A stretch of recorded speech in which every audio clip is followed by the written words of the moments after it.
Pan-Africanism and how it is operating, at least now in the Caribbean and across Africa. I think we're seeing that happen right now in real time. Just a couple of weeks ago, we had Dangote in Grenada. Right? He was there speaking about fostering connections between Nigeria and the Caribbean in terms of making oil a lot cheaper for the people in the Caribbean, being that we buy oil from the States and other places like that. We just in Barbados we just honored Wode Maya, for his contributions in fostering connections between the continent and Africans in the diaspora. Jamaica not too long ago just imported a whole bunch of vehicles, I believe it was innocent, from Nigeria. So the Pan-Africanism is working in real time. I think a lot of these conversations, though they may be entertaining, they're a little infantile. And I guess they serve their purpose. We're talking, but ultimately, we're getting somewhere. And if for those of us, or for those of them who don't associate with Pan-Africanism, I guess just stay out of it. If Black Americans don't want to focus on their own things, and I wish them the best, of course, for them to make as much progress as they can in their own land, then do that. As a Pan-Africanist, I support that, right? So that's all it really is. That's all it really came to say. I think we should stop bickering and focus on the real issues that we have going on across the diaspora and the continent, whether it be in the Sahel, in the Caribbean, in South America, and just support each other, because that is what Pan-Africanism is really about. The real issue is You say you majority from of Barbados, blacks bro? look and think they are Yeah, better than yes, sir, Africans. yes, sir. It's on display right St. now. Lucie in the building. Oh, St. Lucie, what's up, brother? I'm from St. What's Philip. going on, family? What's up, brother? Much love. I knew you was a Tyler, Willie. You can't hide your origin, bro. You see, now they turn on you. Go do your DNA. Willie, You got like Willie know he wants 80% to come back European. home. He wants to come back to the Pan-African side. No, we don't want him. He's too white. Guys, hit the like button again. Please hit that like button. Also, make sure you share and subscribe. Links in the chat room. If you guys want to call in after the conversation, you can call in. Go ahead, Kofi. I think you were saying something. Yeah, my apologies to my brother Willie, but the reason why FBAs don't believe in Africa, because we just not stating the correct history. And okay, let's forget about history. But Kofi, you live in Africa. I'm in New York now. I lied. But you going Kofi, you going back. You got a whole guys family see? there. You going These back. are liars. All these people that come online are liars. Why? I just told the truth. I just told the truth. I just told the to make a truth. point and to make himself feel better by making me think he's greater than me. He lied to make people clap for him. Dream home. Listen to you, still sound like a white boy. What I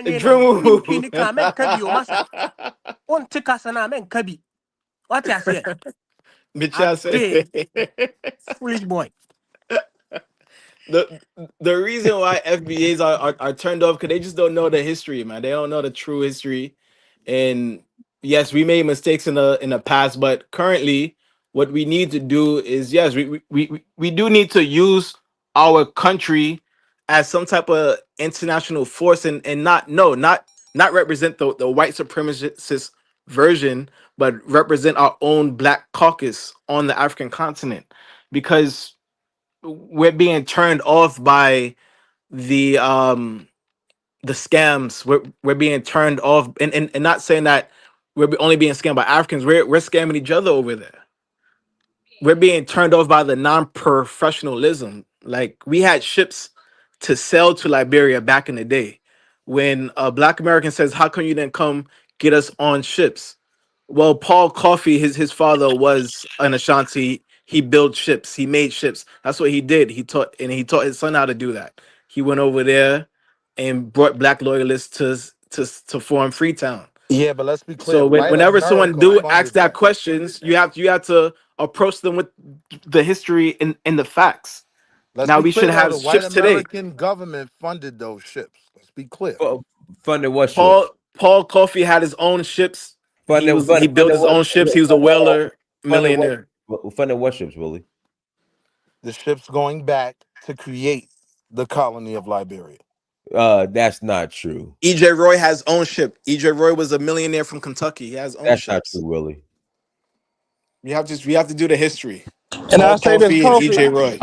I haven't seen any evidence that Paul Cuffey's father was Ashanti. I've heard the rumors, but are you able to produce any evidence? And I'm not trying to box you in when I ask that. His But name is Coffee. His name is Coffee. They call him It's Coffee because Kofi, his father's name Kofi, was not Kofi. coffee. It's not coffee. It's well, his Kofi. name was Kofi. Cuffey, But brother. over here we Foolish say people. You Kofi. talking their foolishness, you. Exactly, We brother. It's say not. What that's our coffee? accent. They call Paul Coffee because of his father Kofi. No, no. I heard the theory. I'm asking, and I'm not Kofi, trying to yeah. box you in. But listen to what I'm saying. I'm not trying to box you in. But do you have any evidence that his father was Ashanti? With all due He could have respect. been Fonte. I don't know. He built ships. Or also he could have just I, been I didn't Ado's want to lose FBA, the brother, fact that which the is most likely. American His Colonization his wife was Society, Native American. the American Exactly. Colonization Society secured $100,000 in 1819 to fund this entire expedition back to Africa. Well, you Like we said gotta be, we Willie, have to you said be honest, let me stop you, Willie. You said the government. You said the U.S. government. right? The ACS was a rinky dinky nonprofit that barely got funding that had to shut down. Where's this U.S. government you're talking about? I'm saying that the ACS got the Right. U.S. government You to said give the U.S. government. Yes, $100,000. you said the U.S. government. Yes. So what does that I'm gonna say it again mean that slow. The they got ACS help from the people that secured enslaved them? What does that mean? $100,000 from the U.S. government to support this expedition back to Africa. That's a fact. Yeah, I'm not it saying they is. did all the work. I'm not pretending to say that. I'm not diminishing the efforts of Coffee as well. But what I'm saying is if we're going to have the conversation, let's have the whole conversation. That was a movement to get rid of the slaves America Yes. no longer needed. And if we're being The real, free blacks. most black Americans was like, I'm not going nowhere. And I don't think it'll be any different in 2026. So So history is repeating itself. so what I'm saying is I speak to my people. And if history is repeating itself, then we do have great things to look forward to because we made a lot of progress over that time. No one's gonna make me disbelieve that because I know the Like history of my people. Liberia wouldn't be the country it was if not for the blacks who stayed. That's just the truth. And the same for all of Africa, for the blacks who were in the UK early on and the blacks that were in the United States. Africa wouldn't be where it would be without that diaspora. And that's the truth. When You're saying that Liberia from a wanted to positive become aspect when it comes to independent, Liberia? when Liberia wanted to become independent, it was the black people in the I guess the parliament or North Carolina, the blacks that were around Abraham Lincoln that said, "Hey, we need to give Liberia its sovereignty." And so they worked That's through Charles Taylor. I'm sorry. That's Charles Taylor happened like 100 years later. Oh, you're talking about a different time. I got you. Charles Taylor couldn't even talk. Charles Taylor came to the United States. He couldn't even get around Black Americans because he was so high profile. They told him not to mix in with any Black American groups, or they're gonna send his ass back. And that's the reality of a lot of our African and Caribbean brothers here. They can't really stand for us here like they really want to because they haven't gained a ground. They could get sent back. Their visas could be cut. So do you understand my frustration when I hear about us letting liberal Democrats control us, right? Like, because you're making the argument, But that's the truth, Willie. that these people can't do anything Well, Willie, that's because the of the truth. power of colonization. But Willie, Willie, the stuff I'm hearing from black people these days, I don't know. Again, black people, literally, I had a debate with a guy who was comparing what's going on with these Venezuelan gang members is equivalent to chattel slavery of African Americans. Don't get me twisted, bro. I think he's goofy. I think I we had are another misguided in a lot of our efforts. So you don't have to convince me of that. I agree with you. another one, men is women, women is men. Like Negroes are crazy. This is the point I'm trying to make to Pan Africans, right? If you look at probably the biggest three social movements in America in terms of blacks right now. You have, everybody say it with me because they say it so much. You have the FBAs, right? You have Hebrew Israelites, right? And now you have these aboriginals. The point I'm making is these are three coalitions that all hate that continent, and many of them want to deny that they even come from there. These groups are growing.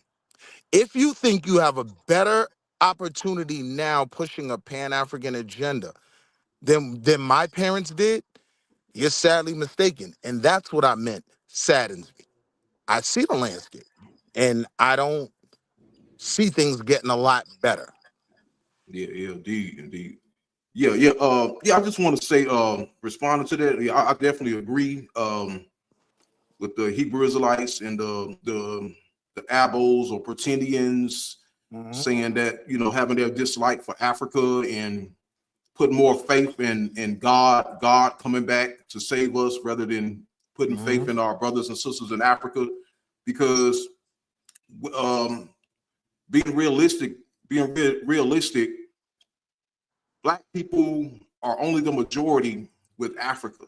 Okay, us Black Americans alone here on the continent, we're a minority, but only with Africa we are the majority. Okay, and now may not be the time, but a time will come where a revolution is going to be needed. A revolution is going to take place because these white supremacists, they're going to do something, you know, to bring it back to, you know, that all white America. Well, my For brother, instance, we look, as two American Black men, though, we've gotten to know each other a bit in the last couple conversations, and I think we usually see more of the overlap in things we agree on than things we don't, right? So for you and I, right, watching what's going on the ground, you can see these movements growing, getting goofier and goofier. I'm sure you know by now, I don't subscribe to none of that abo nonsense or none of that. You get what I'm saying? But I cannot deny being on the ground. These groups are moving. It's moving away from the dashiki to putting a feather in your hair. Am I bugging? No, you're not, Will. I agree. I agree. Oh yeah, indeed. Yeah, and see, and that's the thing, you know. But so is the movement to Africa. It's also growing. That's true. But Willie, Africa, I agree with that. That's true. Africa is the key component to our rise. You know, like me claiming ancient Egyptian civilization, you know, the most powerful civilization ever existed, can be used as a motivation for Black people to rise to power, and that civilization sits in Africa. And that's what we have to, because you can't compare the Native Americans to the pharaohs and the ancient Egyptians. There's no comparison. Okay, Everybody listen. All yes, Africans ancient listen. Egypt These Egypt Black was people far are more talking powerful. about Black supreme. Hold on. Okay, Brother, this can I is for finish? all Africans. Okay, everybody that's African need to understand. Every group outside of Africa sees Africans as inferior. Everybody sees Africans as less intelligent than every one of them. Okay, they're talking about their rise, and again, keep in mind that they identify as Blacks. Okay, even though on paper they are African American, they don't go by African. They are Blacks. Their mentality is Black. They move as Blacks. They speak as Black. They do everything as African Black. American and Hold on, Black are hold on, hold on, synonymous. hold on, hold on, I just want to be hold on. clear. African American and Black are No problem. synonymous. No problem. I'm just saying, Blacks, Africans need to understand when any man come around you and they say they're Black, understand they're not like you. I've been online. I've been doing this thing for a long time. I'm always for the movement, for bringing people together. I just realized that every group has their own mindset when it comes to Africa. Africa is a stepping stone for all these people. White man, Indian man, Black man, all of them are in the same group. Every African need to understand that. They want to use us to leverage themselves. They have a Black superior mentality complex, whatever. It's good. They should have that mentality, but every African need to understand. They are coming because they want to step on your neck so they can climb out the hole that they've been dug and put in. So I every think African need to hold on. Every African need to understand. Don't let nobody come in your space and make you think you are black like they are, because we are not black. So They I want are to be black. very clear though. I Hold don't on, think this buddy. about Listen, all hold Africans, on. The but white I in you think you won't let, have a let you hear this. suffrage Shut up. Let me speak. superiority Because complex. every time I come online, I hear you guys talk a bunch of shit. And I'm tired of it. So I'm going to speak for Africans, because You're the Africans only come one that online, does that, bro. You're listen. the only one that does that. Does what? Does what? Speaks negatively. I'm When you not say speaking. I'm talk a speaking lot of power to my stuff, right? people. You see, when you come online, you speak power to your people. I don't say it's negative. I agree you should empower your people and do for your people. That's your people. My people are Africans. We identify and move as Africans. The We are difference is Africans. you're divisive. I'm not. I would never What are you say talking about? that You talk all about my Africans struggle that come paved the over way for here you and you want are to grateful. exploit my Anyways, people. let me I would speak. never tell my Don't take people me that. off my rails right now. I would never cause that No, right. then let me finish what I'm saying. Don't get me off, because I need to get So this if that's out your of me so goal, people can hear it. No, my goal is Africans need to understand who they are. We are not blacks. You became black when everything was stripped from you. We went to colonization, yes, but you take Africa away, I got Ghana. You take Ghana away, I got Khan. You can't take that away. That's inherited. That's genetics. Everything about me is a Khan. So you don't have that. So you want to make me black like you so you can mingle and feel safe. No. you're You go literally to Africa. making the Hold on, let me FBA speak and argument. get this out You're of me. taking too long because you're making an Hey, FBA argument. get a pen and piece of paper, okay, and all your thoughts, put it down, and when I'm done, you can write it, you can speak it to the people and speak to your people. Roy, you got 30 seconds. We gotta pass the mic. All I'm saying is all these groups of people, they do not think we're on the same level. You've heard it here time and time again. They are smarter. Because why? They've lived with Massa for so many years. They think they are Massa. We kick Massa out. So they stay with him, and they're going to his school, his education. When they sit and they're thinking, every African knows you can sit and think in English and say, you know what, man, I'm not gonna think in English, and switch and think in your native tongue. They can't do that. They're European in and out. When they do DNA test, European is there. So when they get heated, it's the European in them that's talking. These are British slave descendant slaves. That's what every African needs to understand. Don't come online and try to make things like it's peaceful. It's not. These people don't want no peace. We extend a hand to them. They don't respect it. So every Yeah, I African want needs to to. understand that. There's no respect. They're just trying to climb up. All right, Now, I'd like to respond. let me pass the mic to Wildflower. Go ahead, Wildflower. Meet yourself, Wildflower. Oh, can I get on? Yes, go ahead. Oh, hi. Good evening, everyone. Hope everybody's doing well. I'm just gonna add a little bit more to what Royal Image was saying. That I just see all these groups want to come into Africa and just use us as a launching pad for their hopes and dreams. You know, you had the Arabs doing it, the Europeans, the Indians, now we have the Chinese. Now we also have the Black Americans who also want to come and, you know, use us as a launch pad for their own success. And all these groups that have come into Africa, they're very, you know, they don't want to work with us. They just want to use what we have for them to better their own lives. So I really think, you know, Royal Image kind of had a point there that, you know, they see us as sort of like below them. That means all the groups have come into Africa. They see us, we're not as worthy, but, you know, they are worthy of our riches under our ground. And they're all using our wealth to build themselves up. So we really have, as Africans, we really have to be careful about the strangers that come into our lands, you know, because they don't see us as equal to them. And this is not just the Black Americans, it's the Europeans, the Arabs, the Chinese, the Indians, they all have the same attitude. And because we have a very welcoming spirit, everybody has taken advantage of that. And we just have to be aware that, you know, a lot of African Americans, they prefer to be called Black Americans because that's the identity that separates them from us. And, you know, that's fine. But it's sort of like, you know, we are just there to be sort of like used for everybody else to benefit. And that's really quite, it's kind of a mindset that I don't understand as an African. Maybe others can explain to me, but yeah. Yeah, I'd love That's to it. Let me say something. Hearing I'd Royal love and to Wildflower explain. speak, how disgusting is it to hear that? Here I am talking about how I'm a Pan-Africanist and we're all together, yada, yada, yada. And then you two come in here and pretty much prove the point of everything FBA has been saying and everything Willie has been saying. Why would you do that? Why would you come into the conversation? No. Willie not saying that. I'm gonna answer No, Go no, ahead, sis. Willie, you have said that they don't appreciate things, right? All right, go ahead.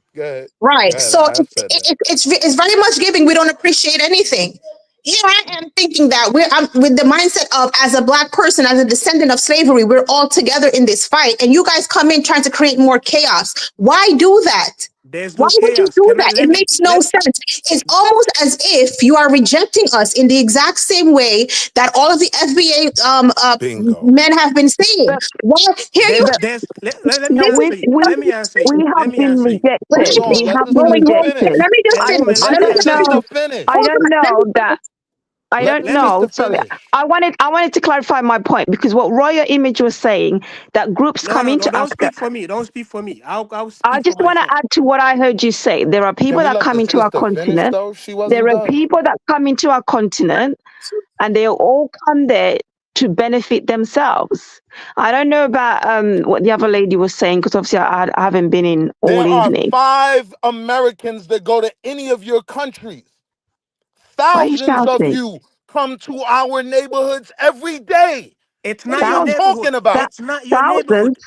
It's not yours. thousands. You don't Let control me it. There's You don't there's own it. It's not there's yours either. there's China controls it. Now what? there's, So What when do you we go mean? to there's America, it's not plenty. yours Man, you either. need to stop. Anyways, woman, Willie, why are let you me It's answer shouting? woman. I keenly don't know why you're opposed. shouting. I want It's to You're ask China. Royal why are you Image. So shouting? while If we're gonna Kamala play said she that didn't game, hear, Why are you shouting, because Willie? it's You're shouting. aggravating. You're saying, listen, there's plenty No, of because you guys there's come in why here to plenty I make of really want there's make to speak to plenty of Royal Black negativity. Image. Americans All right, I that've got gone one into mic, Africa. one mic. I'm all over the You place. One guys mic. go on and Wild on and Power, I on really with like to speak to negativity. Royal Image because he seems like a continental African. No offense, but you have a British accent.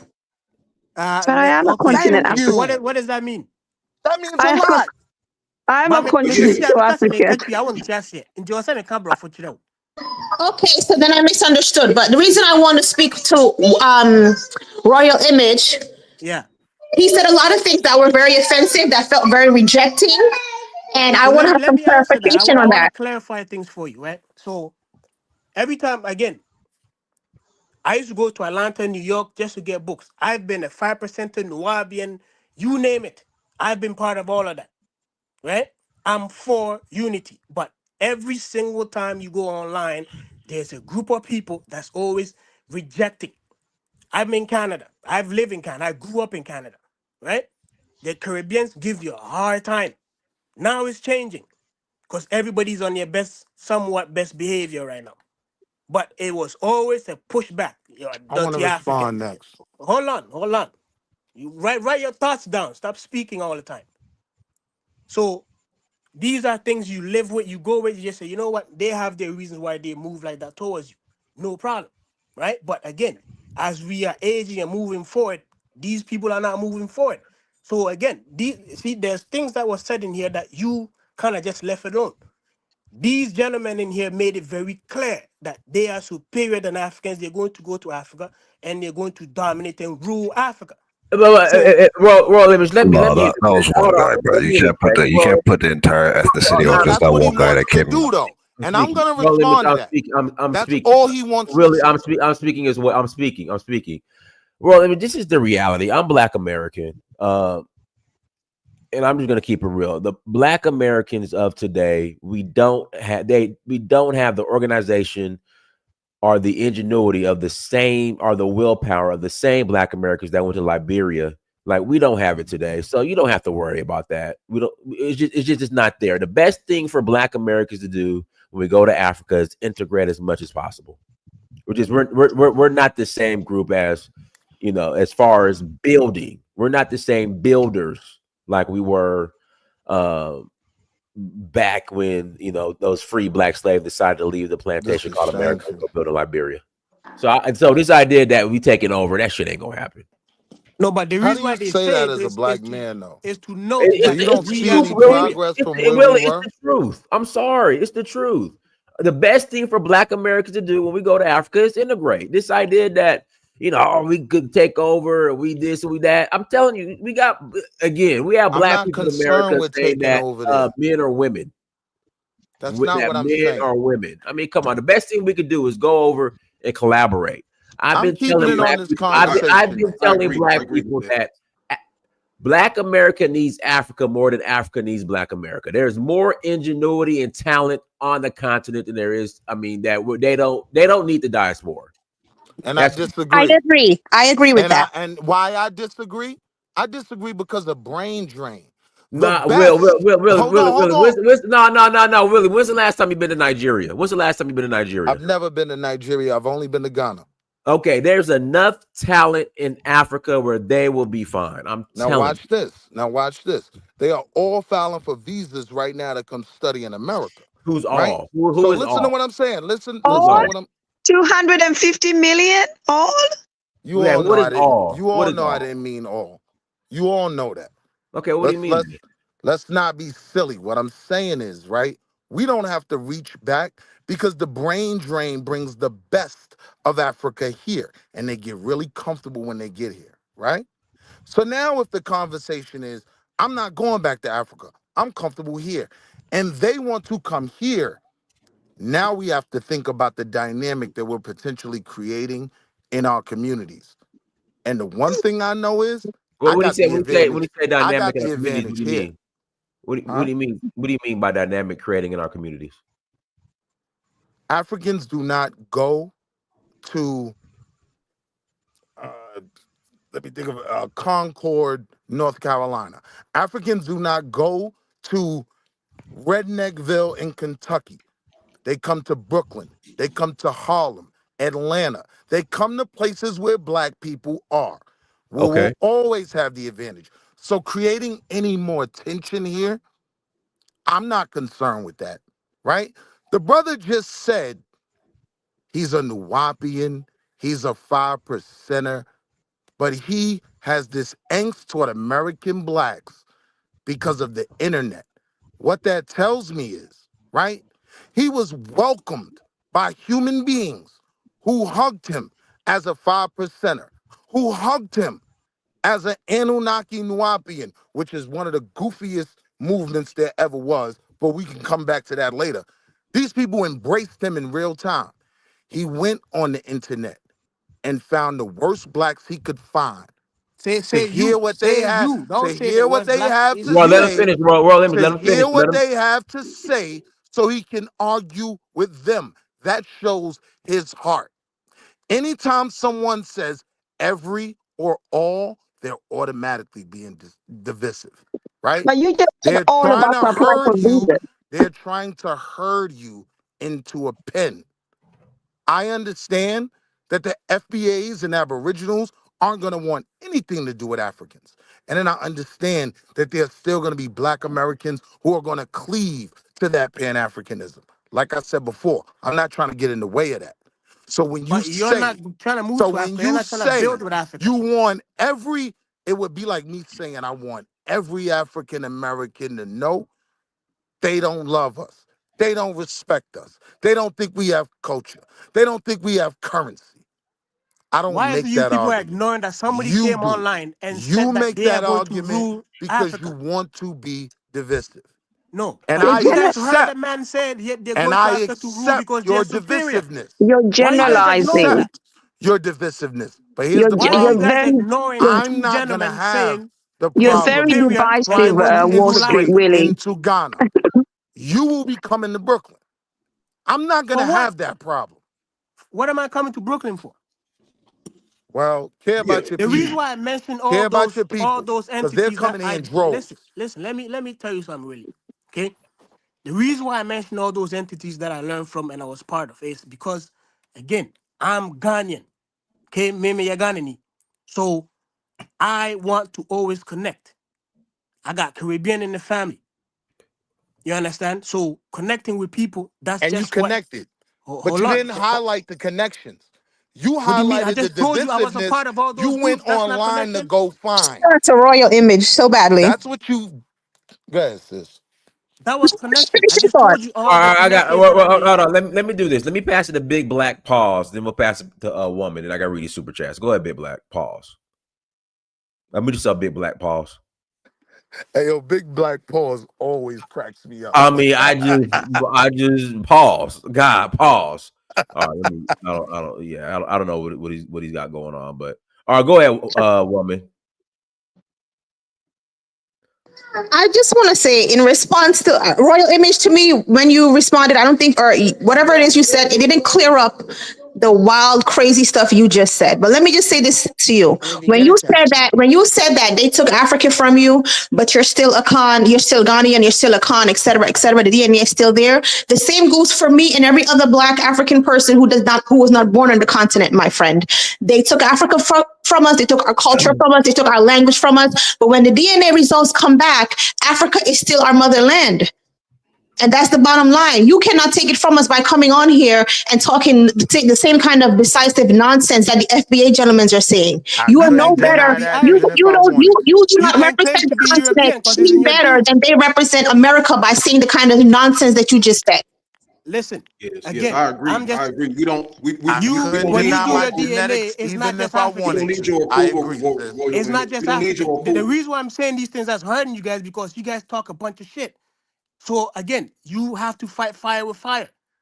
You can't fight the devil being an angel. You get killed. So I gotta say some shit, let you guys know, hey, you can't just come online and just say you're gonna come rule me. You crazy? But we know that the people who are saying that have no power to do that. So there's no reason for you to generalize. Why is the powerless Everybody speaking else like they got power? dismissed Mulatto. You didn't, because that's all you want to focus on. Because you have Every hatred time in I your come heart. online, you say some You wild stuff. have a suffrage superiority complex. So who is superior than I? Because Okay, no everyone problem. is Let's deal with taken that. from Let's deal with you. the identity. You're the core of it. So what am I No, inferior to? you're not. What's the inferiority you're mentioning? What is it? What am I inferiority complex? I Explain that. said you have a suffrage superiority complex. Who am I You superior think than? Who am I superior than? you think you're superior to me.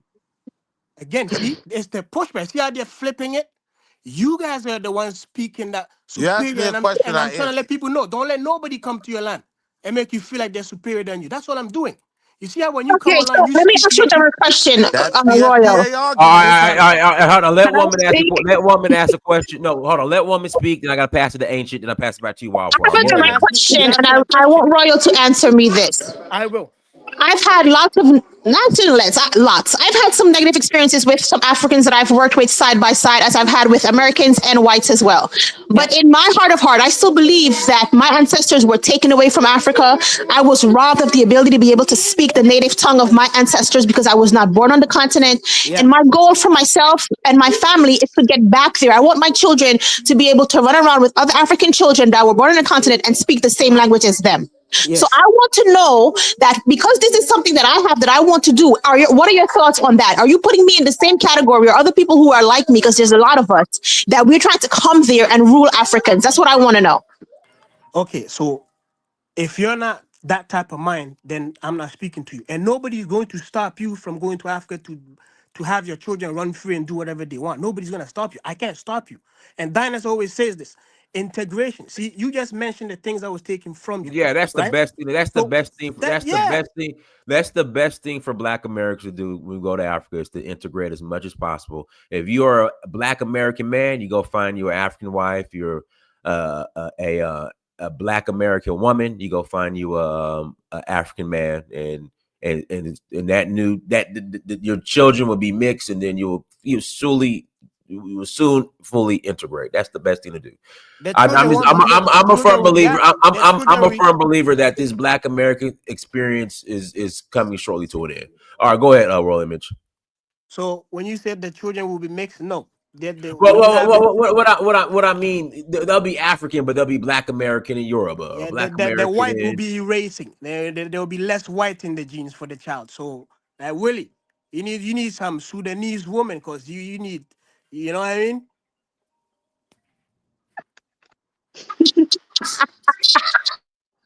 He needs more black in him, eh? He needs a ton load of melanin.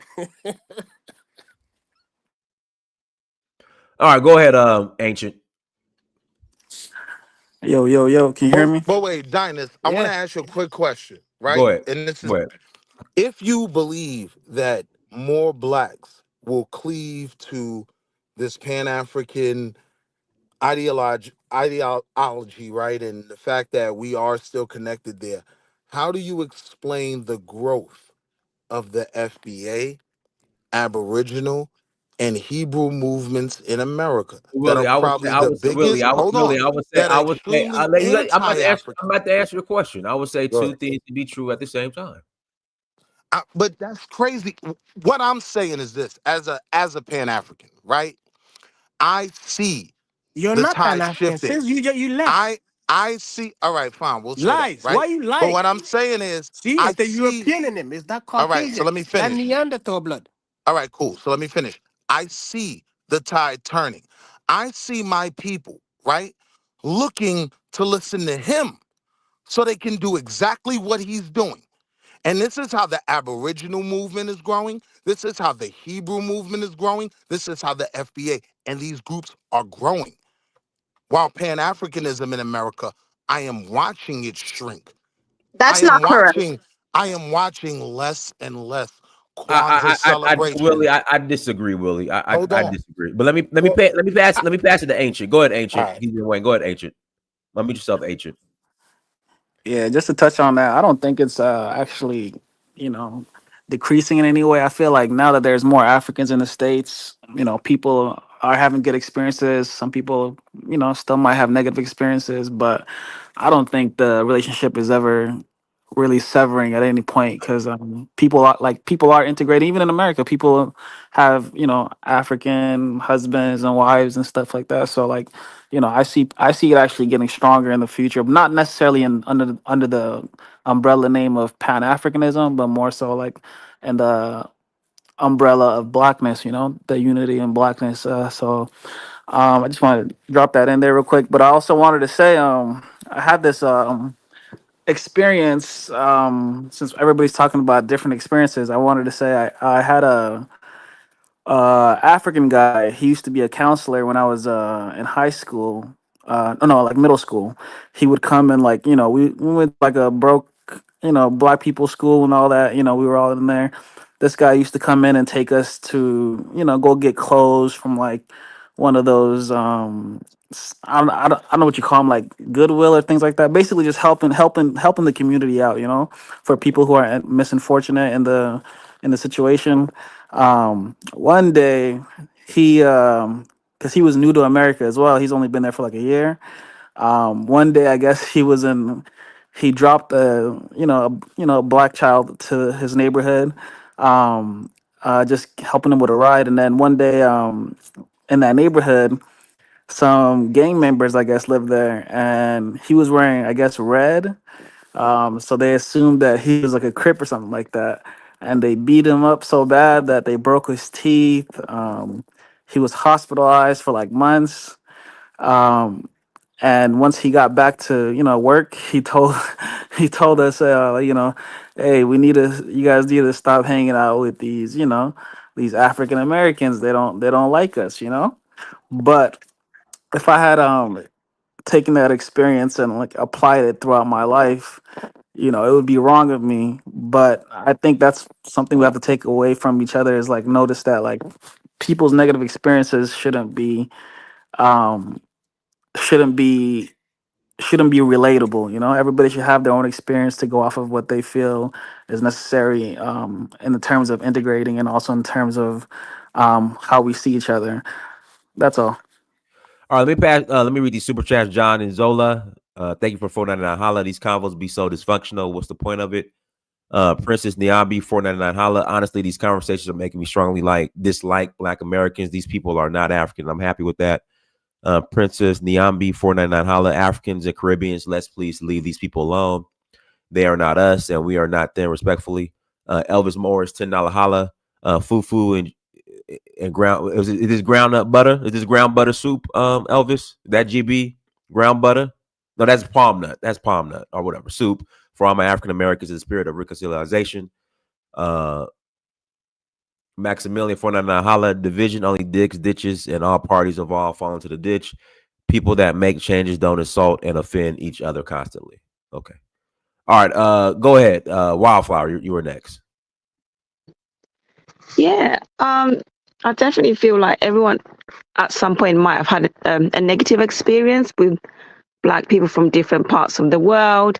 But then I feel like people would take those negative experiences or negative experiences they've heard somebody else had, and then they use that to, claim that the whole group is represented by those negative experiences, which is not true. And they leave out the positive experiences. But I would say this, that as African people on the continent, we also have to be careful about any type of foreigners, whether they have the same skin color as us, because most of the time what I've seen, there's been lack of a win-win situation for us, and we've always been left, just sort of like, we welcomed people into Africa. That's our biggest issue. We've always been very welcoming. So when a lot of African people come to Europe or the Americas, we just assume everybody's going to welcome us the way we welcome everybody, regardless of skin tone. But what you do get when you're an African, you go to Europe, you go to Canada, you go to Asia, you get a lot of hostility, even from people that have your skin tone. And it's very weird because within African culture, welcoming strangers, people, is part of how we practice our spirituality. So when my family first came to the UK, they got a lot of negativity from Black British people who are of Caribbean background, who have been in the UK since the 60s and the Windrush generation. And it was like, you couldn't call someone of Jamaican background African. They'll get so upset. Now, I have so many of my closest friends are from Caribbean background here. They're really nice, but I'm not going to say to them, oh, you're African, because I don't know how they're going to kind of receive that. Because my parents told me all the negative experiences they received when they first came to the UK, and how the Black British people didn't want to associate with them. They saw them as being, inferior. And it was like, you guys look funny, you sound funny. And my dad tells me these experiences. And when you hear Africans, they have similar experiences when they go to America. They assume, oh my God, you look Black like me. We must be brothers. And you're expecting to have somebody welcome you. And when you sort of get that rejection, so the rejection, I've always felt it used to be one way, but then I do understand some Africans have learned to say, actually, maybe we're not like them. Let's also reject them. They've rejected us. So we have to be very mindful that, obviously, my dad's experiences with Caribbean people in the UK has not been my experience. I've had a lot of my best friends are from the Caribbean, but I'm not going to say to them, oh, do you feel you're African? Obviously, they look like me, but I don't know how they're going to respond to that, because a lot of them identify as British or as Caribbean. So because I know there's that negative experience from people in my family in the past, when you're trying to make somebody who's Black British or who's Black American to take the African identity, you don't know how they're going to respond. Because a lot of the times when people have said, oh, you must be African, you get a really negative reaction from them. So I have my close friends. I'm not going to say to them, oh, do you know what? Are you African? Because I'm like, what if she gets upset and turns on me? Do you understand? So I kind of just leave it like that. That's my piece. Thank you, Dad. If I can say, I also want to say real quick. I wanted to say, can I person comment, please? Go ahead, Ola. Yes, I think that sister that just spoke, that's true. We all talk about the Black Americans because now they're the one reigning the internet. The Jamaicans would never really friendly to Africans. Let's just be true. Let's just all these so-called the Caribbeans and the Africans, blah blah blah blah blah blah blah blah. Never really one voice like that. The Jamaica hate Africa just as the Black Americans will hate Africans too. You guys are making stuff up. That's not that he's not lying. In Canada, look. In Canada, the Caribbeans are the dominant Black. Also, these damn Jamaicans, you also see it also. They were torn in Africa's skin also. You know what I'm saying? Because now the Black Americans are talking. That was the Black Americans are doing this. The Black Americans.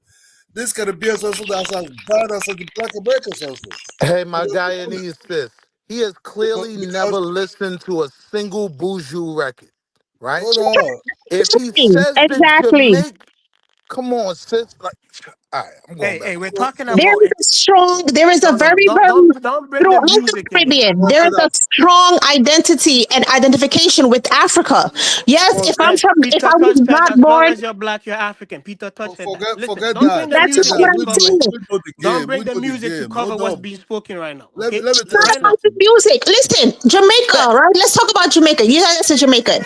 Jamaica has developed an entire religion, the Rastafarian religion, that is 100%. It is African. That is 100% based No. on the fact That's that they Ethiopian. believe in Haile That's Selassie. They Hello, made an can you finish that's African speaking? Haile man named Selassie. Haile Hater, he's God. Selassie The God. Hater, he's Rastafarian God. religion is Haile 100%. They Selassie. made that We're man not talking about God. Exactly. That's Come what on. our religion is based Nah, on. stop. So how dare you say that Jamaicans? Listen, my husband is a Jamaican man, born and raised in Jamaica until Jamaica until adulthood. Jamaicans, yes, they're very proud to be Jamaican, but they understand and identify themselves as people of African descent. Hey, woman, So Good I'm job. telling I've you, been you're listening to you, lying. sis. Can I Okay? speak, please? that is not I've true. been, My That's the most Guyanese famous sister. Jamaican of all time, Bob Hey, yo, my Marley. Guyanese Bob sister. Marley I is an entire love your career. spirit, right? can I And it speak, hurts please? my Can I speak, heart please? that you're trapped in the middle, right? Like, I understood the contention you had for me when I made some of my arguments, and I respected it because I respected your spirit. I listened to your argument. Unfortunately, right? Many West Indians are trapped in the middle of these issues, right? Can And I, the only reason the world talks about Black Americans is because everyone comes here. That's the only reason we are even a Willie, conversation. Willie, I disagree. The let me Not reason speak. why everybody's there. everybody talks about Black America is because the white media, because we're able to leverage the media. I'm That's not all. blaming white people for that.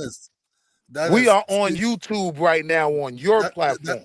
This is can where we go, I conclude? right? Can I conclude? I'm not I'll be blaming very white quiet, media sis. for that anymore because for the first time, we have more Black media than ever. We are choosing where we go. We're choosing what we listen to.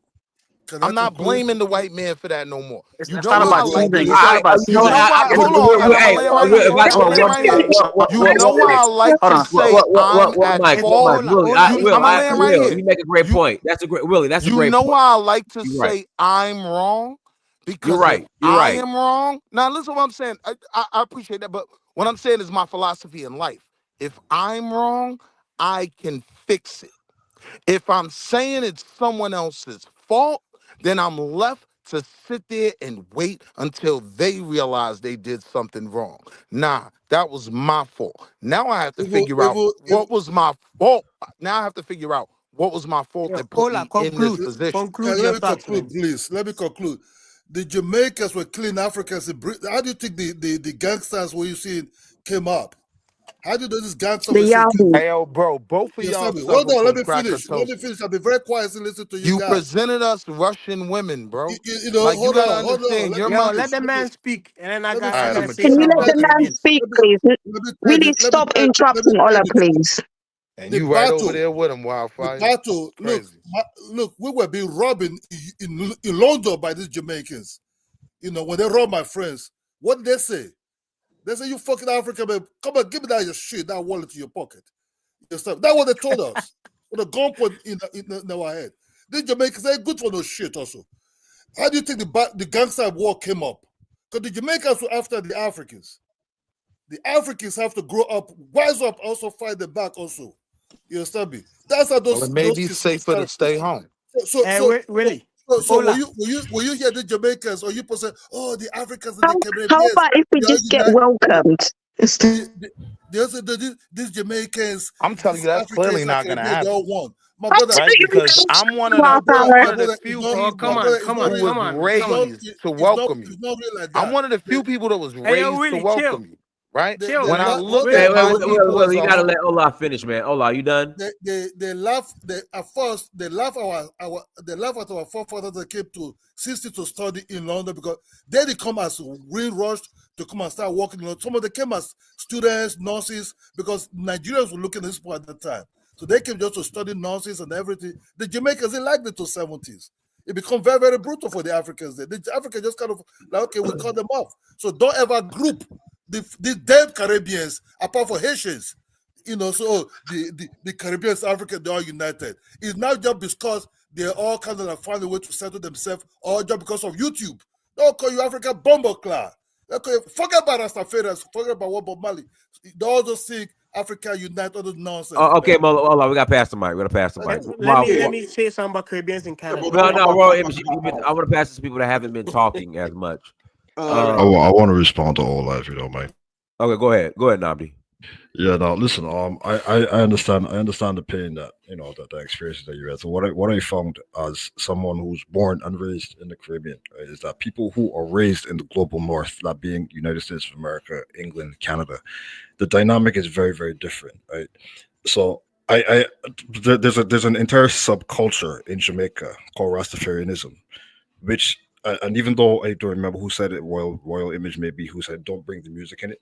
Music is one of the ways that you express culture.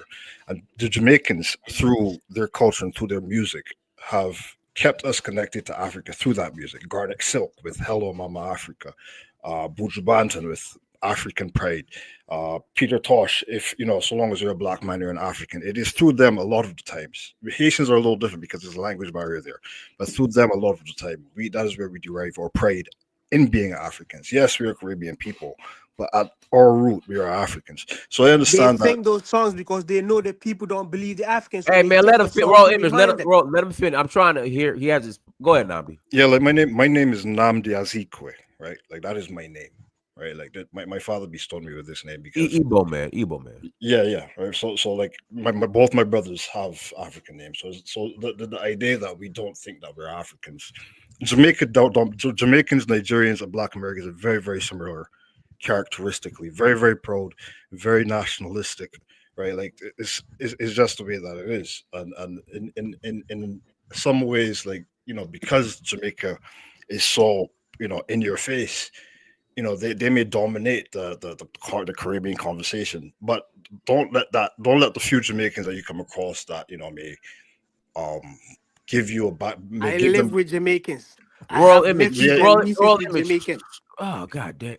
Go ahead, Namdi. Yeah. So like all I'm saying is like don't let the few bad experiences. Like just a couple of days ago, I saw this lady who's living in Barbados right now, a Nigerian lady, beautiful woman, and a Trinidadian guy who's in Barbados right now asked the Nigerian lady, what are there any similarities that you see between Africans and Barbadians? He said color. That's it. Right now, Wodemaya, who's been coming to Barbados now for like the last year or so, his response was very, very different. One of the reasons why this lady said that the only thing that she saw that was colors because basically the way that we discipline our children is very different. Whereas in Africa it's communal, in the Caribbean it has now become individualistic, and I believe that this is something that we've picked up from the dominant American culture, right? So don't let that sour or soil your perception of the Caribbean or even South America. There's an entire subculture of Brazilians, for example, who hold on to their Yoruba roots, right? So like to say to try to draw a wedge between the Caribbean or South America or even African Americans themselves, because there are some African Americans that are very, very proud to be African. So like this is the kind of separation or kind of dejection that I don't remember who exactly it was that was speaking, but this is the dejection that person was saying, that they feel rejected when they try to connect with Africans. The Africans say, well, you're not us. So you just got to be careful with that. And if this is a Pan-African space, then this is not the kind of conversation or sentiments. Can I say something? People. Can I say something real quick? I got to read these super chats first. Let's see here. The truth is scary, not biased. Thank you for 499. Holla, greetings, brother. U.S. lawyer, why are blacks who don't claim to be African always in Pan-African spaces? Hey, they're more than welcome to come here. They are more than welcome. This space is for everyone. They're more than welcome to join our space. Thank you, U.S. lawyer. Thank you for the $10 holla. Princess Niambi, thank you for $4.99 holla. Please don't dilute our pure African blood with master's DNA. Black Americans are not us, and we need to embrace that wholeheartedly. All right, go ahead. I was gonna say, what I realized also, I travel a lot throughout the world. I realized I've been through all the states in America. I feel like what keeps the African culture very strong in certain communities are the fact that they stay together. Like if you go to New Orleans, Like they have their own version of African spirituality. They do voodoo and stuff like that, and different things as well. But also North Carolina, South Carolina, like the energy when you go there, when you see their faces, the way they move, the way they the way they talk, the way they act, it's very very very African like. But then as soon as you like leave these areas and you're over here and like for example let's say California, or just or Arizona, like places where black people are not very concentrated. I do see the resentment more from people in these spaces, like people who are not used to seeing so much black people in their day-to-day lives. These people are the ones that usually have a problem with their Africanness. And I understand it as well because that's not like it's not something they kind of grew up around. So it is valid that some black people are gonna view themselves different based on their circumstances and the and the location they're at.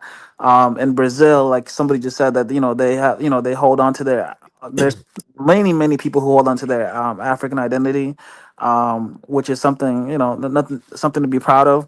But for those who want to let it go, I feel like they should let them go. Like let them mix with Mexicans, let them mix with white people, let them dilute their blood, as some would say. Let them mix their race out. Like it's not a problem for us. Like I mean, the majority of Black Americans or African Americans who are black for black, those are they're all in the South. They're all on the eastern part of the United States. So I feel like they need to just not mind their business. Let the Black Americans who or people who claim not to be Africans, let them mix out, and it's not going to be an issue for nobody. 100%. Dynasty, and I But can the think. issue that I'm now having is I'm feeling like while we're over here saying let them mix out, let them go, and we're gonna stay strong to our African roots. The actual Africans are saying not so fast. So I'm just confused about that part. The I Africans are love saying you, what? Queen. I love you, my Yeah, sister. Giants, I want to say The something. Africans are saying what? The Africans are saying like not so fast, meaning stop right there. Don't be so quick to claim you're African, which is a problem for me. That's just a few. That No, doesn't mean nobody. That, it's See, the look, um, majority. I think most what of the I things that mean, I've said have made a lot of people angry. One, Dennis made it very clear. And everybody in this room that says they know their history, again, everybody understand the program that they put the ancestors through, right? Which was stripping them from who and what they were. So right now, we all know better. We all know what was taken away. Why are people not, again, see, my issue with myself is I'm stuck to Ghana. All of you people that are here that are not connected to some tribe or whatever, the whole continent is yours. You can pick whoever you like, connect yourself, whatever culture you like, pick whatever language you like, learn it, and do whatever you want, and take piece of that was taken from you and build yourself back. But nobody wants to do that. Everybody that says they're black wants to push this black identity on all Africans, and I'm saying no, we don't want this black thing. Have anybody ever taken the dictionary defined by the owners of the word and looked up the what they say about that word? There's no power in that word. But there's people here that say, well, we can flip and make the word our own word. Good for you. You keep it. We don't want it. And Not nobody's only saying you can't go to Africa. You can't. Listen, nobody's going to stop you. Regardless of what I say, what a next man says, next woman's, you could do whatever you want. It's your world. We are just not only sharing are thoughts. African Americans not trying to make anyone black, African Americans in large formations are trying to separate.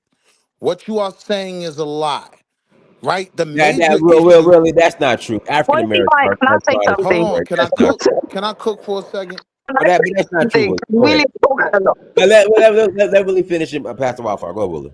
What I am saying is everyone can give anecdotal experiences. I'm giving you back the same names you give me. FBAs, Aboriginals, Hebrews. These groups are growing. Why I'm saying he's lying, we're not pushing black on anyone. The only one pushing this black identity are the true Pan-Africanists that want to see this But we're unity, talking about Pan right? Let me Africans. finish. Let me finish, We're not right? talking about FBA and You FBA and all that. said black Americans are trying to push black on the world. That's what you said. Anyone that identifies as black always sees the African and says, you are black too. That is stupid. That is not That is true. not true. Okay, all right. There, Have you? most people in FBA, literally the middle term in FBA is foundational Black Americans. You see how goofy you sound? Now I want to share something real quick, right? My name is Kainde, right? Taiwo died 3 months after we were born. My Nigerians will receive that, right? This was ingrained to me by my Black American mother. She invested in learning our history. She gave me a Nigerian name that I had to navigate corporate America with, right? Man, you can't even wear Hold that name. on, let me You can't finish. wear that name. Let me That name will finish. slip off for you. Too Let me much finish. Neanderthal DNA. Let me finish. Let me finish, right? So your retort is no matter what my mother named me, I'm not African, right? You can't So receive hold it, you on, can't hold inherit on, it, you hold can't on, wear it. hold on. So watch this. I'm gonna accept your argument, my brother. So now I have to look back at my mother, right? And I know her intentions. I know her goal. I know her heart and her love. But I have to look at her and say, you were wrong. These people don't love us. Listen to this guy. These people are telling me I am not an African, Your even though mother you trying to gave me an save you, African and you're name. rejecting Let me her finish. savior Can I called. finish? Yo, bro, These you went people about three. Yo, or bro, you royal went about image? 3 times before I got the mic, and I did not cut you off. Can I finish? Yes, please. What I am saying is, as someone who was raised and ingrained in this, right? The same way this internet is for the first time showing the Zulu Yo, people. Wall Street. All right, go ahead. Go Yo, ahead. Wall Street. I was gonna ask, do you like your name or do you regret your I name? love my name. He just said he told his mom's is I love wrong. my name. I tell my mother You that guys because of didn't you. hear him say that? I tell my mother that because of you. I actually Listen to this guy. will, when I have my Me, mother, you listen, conversate with your listen to what I'm saying. When I have my mother in town, I'll let my mother listen to you so she'll understand how I feel, right? Because my mother doesn't agree with me just focusing on Black America, right? So I'll let her listen to you. And and you break her heart. A woman that named her 2 children African names, you break her heart. You, not me. Why are Listening to we, you, hold on. fixating Listening on to what you. people are saying on this Let panel me as if that is the gospel truth? I mean, I don't think, I mean, I people are deciding whether to be I Pan-African or agree, not my brother. based on what one person on the panel is saying or is not saying. I I think agree, my that's brother. us getting emotional. I agree. I agree. And this is why I'm saying what I'm saying, right? I have a deep frustration with a lot of the conversations that we focus on in these spaces that are the fundamental foundation for African Black think tanks, right? And the conversations become so negative. Me personally, I'm never going to lead with the stories of the African cab drivers that I watch drive past me in the snow. I will always lead with Mr. Oyafusi. Once Mr. Oyafusi knew my first name, he put hands on me. One time I was in trouble in this social worker's office, and I'm sitting there with my mother. He come in there, Kainde, why are you in here? And so I'm like, yo, this, that, and the day, he introduced himself to my mother, and instantly, pow, he plucked me in my forehead. Nobody plucks like an Igbo man, right? They got the strongest pluck on earth, right? Pow, right in my forehead, right? And my mother said, yup, like, yup. And if you need to do it again, feel free. This is what I'm ingrained and raised in, right? You choose to argue with me like I'm mulatto, right? The only difference between me and you that makes you more toxic is I would rather focus on the opinions of all the other Africans that get it and aren't saying, like you're telling your Exactly. people that, like you're telling your people we hate you, right? This is what keeps me from saying, oh, Again, all stop blacks, twisting. I they never don't said respect you. They anybody don't. hate anybody. You Listen, guys said nah, you're going you to are. Africa to You are. rule You just because don't you hear guys it. are superior. You just Why don't are you hear trying it. to flip what I Bro, said? let him finish so somebody else can speak, bro. But I he's mean, Can right. I speak?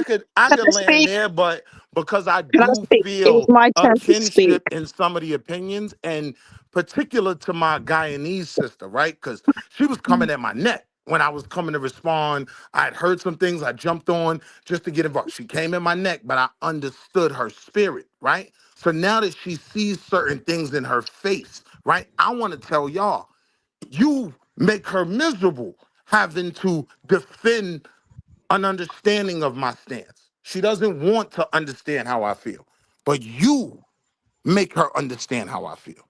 And I'm going to land right there. Oh, let me pass Can the I wild. speak now? Go ahead, Wildflower.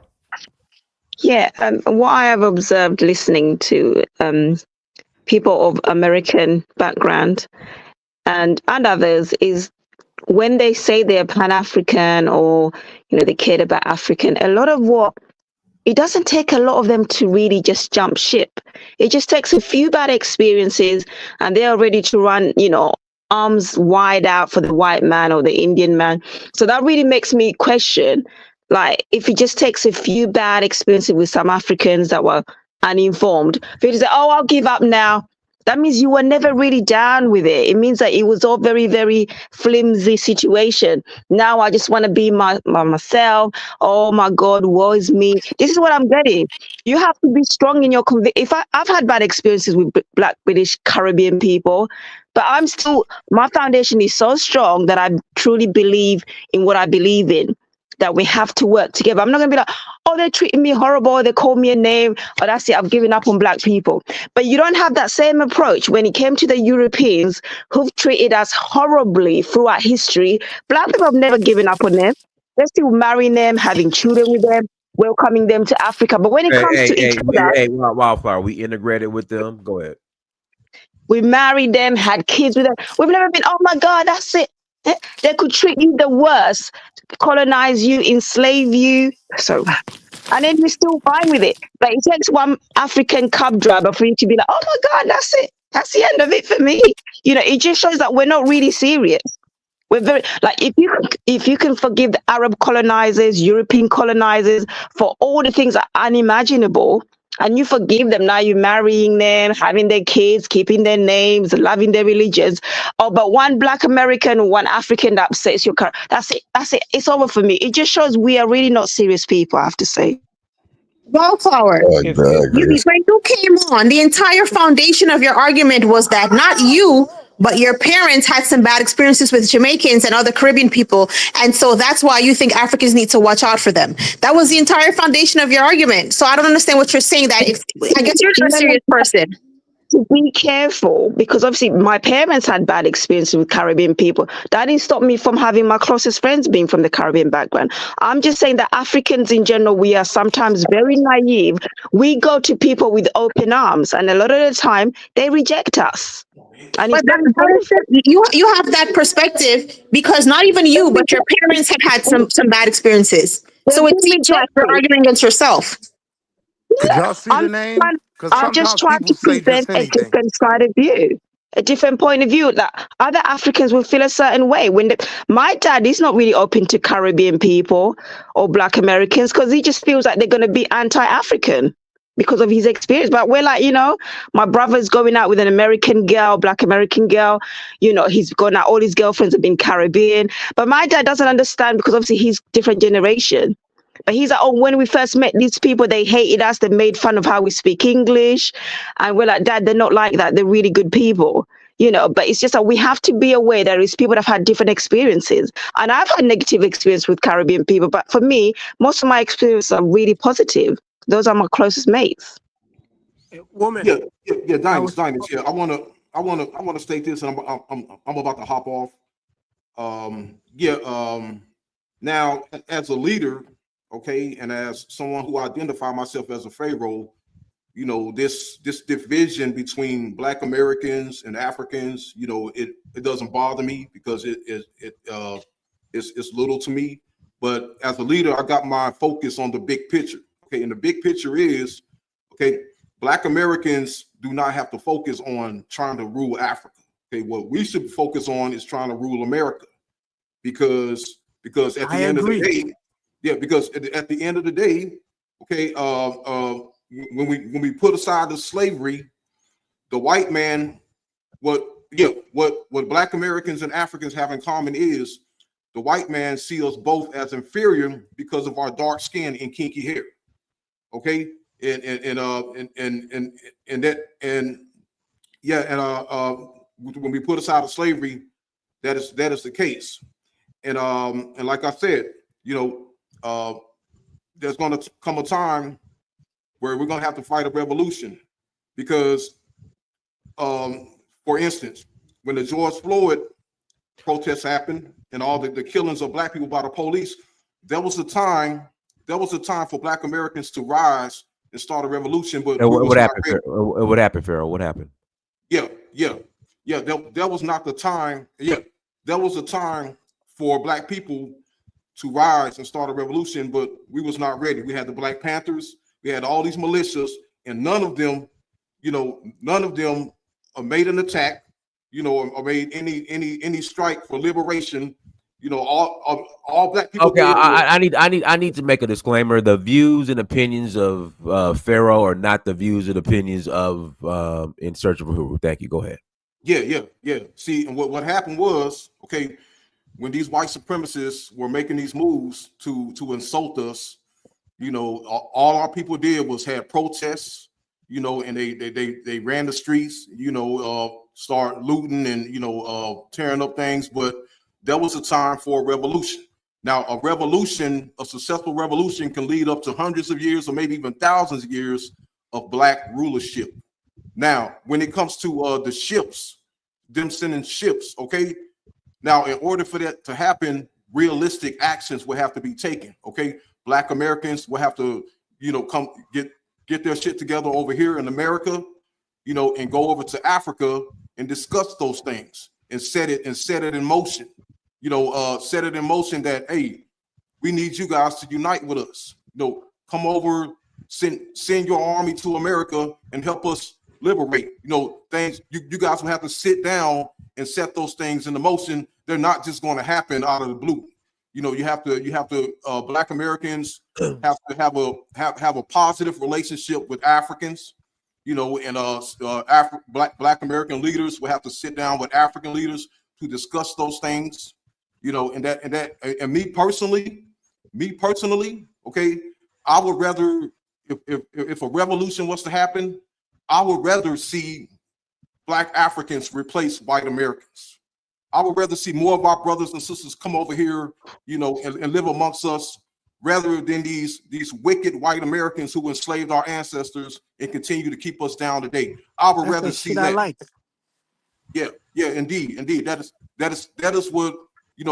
what I would rather see, because we have been living amongst the enemy for too long, and Black Americans going over to Africa to try to rule is pointless, because those are your people. You come from that land. You're the same people, and we should bond. We got two reasons, to friendship and bond with one another. Okay, first of all, because of our Black skin and our pink hair, and because we come from the same continent. Okay, there are Black people all over the world, but Black Americans and West Africans, we have too much in common to be this divided. But Pharaoh, Pharaoh's the only one that heard what was being said. Everybody else made me sound like some crazy guy. I understand your heart. Heard it. I understand your goal. I understand what you want. See, but as your Minister of Finance, as your Minister of Defense, I have to tell you, right? The people aren't feeling that. What the people are seeing is people who come here, right, benefit off the wars we fought and the struggles that we've had, and have no respect for our ancestors, let alone us. Bro, you kind of like Sandy. Look, what up? I don't like to blame the white man for everything. Make my fool. Hold on, I don't want to blame the white man for everything, because the white man far more curious to know much about me than you Black Americans. I was in the disco club in Germany, in the American disco club. In that gate, my brother. Start hanging out where they play Buju Banton. Hold on, bro. In that gate, I say hello to Black Americans on the line. There was white women in there, wasn't it? They hear that club you was at, it was white women's in there? Hold on. I'm asking. Hold on first, but let me conclude. They didn't want nothing to do with me. They didn't want to talk to me. Even the Ghanaian guy who served in the American army, who was like the gate man at that time, the bouncer in that gate, he didn't want to claim that he's a Ghanaian. Later part, when I come close to him, because you need an identity card to get to that disco, he asked me, so bro, where you from, bro? I said, Nigeria. I said, man, they will start talking like that, so be careful. Inside that disco club, I was trying to have a contact with these black people. They showed me, whatever they were showing me, that some of them were wearing what called military police uniform. The guys that showed me, the boys that wanted to do with me, it was a white man, it was a white guy called Popeo, who come close to me and say, bro, where you from, man? I said, Nigeria. I said, man, wow. Where's that? It's Africa. I said, yeah.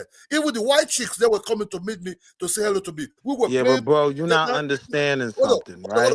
You're not understanding We were something. playing them put together, but the damn black people, they were running to me, trying to let me understand that they are soldiers by showing me their military police, what they write the MP in their shoulders at that time, in just a military jacket at that time. Because it was so cold at that time, Papa said, it's not, man, you can drive this time. Come and hang in my room with my friends.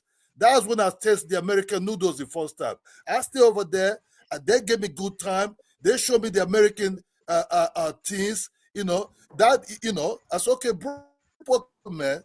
That's when the black Americans started coming. My brother, you're not understanding what I'm saying. Sorry. What's this guy doing there? My brother, let me just tell you the truth. We never actually like each other. The Caribbeans, the black Americans never like the Africans. That's just the truth. That's not true, my brother. That's just the truth. That's not true. So when I meet a Nigerian brother, the first thing I do is pull out my ID. And he looks at my ID. He says, what? He says, you're my brother. What? Are your parents from? Nah, my people not from Nigeria. My mother just has an affinity and a love for the continent. She gave me an African name, right? And then from there, oh, what you need? I got you, right? I could also share the negative experiences that I've had, right? Me as a Pan-African, though, I always talk about Mr. Oyafusi, and I always talk about every Nigerian I've ever pulled my ID out on, right? And it was love from there, right? Now in this internet society that's affecting all of us, right? It seems like even in think tanks that would like to be positive, like this one, right? I hear some of the most disgusting, gross things I've ever seen. So the reason I keep bigging up my sister was I did see her disagree with me, but she did pivot when she was like, but no, this is a problem. I don't like what you said. I can respect that, right? If you're fair on both sides, you said something wrong, I'm going to bang on you. You said something wrong, I'm going to bang on you. My Guyanese sister did that. Unfortunately for many You're not West banging on Indians, nobody. Stop the cap. unfortunately for many West Indians, they are caught in the middle. And I look out at the landscape and I try to forecast where are my people going to be in a few years? Where's the market going to be in a few years? Where's America going to be in a few years, right? Mixing, bro, mixing. There's a huge cloud of contention that is growing. And it's the smallest catalyst could make this powder keg explode. And that's what I'm saying to all my other Pan-Africanists as I walk away and try to figure out what I'm doing, right? It's a Bro, powder keg. We got to challenge these goofies like him, like Vovo at times. And Vovo is my brother, right? But we got to challenge these people when they're making these goofy arguments, right? When Wildfire wants to come on here every single time Willie, and which tell group are you Black in? Americans what we need to do. We have to challenge them and say, well, what should you be doing? Willie, what group are you in? What? What group He said are he's you trying in? to figure out by himself. I'm So a he part of don't belong to no I group? am the founding member of the ABA. We are the Anti-Brokenness Association. And I believe financial literacy and financial power. And I believe financial literacy and financial power. Stop lying, bro. Go ahead. Bro, stop lying. Yo, Will, I want to ask: Um, Are you gonna procreate with a black woman regardless of the nationality? Or are you? What are you doing? The best thing I could do to Snowball, he's revere. lying. Let me answer. The best thing I could do to revere and honor my ancestors is create another beautiful and productive and upwardly mobile black Yeah, family. Banners, you have the And if best you liars think in I'm here. lying, You lie, let me bro. show you my queen. You lie, bro. You got the queen. Stop lying. Right. That's fake. Can I get a close-up on my screenshot of that beautiful wedding photo? You don't have to show. It's okay. It's okay. Can We I get a believe you. close-up on my profile pic of that What's Hey, that? beautiful? AI can probably So there, AI hold can on, make hold that. on, You know. hold on. There's no question. That's Remember my yesterday you queen. talking about AI? That's AI my can do that. queen. I That have you beautiful active, bro. black You active, babies, bro. right? Forget that. You active, Oh, bro. that's That's good. not I That's true. good. That's good. I just wanted, I mean, I'm big on proof. No, you I did good. You see. did good. You did it. But bro, on the future, like you said, what's gonna be for the future of the people? I feel like that's what it is. People are gonna choose and pick sides. There's nothing wrong with that, bro. Like there's actually on top of not just negative experiences, like in history, Oh, look at her. there have been African Oh, she Americans just who came outside. Go ahead, bro. I'm listening. I was gonna say Look there at are that African fine queen. there the You I got would the have took the queen, bro. garbage You out, lying, babe. bro. I'm sorry. I would You have got took the the queen. garbage out. My But you got fine your queen. Nubian African queen. Look at you. Where's your queen? Look You at all lying. that Africanness. That's not your See, queen. yes, You lie. That's the devil. yesterday he said he has a hey baby mama. stop. Hey guys, let me pass the mic to No, Kofi. Let me I pass was the gonna mic back say to Kofi. Let me pass the mic back to Kofi. Go ahead, Kofi. Yeah, I'm down. I just have one question, right? We're African. If Hey we're Kofi, you can't. considered, Kofi, okay, go ahead. Go ahead. if we're considered to be all Africans, what does it matter who takes the lead or who's in the ruling seat? I just heard my brother just explain how he thinks Africans should come over here and take the lead. And I share the same sentiments. It should be the same with us going to the African continent, regardless of what ethnic groups we come from. Now, when I speak like Liberian history, why are we othered? You know, no, there's no. that's what I'm trying That was not Bro, there's possible. 50, there's And 50 countries let me there, bro. build on Nobody's that, telling Kofi. you can't See, go to look, either one and do what you got to do, bro. There's 50 countries in there. You could pick and ancient. choose. There's Let no. me build on what he said. See, if all of us identify as Africans, it's natural that you in America would lead. If all of us are under African, then all the things you guys state, most educated, most money, and all of that, then automatically everybody would let you lead. But you can't come and say I'm black. No, you can't, because we're African. Yeah, You yeah. understand? My main purpose for saying that was due to the fact that that although Africans sold us into slavery, okay, the damage, the African damage. sold your Not whole all family, and Africans. you were not there. Yeah, No. no. I'm saying, yeah. Although we Don't. When you say your side, remember there's brother, can I those finish? Can families I that was finish? also on the Can I continent finish? too. Can I finish? Can you mute your mic? Okay. Now, the reason I said that because although we were sold into slavery by Africans, the damage done to us by whites was much greater. Okay, it was down here in America where we went through the harsh chattel slavery. We were lynched, we were murdered. You know, our women were raped. That happened here in America. So In Africa that's too. why, yeah, and that's why I say that, you know, Africans should assist us in liberating ourselves here, because we shouldn't let these white Americans get off the hook for the evil and damage that they've done to our people. They should not be let off the hook. We should not just go to Africa and let them have America and get away with what they were done and get away with what Pharaoh, they when you done. say liberators here, what do you mean? Yeah. Yeah, liberate us, as in, you know, assist us in taking power. You How? know, assist us in becoming the next governors and presidents of this country and eliminating white But you supremacy have the forever. knowledge and the degree to do that there right now. No, a knowledge, the degree don't mean anything. You We have the need education no, to liberate yourself in the we need political system. revolution. We need Somebody revolution. stated that There are a lot of black people with degrees and knowledge, and we're still on the bottom. Okay, we need revolution. We need revolution those to people are not for the people. take It down must white be for the people. supremacy. Okay, and replace it with black supremacy. We need revolution for that. But bro, just the same Africans are way. going to liberate Africans. See, every time that this is why you guys, I sound like some bad guy. It's the identity. Again, your natural position will be elevated the moment all of us say we're African. Naturally. Because Africans respect academia. And Africans respect you guys. You understand? But you guys know it, but we refuse to accept it. And you guys move around in circles and talk a whole bunch of shit.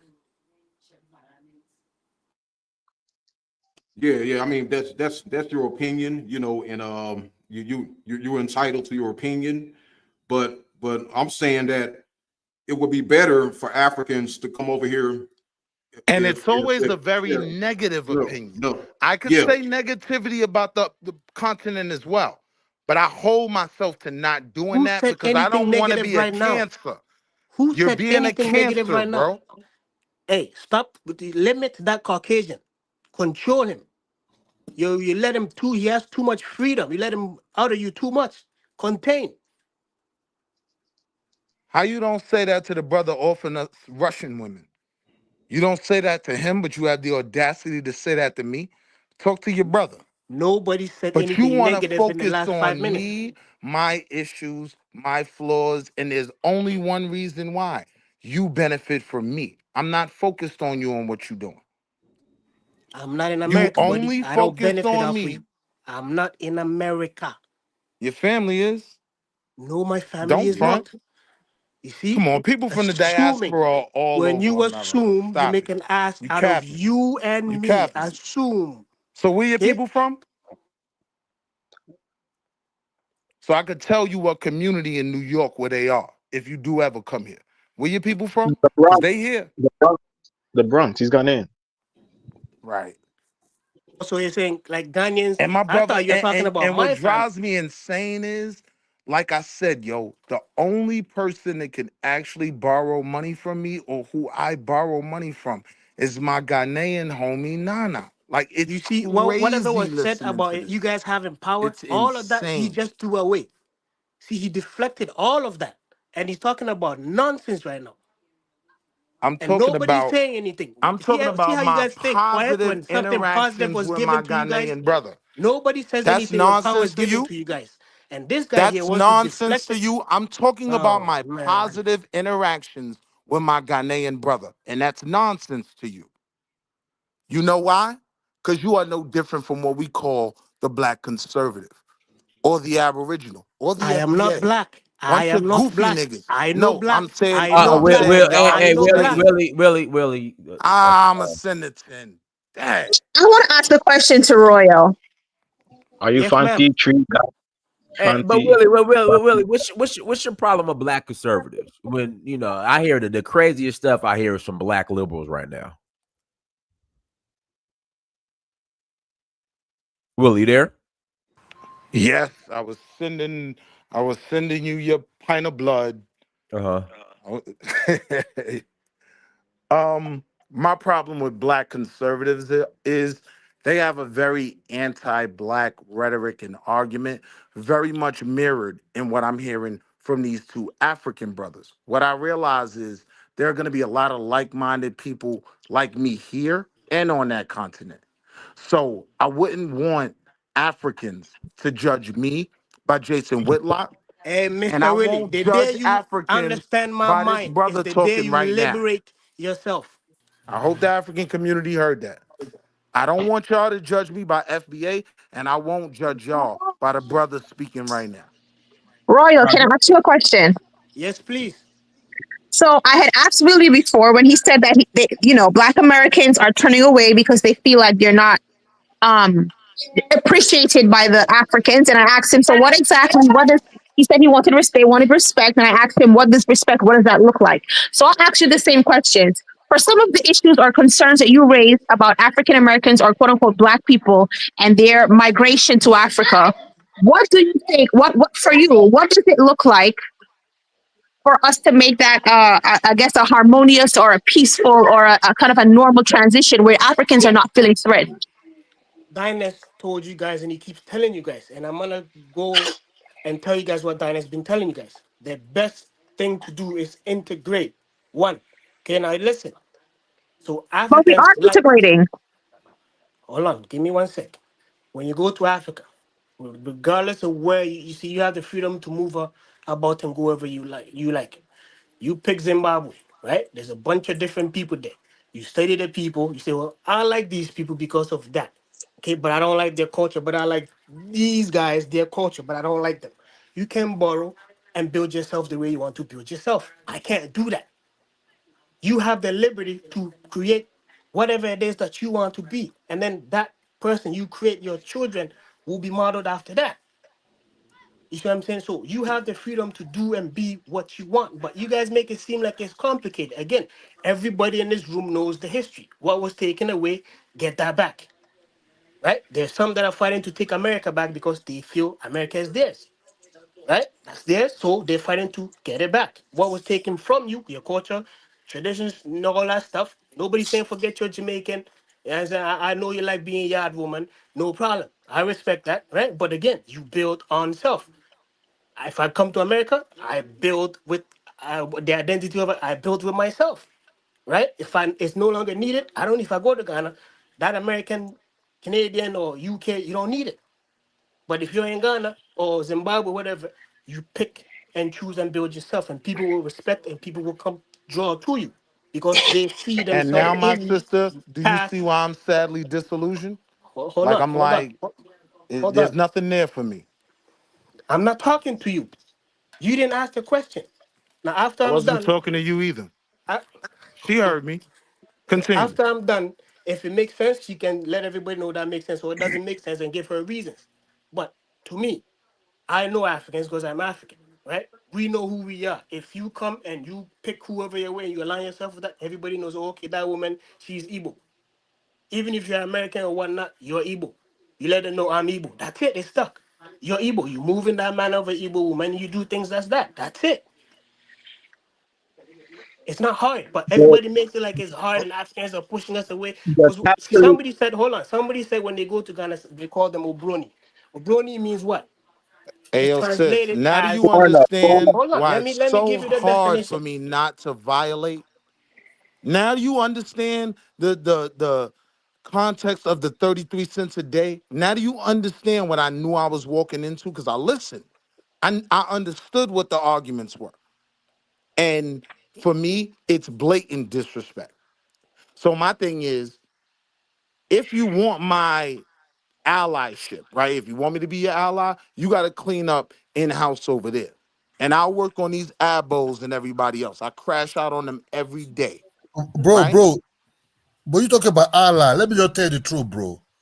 Listen, man, If you have money, I come know and where invest you it. at. Hold on, let me tell you You the truth. over there with the Russian women's. I Hold on, let me know. just tell you.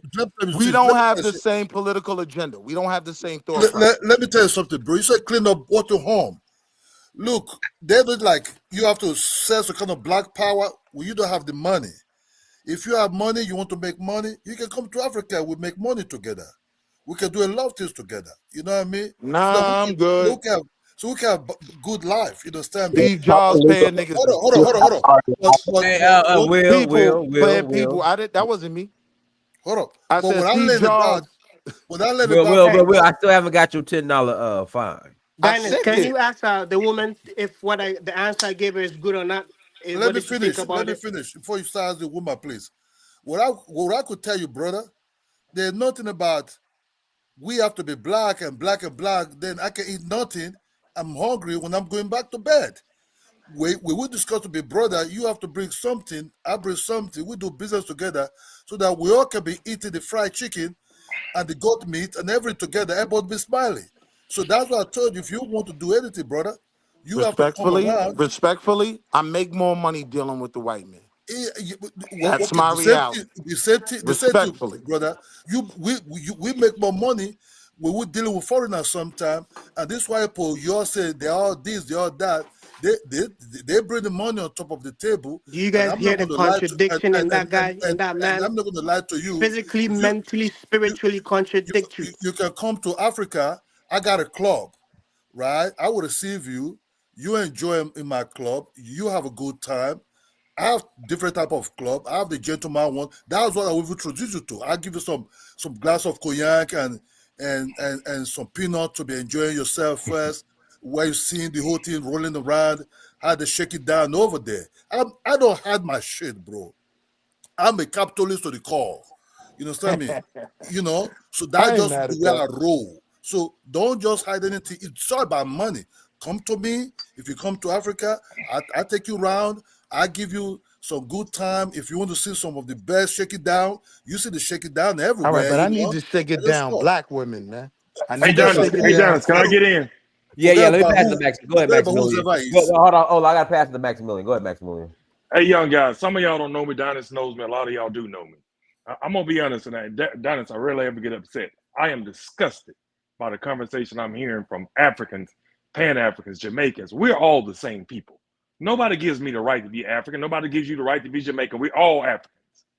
I run a business in Atlanta, a very large business. Donis knows this. I got Jamaican guys that help me. I got guys from Cameroon that help me. We all help each other. We've never talked to each other the way y'all are talking right now. If a guy's from Ghana, when I see a guy from Ghana, that's my brother. I'm gonna send him some business the same way he gonna send me some business. This ridiculous shit that y'all are talking about is dysfunctional. No African, if your ancestors from Africa, you from Africa. Nobody's gonna go to nobody's country and take nothing over, and you ain't gonna come over because we don't own nothing. The only thing we own is our ancestry, and that's from Africa. We're gonna do it in America. We can do it in Kenya. We can do it in the Ivory Coast. We can do it in Jamaica. But we all black people. Stop this divisiveness. I've never met a businessman who talks the way that I'm y'all not talk. black. I know black. I don't, sir. I'm not. If you're not black, the hell with you. Let me keep on going I know because black. we're claiming my time. We're claiming my time. This is the point, brother. We cannot talk to each other like this and be successful. If anything about you is black, when I see a black man, and I'm talking about businessmen that I know. You're not even black. You don't know the color black. I've never heard somebody from Haiti or somebody from Brazil tell me, you're a black man. Where you from? We don't care. When you tell me you from Jamaica, that don't mean you still my brother. Hey, bro, what we gonna do on this? When I need my truck worked on, I got 140 trucks. You know what I send it to? The first Jamaican, black, Nigerian, whoever I can send my truck to. That's the way we do business. That's We just don't do business. Everybody does business like that. No, but we do business with each other first. Royal No matter where you from. You have kings and kings that look like that have our complexions. What'd you say? Sorry, God what'd you say? No, that's the exactly God right. Mince I is didn't a hear you. fair skinned person. The God Mince is a fair skinned Okay, person. Sorry. I'm telling you about business.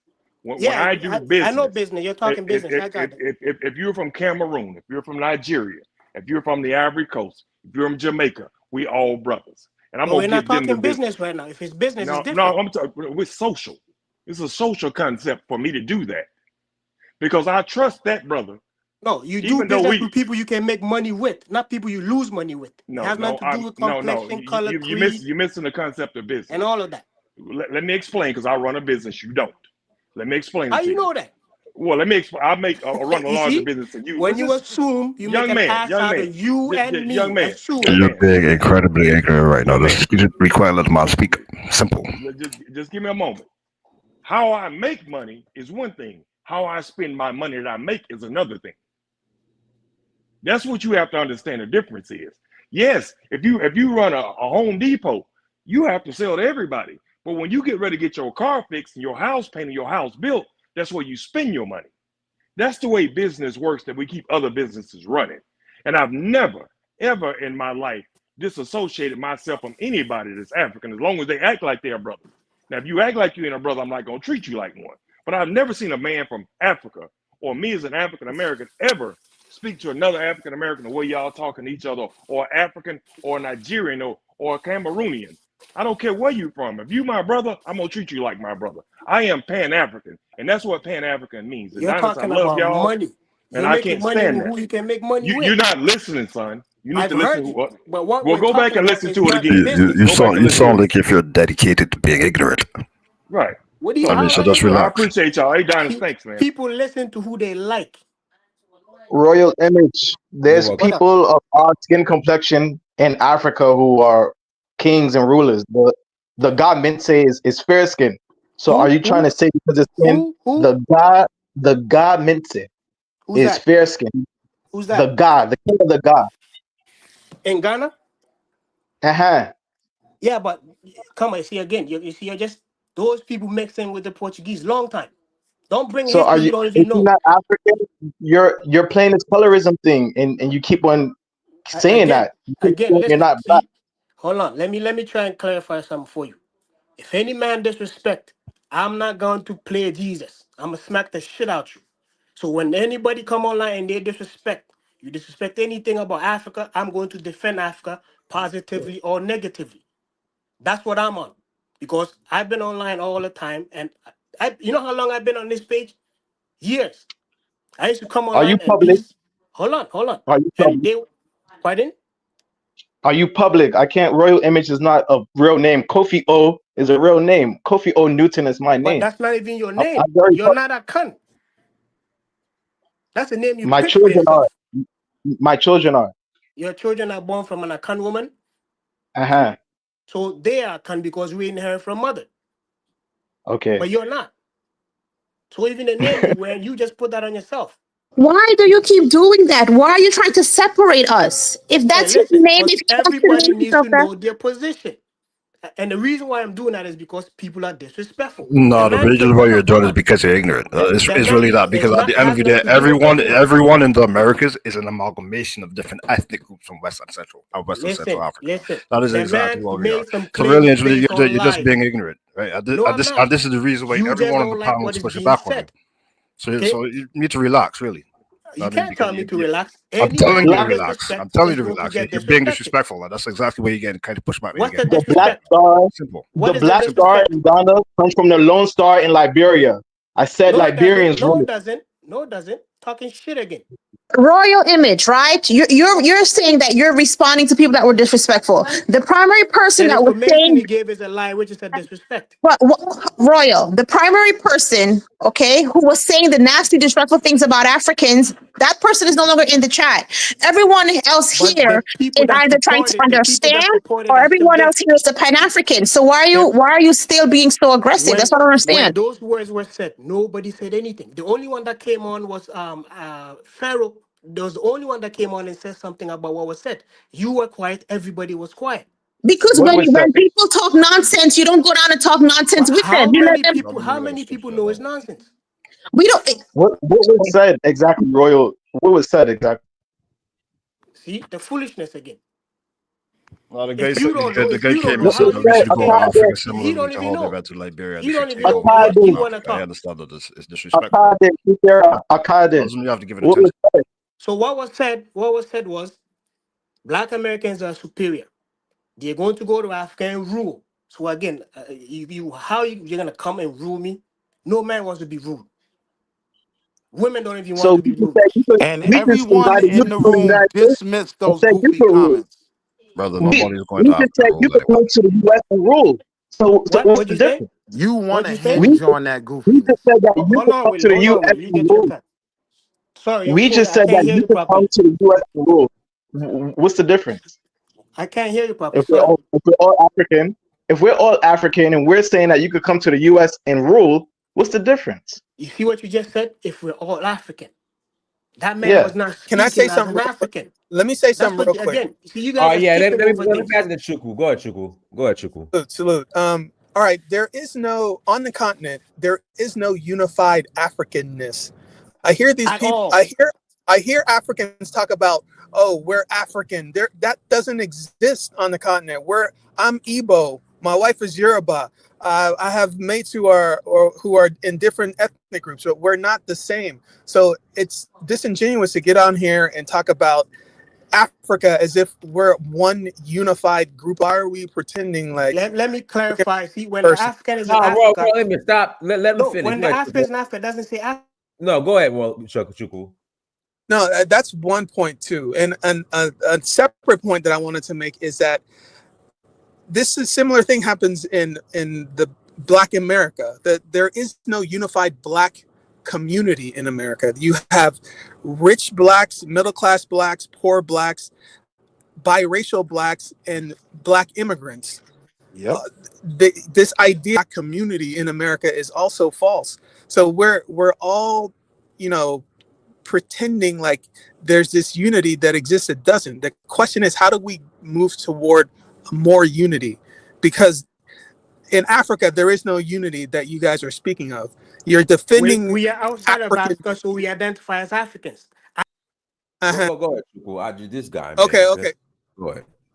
Okay, yeah, I do agree that when you leave the continent, when you're in the UK, in the US, stuff is the same because we are from the same continent. This is just for people in the diaspora, but I'm talking about when you're on the continent, when you're boots on the ground.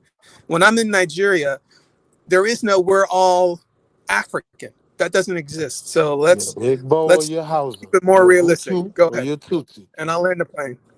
We understand that, and I think that what some of us as Pan-Africans are saying, or Pan-Africanists are saying, is that should be the goal. The goal should be that we should be identifying ourselves through that heritage, through that lineage. And if we did that, we would have a stronger African continent for the Africans who look like us, right? We're worried about ourselves, not about the Africans who identify as Arab or whatever else they want to identify as. We would have a stronger African continent, and therefore Black people throughout the entire world would have a stronger presence, would be less oppressed, and would have more prosperity.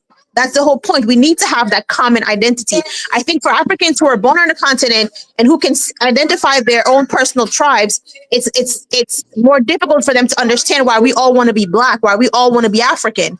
But for us who don't have that identity, it's a struggle we have every day to plant ourselves back in that heritage. Right. To say I'm a Black person, I'm African person. That's why we use that language, because we want to be part of that. You guys should be, I'm not swaying away from my beliefs about Pan-Africanism, but I do wish that some of the people that are on the panel right now that are African and that had the pleasure of being born on that soil and walking on the same ground that their ancestors did, that they would be more maybe welcoming to us, a little bit more understanding of the struggle that we have as not being able to have been born on that continent. Now you just hit it on the head, because I'm going to be honest. I don't feel welcome, right? And I'm very comfortable where I am. I'm actually in a position where I probably could help something if I believed in it, but I don't feel welcome. Okay, where you from? Where you from? Where you from? Jamaica? Where you from? I'm from Harlem, 8th Ave. Okay, let me tell you this. Chuku was right. In Africa, we don't say Africa. We're all African, so we use even the word Black. We're all from different tribe and different zone, but we work together sometimes to make money. And money sometimes brings us together. That will unify us. Now look, hold on. Listen. Hold on. This feast. I'm gonna give you the floor right back, but I want you to understand. I clearly understand that. That's why I use the specific two dynamics that I use. It can either be Igbo and Hausa, or it can be Hutu and hold on, real quick. Or it can be Hutu and Tutsi. And I don't see myself. I will give you. Hold on. Hold on. Listen. Let me land real quick. So you understand what I'm saying, because I want to hear what you're gonna say back, right? Bro, I will give you time for you to have your koyank and have a good time for yourself. Just give me some short time, bro. And not rolling yet. I want you to hear where I'm coming from. With this Black love, so you can respond appropriately. Hold on. Even this Black love brothers are trying to promote over here is also very fake. This Black love B1, B2 to B6 or B12. we got a problem with Black love, hold on. No. What I'm saying that is I've said a lot when this music was trailing in in the hip hop zone in Europe, this what called genuine.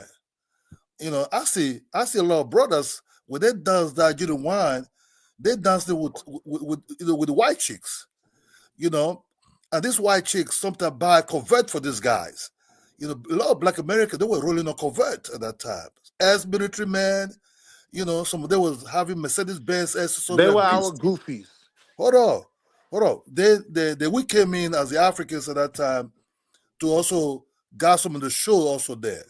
We understand how the Black Americans are telling me, what are you doing with the Joker Brothers, man? What are you doing with the Joker Brothers, man? We kind of caught in a little bit to also have the fun. Black love actually never really exists. You love what you love. No, that's not true. Black love is not going to sustain your marriage. Black love is not going to make you have a good time. Black love is not going to. I totally disagree. Look, let me tell you something. When the white chicks speak, they speak Cecily. They tone it down a little bit. Black love does give me a good time. I don't want to be a part. I don't want to go to a party that doesn't play.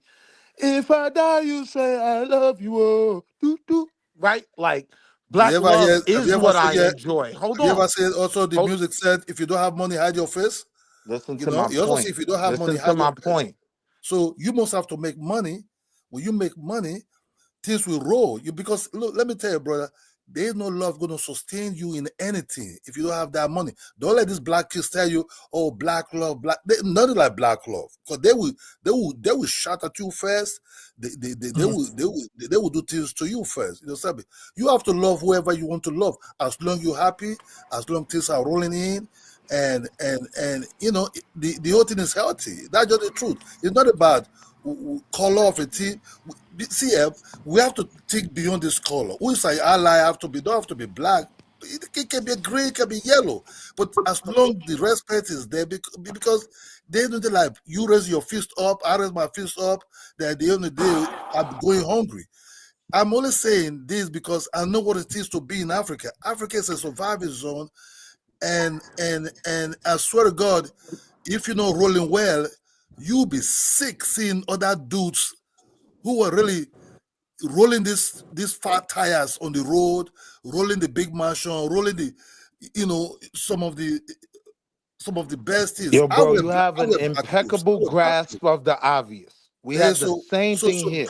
please, when you come into Africa, you can enjoy the sun. Think about how you're going to make money. Inside the 90s, early 90s, late 90s, when Sean John was close to wear for black people, that I bought a lot of Sean John. Do you think that if I don't make money, I could go buy Sean John clothes, the FUBU, the Rockefeller type of jeans? Because I'm tall. I'm 6'9". Rockefeller jeans, jersey jeans was a jeans that I could size into me. So what the hell are you talking Yo, about, bro, man? now that you done taken us to what I'm trying to do, Macy's, what's the point? it's not about money. Talking It's about, not bro. about money.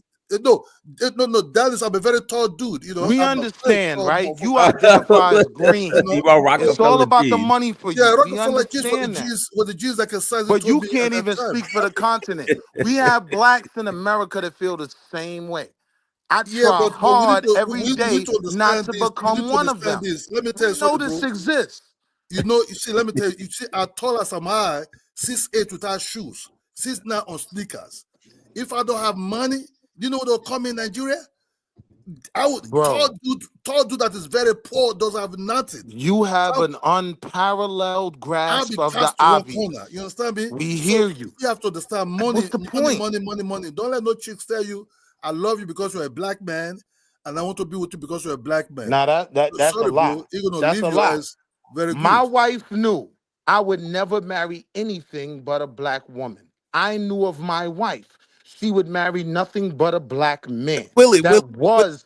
was a magnetism between us that Right, brought us but together. It's an Willie, absolute fact. can I explain Go one ahead. thing? That there is a difference in black consciousness when it comes to black Americans and people from Nigeria, let's say. So in America, the context of being black, right, has a cultural context.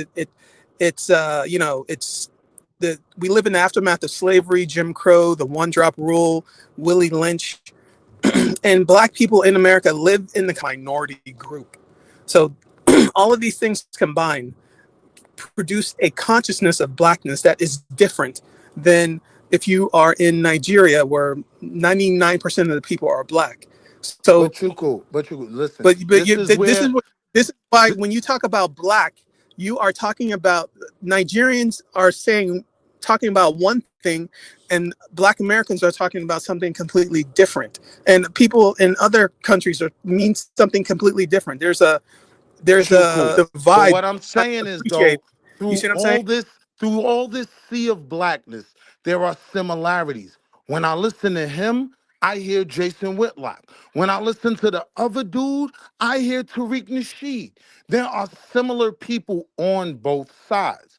My argument is that we need to put them all in a corner and let them talk to themselves because they only make me more negative. You understand what I'm saying? So I'm trying to pull Well, back from even being involved in those conversations there's a that will fundamental make me say misunderstanding. something that'll let my Guyanese sister down. But what right? I'm pointing out a fundamental misunderstanding here that you don't even appreciate. When I hear Ola, I know exactly what he's talking about. I He do reminds me too. of my father in many ways. But you don't understand the consciousness of imagine you are in an environment where everybody's black, right? In that environment, what Ola's saying makes more sense. So, for instance, if a Black American marries an Igbo, she becomes an Igbo, and all of her children are Igbo. That's how this thing of ours works. So Ola marrying a white woman does not matter. All his wife belongs to his tribe. All his children belong to his tribe. But And I Black understand Americans that their will not dynamic may understand. be different from ours. I do understand that. What I'm saying is, in my social politics, how I approach the world, the one fundamental thing I'm working on harder than anything is to promote the African American Black family, right? So that is a Black man marrying a Black woman, producing Black children that will make us proud. That is my goal. So my goals don't align with where his life is. And that's okay. That's okay. But I don't hate you're him for it. pretending. What you're pretending is that Black Americans aren't splintered between passport brothers and swirlers and They're divestors. There's so much goofies. mixing happening. No, but you are downplaying mainstream. I'm Like, saying they you know as what I'm saying? well are not a part of my political plan. They are not trying to promote and move in a way that I agree with either. So him, the passport brothers, all of them, I put them all in the same box and I move them out my way. The situation that we're facing is ever since desegregation in the 1960s and the lifting of Jim Crow, the Black community has splintered into many different subgroups. Agreed. Like not everybody plugged into the same group. With the fact that division is the order of the day. You have FBAs, Black American Negro Freedmen, Black Hebrew Israelites. You got all these Agreed. identity groups springing up, and it's a result of this splintering that has started since desegregation, and it's only progressing. So in It's accelerating. 2025, the question is, what are you promoting? What are you teaching your children? Is it all right to be Kanye, or do you want to be LeBron? And I'm just using those examples in terms of their family. One has a I don't know Black what that family, means. one's married to a Kardashian. My point is, right? My goals, like what I fundamentally am fighting for the most, right?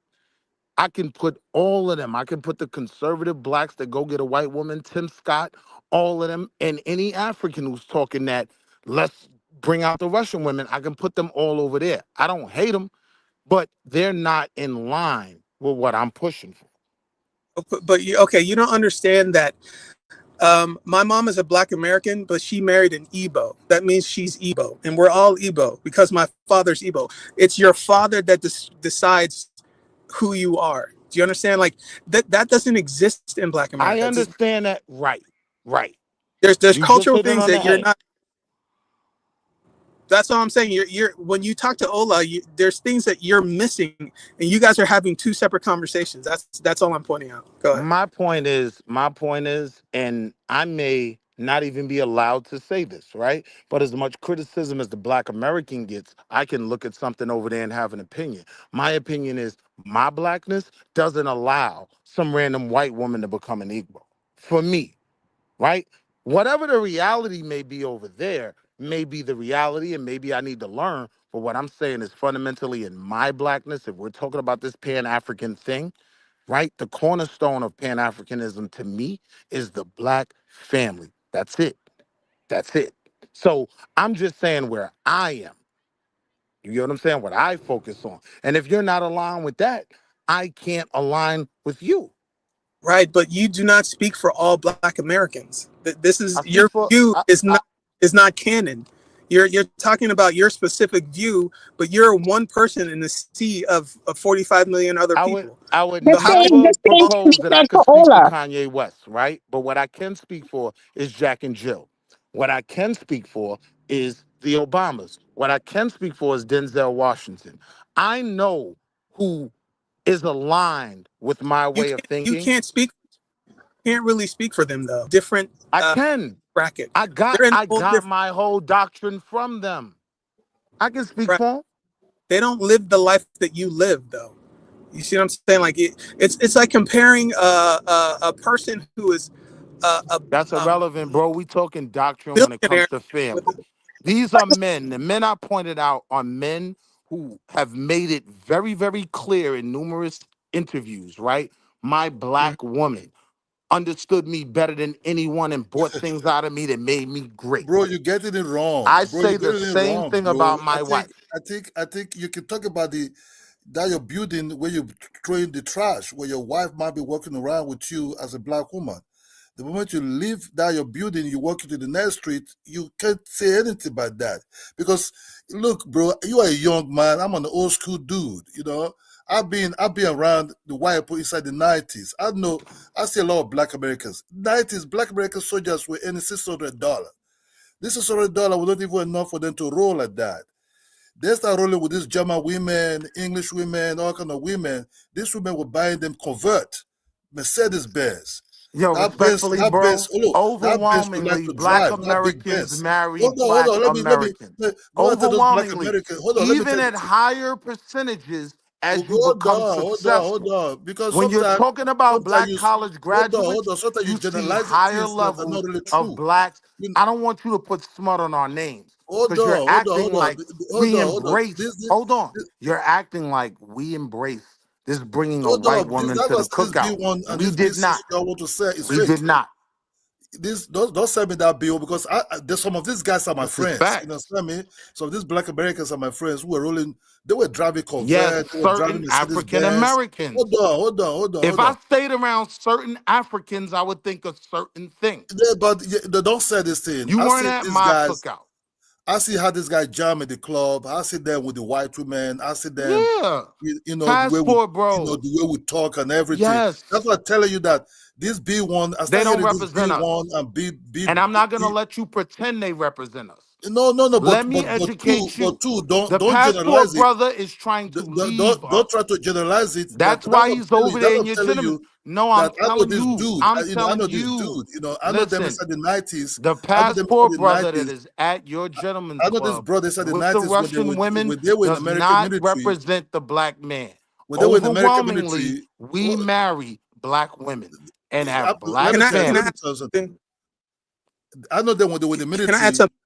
Mhm. Hold on, give me just 2 seconds. When they were in Yes, the sir. military, their salary was about They don't $600 represent at that us. time inside the 90s. They don't Then some represent of us. them, they have 2 years, 4 years contract. When this contract is done, they don't want to go back to United States because they say, man, what am I going to do over there? So they have some of these German Yeah, and women, English Africans killed women. Patrice Lumumba. They Oh, don't they have represent you. everything. And these guys, they're rolling Do with they? convert. You know, in the summertime, I see my dudes, I see my guys, when they come out with their convert, they're on street, they're enjoying the song with this convert, playing some of this old school Big Daddy Kane, Yeah. High Five on this convert. Yes, And and they're over there because they're not accepted here. and we roll it They're big, over and there because they're sometimes not accepted here. sometimes we roll it big with these cars. You understand me? So I don't want to Yo, hear, bro, they oh don't man, I come define around us, with big bro. breakfast. Stop Oh trying to man, sell that. forget They don't define that us. thing, brother. It's all about the money. The You money's don't know fake, what you're bro. talking Forget about about, the bro. color. The color They doesn't mean don't anything. define us. Yes, Understand they me? exist. I would never deny that they exist. But the black men that you are around do not define us. But what? Those aren't the reality of the black American male. Okay, Right? but Will, Most let of me just them. say one thing here. Okay. Okay, you're an honorable gentleman, and I rock with you, and I agree with 90% of what you say. You my But brother. this is what the philosophers call a solipsism. You have what is known as main character syndrome. You are trapped in your specific perception of No, reality, I'm and you dealing with hang on. percentages. Just let me lay it out. You're unable Can to we look see at the anything. numbers after you lay it Hang on, out? just hang on. Just give me 30 seconds. You Okay. are you are the center of your universe, right? And you have a specific perception of your universe, and Right. it's, I understand it and it makes sense, but it does not generalize to everybody.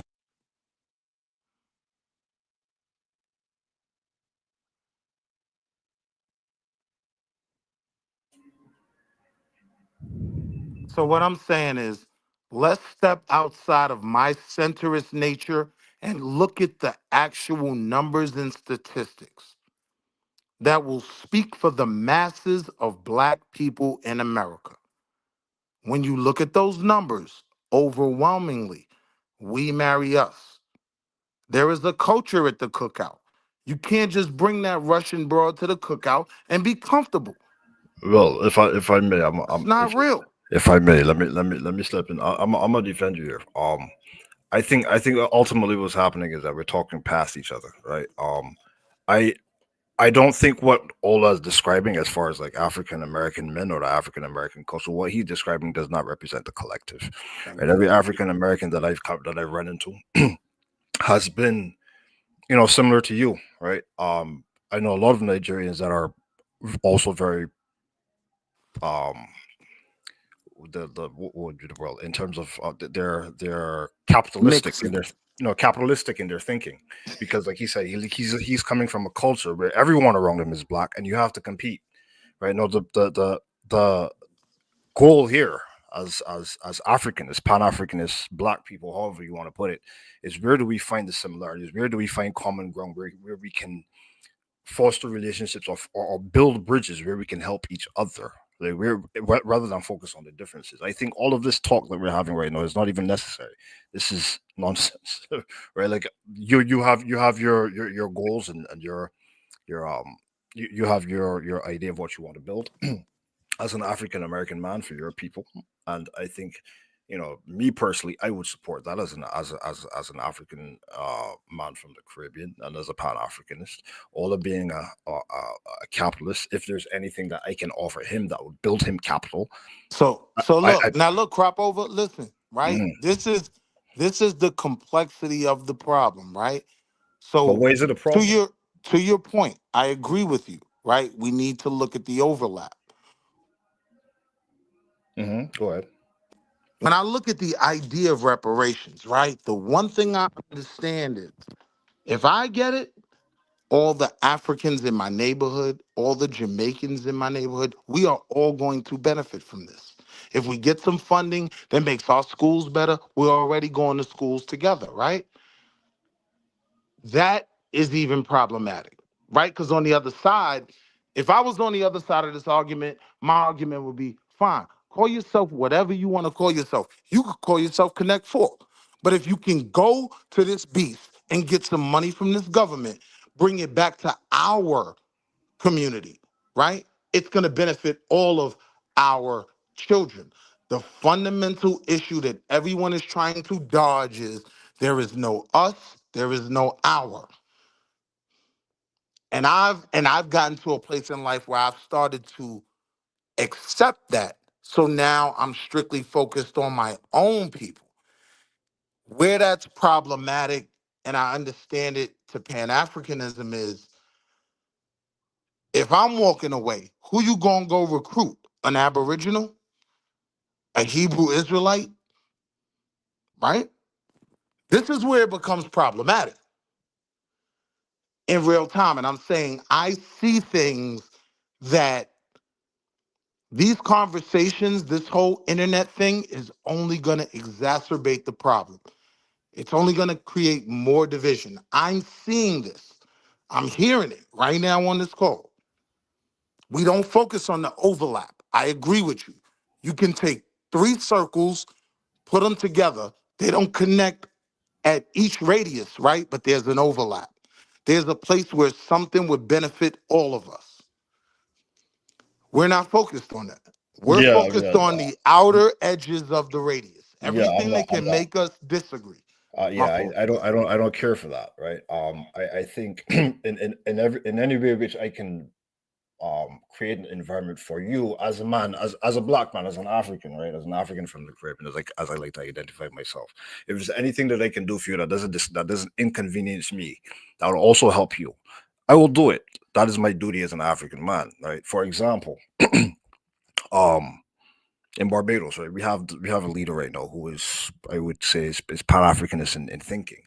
So what has happened? I love that system. Yeah, what I realized is that as of recent, we've allowed Nigerians, right, who have a very weak passport, to be able to travel to Barbados, I think, for a period of 6 months, and they can stay although visa free, so long as they can get here. If they want, to, however, Barbados can be a springboard for them to,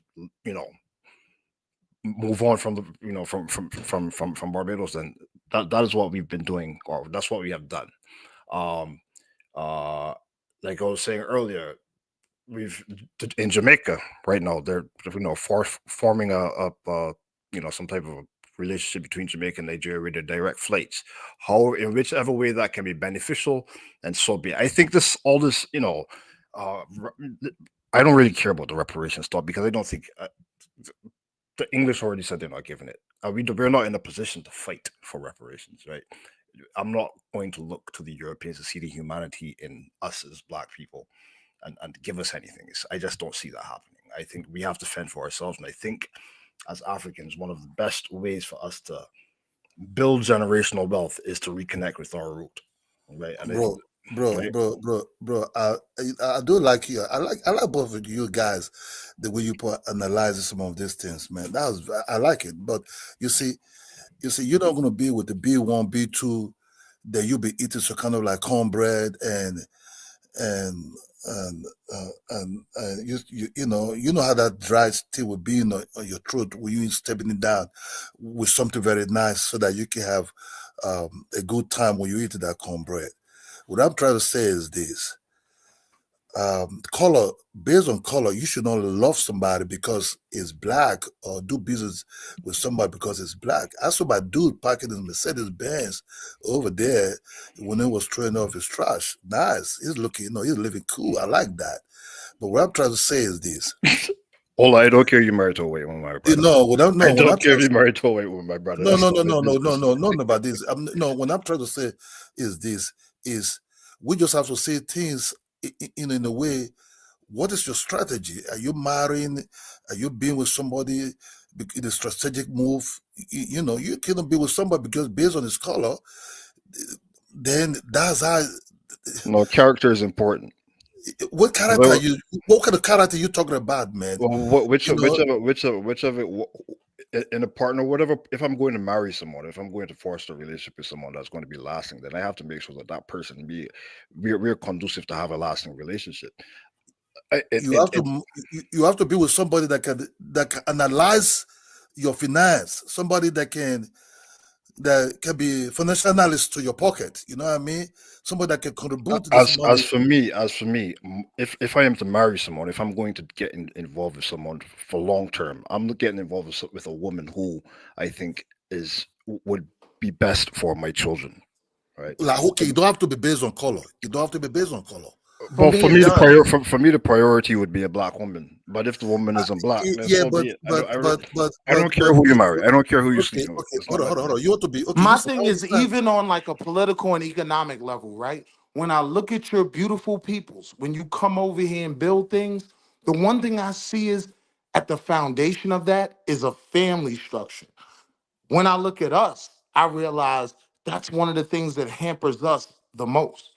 So this is why I prioritize the Black family.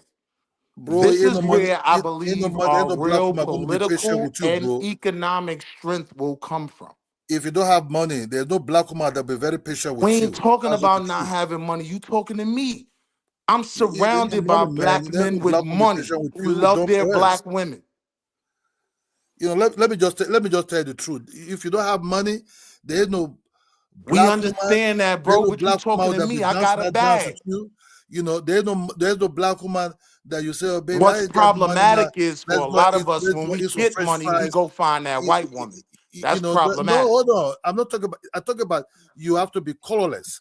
You don't have to take color as one of those things when you start operating into anything, relationship or no relationship, because the truth of the matter is, what will satisfy you is something else. You see, when you start thinking about, because that person is Black, like Dr. Umar, and because of that, you start having walk all the time on the park, while your mates rolling Yo, on Rolls bro, but Royce. respectfully, you don't understand our dynamic. You No, don't forget the understand the dynamic, things. man, bro. Hold on, you don't understand the things that hurt us the most, right? We Like, okay, go what through hurt things you? of our I we go want to through know what things hurt of our people saying, I got Indian in my family and good hair, right? you. A certain level of pride needs to be reestablished before we can do anything for anybody, including ourselves. Okay, what And is that India hair? What is starts India with hair? Okay, black family. I'ma what always is stand India on hair? that. What is India hair gonna do to you? Okay, I got India hair, but I can't eat. I It get India causes hair. our women, I it get causes the our India women to hair. I buy get all India types hair. of I live in one. weave from I, India, I right? get India hair. I have 1 bedroom apartment that I'm You're turning not around, listening but to I what I'm can't really saying. move. Take the money out of it. Talk to You me. know, no man, Talk to because me. My I think bag is listen, fellas, warm. Talk to gentlemen. me. I Ultimately, got the listen, money. The money you ain't have the issue, right? you have different priorities, and that's okay, right? For Wall Street, well, his priority is to be able to build a black family, a solid black family. That's After it. that, then he can that is the foundation upon which he and his people can grow. That's how he thinks. yeah, okay, that's good. That is But his for me, intellectual that is his intellectual and okay, for ideological me, bro, orientation. that For I'm you, trying to Olaf, explain. give me a second. Yeah, Give me a second. yeah, Because I've been hearing both of you for like hours at this point. okay, go on, You're bro. talking past each other. There's no real difference. You just have a different approach to life. Right? It's really that simple. And you're talking positive. You're not going to convince Wall Street Bill that the way that you see things are the way it's supposed to be, and he's not going to convince you that the way he sees things the way that it's supposed to be. And but it's fine to hear each other out, right? But ultimately, right, you have to give people grace and let them be what they are, right? And this is the same thing that Chuku was talking about before when he was talking about with the the Igbo family and once you marry into the that's all fine and good. Like okay, like we got that down pat. Now where do we go from there? Right? How do I support Wall Street Will? And what can I do for Wall Street Will that will help facilitate a strong family base? What can I do for Ola that will help facilitate making some money, making some upward mobility in terms of finances? That is where this is the point from where we should start, right? It's everything else is just noise. You're just arguing about dumb shit. Really, it's Yeah, infantile. yeah, but I appreciate. You see, I appreciate everybody. That's why I'm just saying it, because I know this dude is a Black American. Good, I like that. You see, me, I'm as an African. I grew up also in a total different way. I can understand. I'm also learning from him the way he see things. He see things in the black form, and you have to be in the black form. My eyes, my mentality. You're Actually, South African? huh? I thought you're Nigerian. No, I say he see things in the black form. I'm a Nigerian, right? I don't see things in the black form like that. I see things in a total different perspective. You know what I mean? I see things. You have to love everybody. Depends. Everybody. Let put it like this: in individual level, people are bad. People are good. Individual level. It's not really collective. What I try to tell my dude is this: that he speak in the Black American level. Not all every Black Americans are down with that kind of heavy B complex like that. As that said, as an old school dude, it's a 90s. Look, it's a 1995, bro. When I came to United States, I came to United States with the one Black American girl that took me to Charlotte. Winston Slime. You understand me? That was the first I've been to Winston Slime. You understand me? We talk. She dig me. I'm around with the family. I eat some cornbread over there. We talk a lot. And I told the girl, look, girl, I'm not really into you like that. I'm not down with you like that. She said, why? I said, sorry, I'm not going to be, I'm just honest to you. I'm not down with you like that. That was 1995. What did this chick do? She was heavily pissed. She was very, very mad about it because I said, I'm not down with her like that. And before we know, she started calling me all kind of names that I waste her time. I said, look, it doesn't really matter. I didn't promise you nothing. That was 1995. You understand me? So what I try to say, and she told me she have a goddaughter that is white. I'm like, okay, nice. That's why I even, started even talking to her. But what I'm trying to say is that color level in life, if you have to take the color level in life as part of your yardstick or moving around, man, you're gonna fall very hard. You're gonna be in one corner, you breathing in air, eating air, we'll take that nice drink, we'll take those things. You have to make sure that you have to in every session, you don't know where your opportunity will come from. You don't know where your opportunity will come from, bro. You just have to be open to anything. Forget about this black law. Forget about this B1, B2. You know, just say, okay, this is the way it is. Our friends who married to Indians, to Malaysian Indians, our friends who married to Filipinos, our friends. Man, this dude, man, they're driving on G-Wagon. They build schools. They're running schools in Enugu. Some of them have fishy business. It's not Nigerian women that bring this kind of business and wealth to them. Is this women that come from Malaysia, Indians, Filipino women, some of them the white women? They join phone together, establish this business. It's not about being one and I say, oh, my black love, oh, my queen. I No, love you. but I think my ifufu. I think you're ultimately misunderstanding the Afro-American perspective, because for them, the foundation of their financial stability and financial liquidity is investing in each other, right? Because if you look at the Afro-American dollar, I believe it's correct me, Wall Street. Well, if I'm right, I believe it stays in the community for about 6 minutes or 6 hours or something of that sort, right? So for them, living in a country where it is majority white people, right? European dominated country, then they say, well, in a sense, well, in order for me to be able to build wealth, I need to foster strong bonds between my people, right? And build wealth amongst my people instead of just giving it away. So I can understand why they would be like, okay, because their experience is different, right? Even me from Barbados. This brother gets it. Even me from Barbados, right? It's a little different. We get white people coming to us. We get thousands of white people coming each day to Barbados. So they're bringing money to us, right? Which we in turn end up having to spend to get, because a lot of our stuff is imported, right? And we end up spending it anyways. But in places like Brazil or United States of America or Canada, even, like, the dynamic is different. It's not Nigeria, right? Nigerians especially are hyper competitive. That's one thing I respect. Nigerians aren't competing with other black people. Nigerians are competing with the world. I understand all that. And so that's why he was telling you from the beginning that your ideological orientation is very different to Will, but you still have to understand them. We have to give each other grace, right? And try to understand each other. That doesn't mean that, just because we have differences in opinion, that doesn't mean that we're any fundamentally different, because ultimately we are all we have, right? Because a white man is not going to look out for you. A white man is going to make sure that he got his people set first.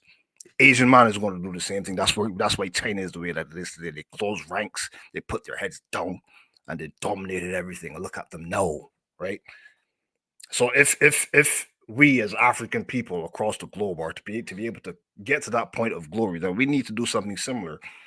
It doesn't have to be the exact same. It doesn't have to be the exact same method, but we need to understand that we have to prioritize each other. So I understand Wall Street Will's perspective, right? And I appreciate yours as well. You're a hustler. I respect it. Trust, I do. But same with me, I come from a different orientation. Me, like Wall Street Will said from the very beginning, we as Caribbean people, we're caught in the middle. So I understand you both. Right? So you just we're talking about dumb shit. Like, we're just kicking this shit out at this point. Yeah, and it's simple. Like, if the Europeans came to Africa to conquer the women and just have children with the women and then share their wealth amongst Africans, they would have done that and more. Instead, they came, raped some women, left their offspring, and continued to take from the country. Now, if your wife is living with you in Nigeria or in South Africa, that's fine, But if it's the other way around, that's a form of brain drain.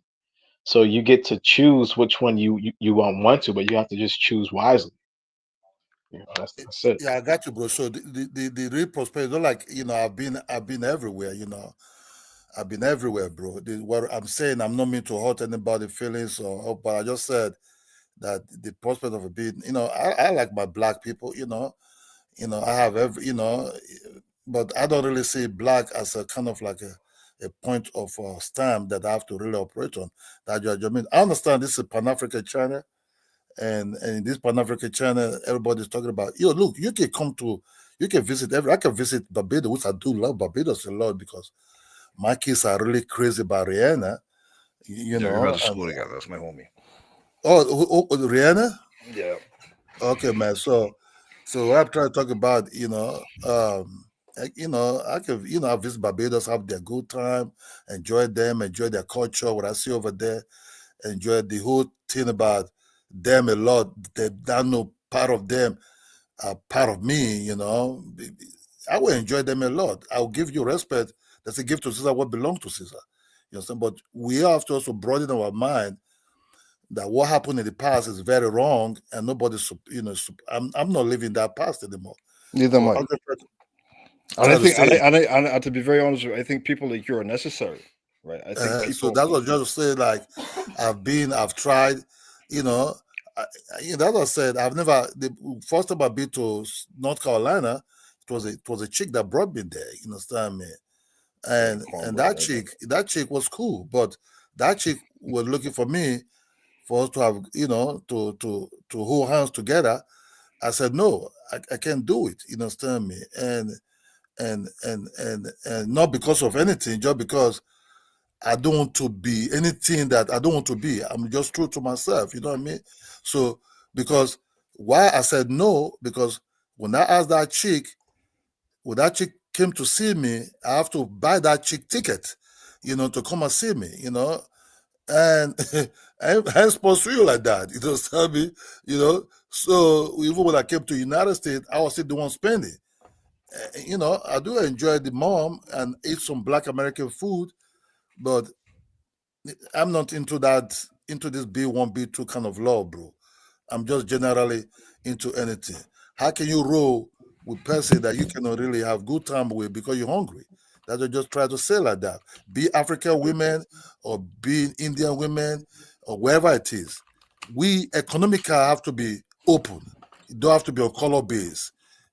Because in this world, you don't eat love. You don't eat love. Love is good, but you don't eat it. Love has to be combined with economical power.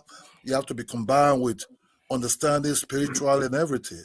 I can connect with an Indian woman spiritually and economically. So you don't have to be color-based. I can connect with Chinese woman spiritually, but economically. As long we build things together on this earth, and the earth have to be nice and good, not evil, but something that is very, very good. You understand me? That's why I could stay in Nigeria, and thank God tomorrow is Good Friday. I could have good time. I could see things around my circle in Nigeria, but that doesn't Hold mean. on 1 second. Jafia 03. By the definition of FBA ADOS, I am FBA ADOS. Go ahead, Ola. Okay, thank you very much, Dan, for giving me this space. You didn't kick me out yet. I have to be. That is, but when you're the African, man, I would like to take you out, bro. So for you to listen, I'll be in Nigeria in August. If you're in Nigeria in August, man, you I live in the Lekki Phase 1. You understand okay, me? I'll be on Victoria Island towards the end of the trip. I'm from Edo State, So so I live in Lekki Phase 1. So what I'm trying to say is this: it don't have to be that level. We have to see things in a very broader perspective. We have to see things in other ways. My wife worked with Toto F over here. You understand me? He worked with Toto F. It's the commissioner market analyst to Toto F for years. You understand me? I've been with her for about 28 years. We go to 28 years this November. That's pretty long. We talk about 1997, man. You understand? So I've been to everywhere. So it's not about how I see things. It's just about the way I see my own type of life. My dad's school in the United States. I have FBA, what would you call FBA, half sister, half brother. My dad have 3 children with Black American woman from Florida Ladell. When he was schooling in Tallahassee, sorry if I did pronounce Tallahassee well, but sorry for my African accent, Tallahassee, what do you call Agriculture Machinery University, in Tallahassee. My dad was there for 12 years. He have his PhD there. You know, so I have what you call FBA, have brothers and sisters. You know, so I'm not really new to these things and everything. I've never been to everywhere. Once I've been to North Carolina, but came with a chick. That's just the truth, bro. I love everybody. Don't drive me into something I'm not really. I love everybody, but the open And perspective. let me read these super chats. Let's see here. RB NOK 59. Thank you for 59 holla. I think that's Scandinavian money or Norway or something like that. Still, it begs why the Pretendians are here since they're not black. Non-starter and will. Victimhood is not a badge of honor. Maximilian, $1.99 holla. Not one Pan-African on the panel. Shaking my damn head. Bajan Melanin, $4.99 holla. If Africans have a problem with African Americans, then they have problems with us too. We are a package deal. Yamoja Dantora for the $1.99 holla. Thank you. Beef, my 30-year-old niece fiance is Ebo. They in ATL. All right, go ahead, Ola. Tell us. Keep going. Keep going, Ola. Let us know about your, how you love everybody. Yeah, I love everybody. You know, I love everybody, because when I say I love everybody, I don't really go towards colorism and everything. You know, I've helped for different people, for the white man side in terms of business and everything.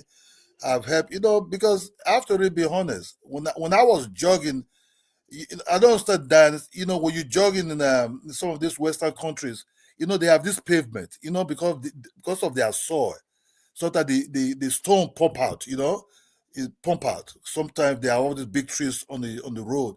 When I was jogging in Europe, in Western Europe, my son was on the back.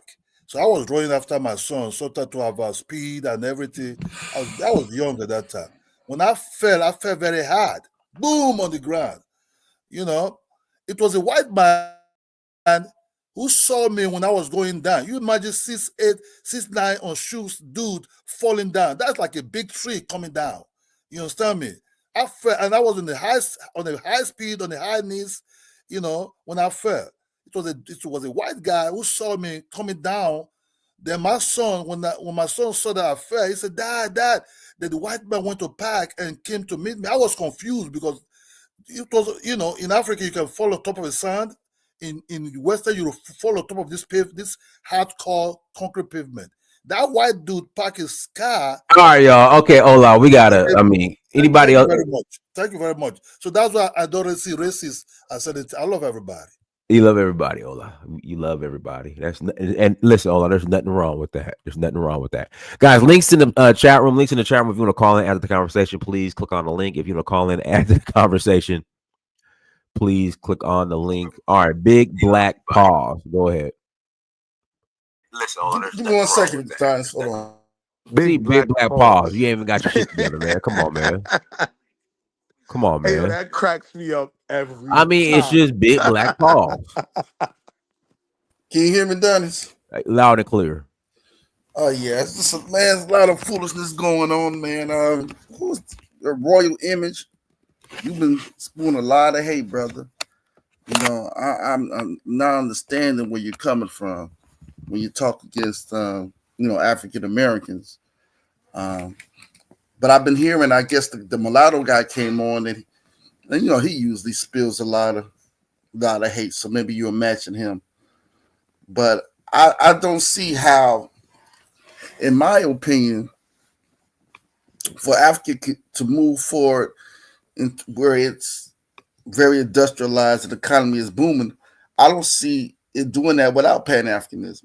I really don't see it. And you're not going to have the Pan-Africanism as far as, okay, we can just be cool with each other as countries on the continent without the diaspora, because the same love you need to, interact with your continental brothers from different countries on the continent, that same love is going to need the same love is going to be needed to interact with the diaspora. You're gonna need that. You can't have that love without interacting with the diaspora. You see what I'm saying? The diaspora has to come in that fold for that type of Pan-African love to push Africa forward, in my opinion.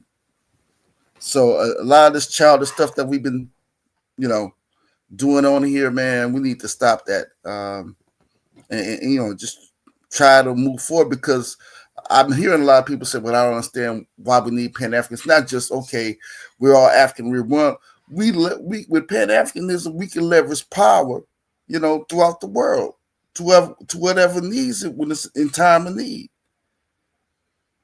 You know, this world needs to know that, you know, that, you know, you can't do us wrong without having consequences and repercussions. You know, I'll land the mic there.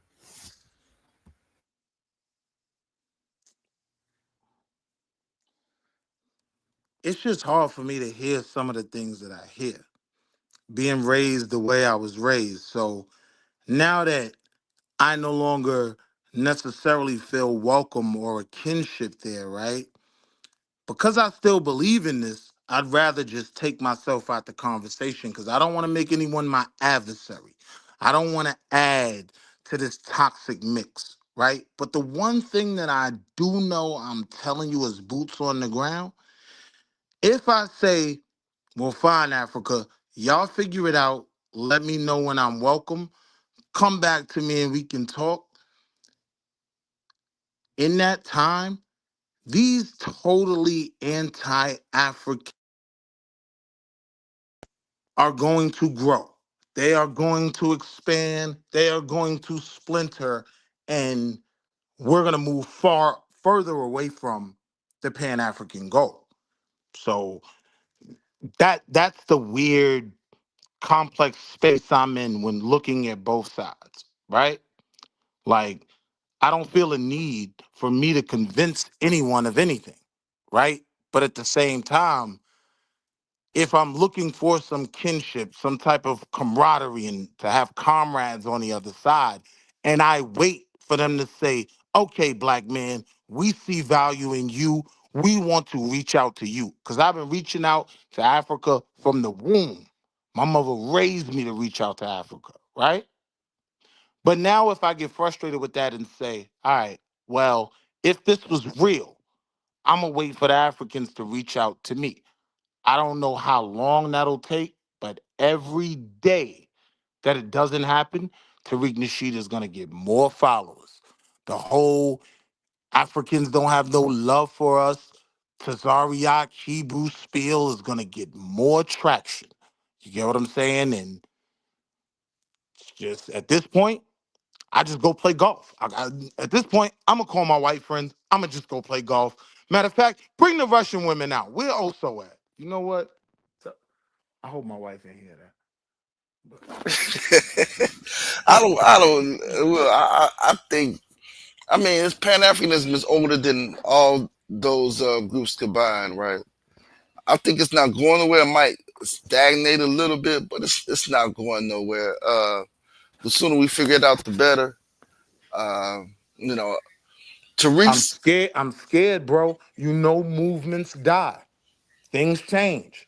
And when I look at the climate, when I listen to my own people, and you got to understand, I'm the one banging on them Aboriginals every chance I get, right? Mm-hmm.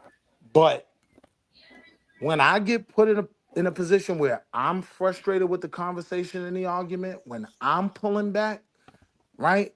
And I'm the one over here fighting against all the goofy Aboriginal talk. I know if I leave the fight, they're gonna expand in terms of Black Americans, right? That thought process of the African don't love us, we have no connection over there, they can't do nothing for us. That's gonna expand, and I don't know. It's just it's the conversations themselves by See, I people who think I what's do going believe are on, Will. intelligent. I think what's going on. I mean, but you can't just look at Royal Image from what he's saying, just like Royal Image shouldn't look at Mulatto, you know, from what he's saying. But Big Black, pause, right? What I see is every time they want to speak on their issues about Black America, the first thing out their mouth is FBA. First thing out their mouths. You get what I'm saying? Your man Image had the nerve to tell me he was 5% at one point, but he's judging Black Americans on what he goes into the internet and finds, not on the brothers that welcomed him in, schooled him to today's mathematics, fed him, hugged him, embraced him, loved him. Nah, he ain't judging us because of that. I think He's going to but I find the think he worst. put too much emphasis on one image. He just dropped off. He probably just came in swinging, and whoever get hit. It sounds like he did that, you know. I mean, I hear similar things from Wildfire. You know what I mean? The one thing I hear is a lack of empathy. And I hear that from both sides. Vovo's no different. You get what I'm saying? I'll criticize my brother too. But me and him, at the end of the day, are on this soil together. Our final outcome is tied. So there's less room for me to cross him, turn my back on him, than it is for me to turn my back on the Atlantic.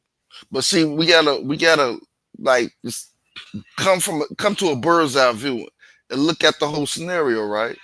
Really, the only places we're bumping heads is in the places that, you know, we don't rule. You see what I'm saying? A lot of times, you know, when one thing that some of the continental Africans say, they say the whole thing is, you know, when you all come over here, we're kind of welcoming. We're not, you know, which is true for the most part, right? But I think what happens is when the continental Africans, not only just continental Africans, but different groups come over to places where, you know, we're not the ruling class, there's a bumping of the head as far as, like, you know, the priority, what one group deems to be the priority. You can even take, for instance, South Africa, man. You know, the Nigerians and the South Africans were bumping heads, you know. Big black. Hold Pause. on. That's what I'm trying to say is that even on the continent, right, when you have a country that's not, you know, where we're not ruling overall, you're gonna have some bumping of the heads, and a lot of that is non-black orchestrated also. So we got to keep that in mind. But Big Black, we rule YouTube, right? We rule certain spaces, right? So we do have some control, because if we haven't made any progress, then I'm all the way out. I'm just gonna hang out with these white people, right? I gotta believe in the progress that we had to keep the morale that we can still build going forward. You dig what I'm saying? But with these arguments, my criticism of the loudest people in these conversations from the African side is all I hear is African booty scratcher, African booty scratcher, African booty scratcher, right? Now, Black Americans have some legitimate gripes as well. Black Americans can say, we don't feel like y'all have integrated yourselves into our communities. We feel like y'all have pretty much Afro gentrified a lot of our communities. And we aren't on the same team. I don't focus on those things, bro. I focus on Mr. Oyafusi. That teacher loved me. That teacher put hands on me, and my mama said, hit him again. Because she knew, you know what I mean, he wanted what was best for me. I try to focus on the positive, but when I'm listening to their arguments more often,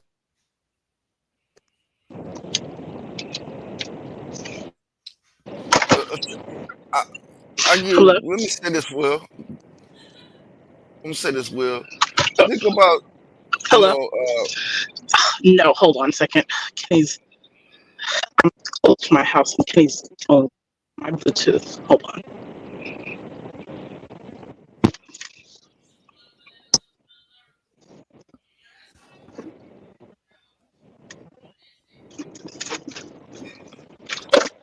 Dale, Will, is that you?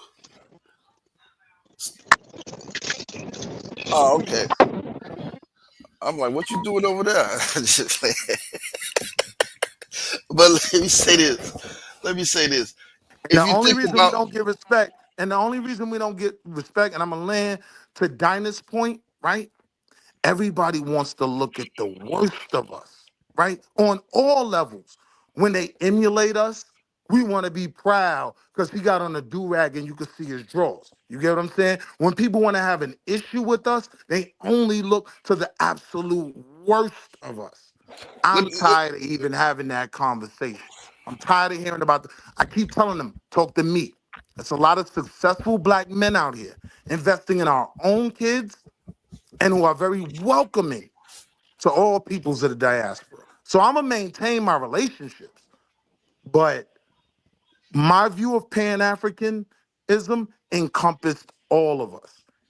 And when I listen to them, they make good arguments. We are our own peoples. We can work together, but there's not this oneness that you're looking for.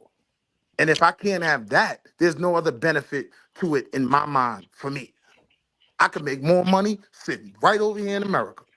Well, see, but see, you're not looking at it from a bird's eye view. You're looking at it from, you talk to a couple of people online, and then they come with a whole different mindset to you. I mean, look at it like this, right?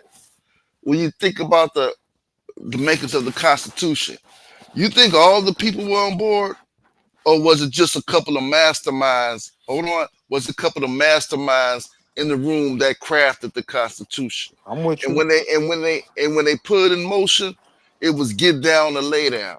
You see what I'm saying? And the people rolled with it. They have to roll with it because a master plan was set. What I'm saying is, a lot of us gotta were too roll over busy. your own people if they're not with the plan. I get what you're saying. It's going. I mean, once something gets set, once a revolution gets set in motions, it's get down and lay down. You get down with a lay down. You know what I mean? If something, Because I'm willing to admit, right, even on our side, we're gonna have to put down some get down and lay down over here, right? We got to get rid of the Jason Whitlocks. We got to get rid of the Tommy Sotomayors and all of that. The question is, though, is this work going to be reciprocated over there? Are they going to push back on this? You're not African. You have no culture. No one should respect you. You're lazy, right? Is there going to be a mutual pushback from the other side? I can't fight this war by myself. That's not what the majority is saying, though. The spirit, again, going back, Will. Hey, Big Black, hold on 1 second, Big Black. Will, how do you feel about how do you feel about Cory Booker? About Cory Booker? Yeah. I feel like he has the potential to be a useful cog in a system that we've been fighting to either adjust or eliminate portions of. Because it's just the only I really don't have an issue with it because you're entitled to your opinion. I think black liberals in positions of power have done more destruction to the black community than Jason Whitlock and Tommy Sotomayor. Nah, bro. Yeah, I mean, if you look at the policies, I think they've been more destructive. They are literally aligned with people. Hold on. But Cory Booker is fighting for illegal Venezuelan immigrants who are gang members for them to be returned back to America. So now he's fighting for a man could be a woman. I mean, come on. Let's have the full conversation about that Venezuelan. That's a whole nother show, though. Hold on. Let's have the full conversation about that Venezuelan. That's why I just want to say this real quick. Go ahead. What he's fighting, what's also in the context of that is, let's send the criminals over there to El Salvador as well. Let's send the thugs, right? You know who he's talking about. He's talking about Tupac, right? He wants to send them to El Salvador as well. That's not true. He didn't say that. Once you crack the door with the He didn't say that. That's not true. He absolutely said let's send the criminals to the illegal El Salvador as well. Right. He wants to send American citizens. You're not listening. He wants to send American citizens who are convicted of crimes to El Salvador as well.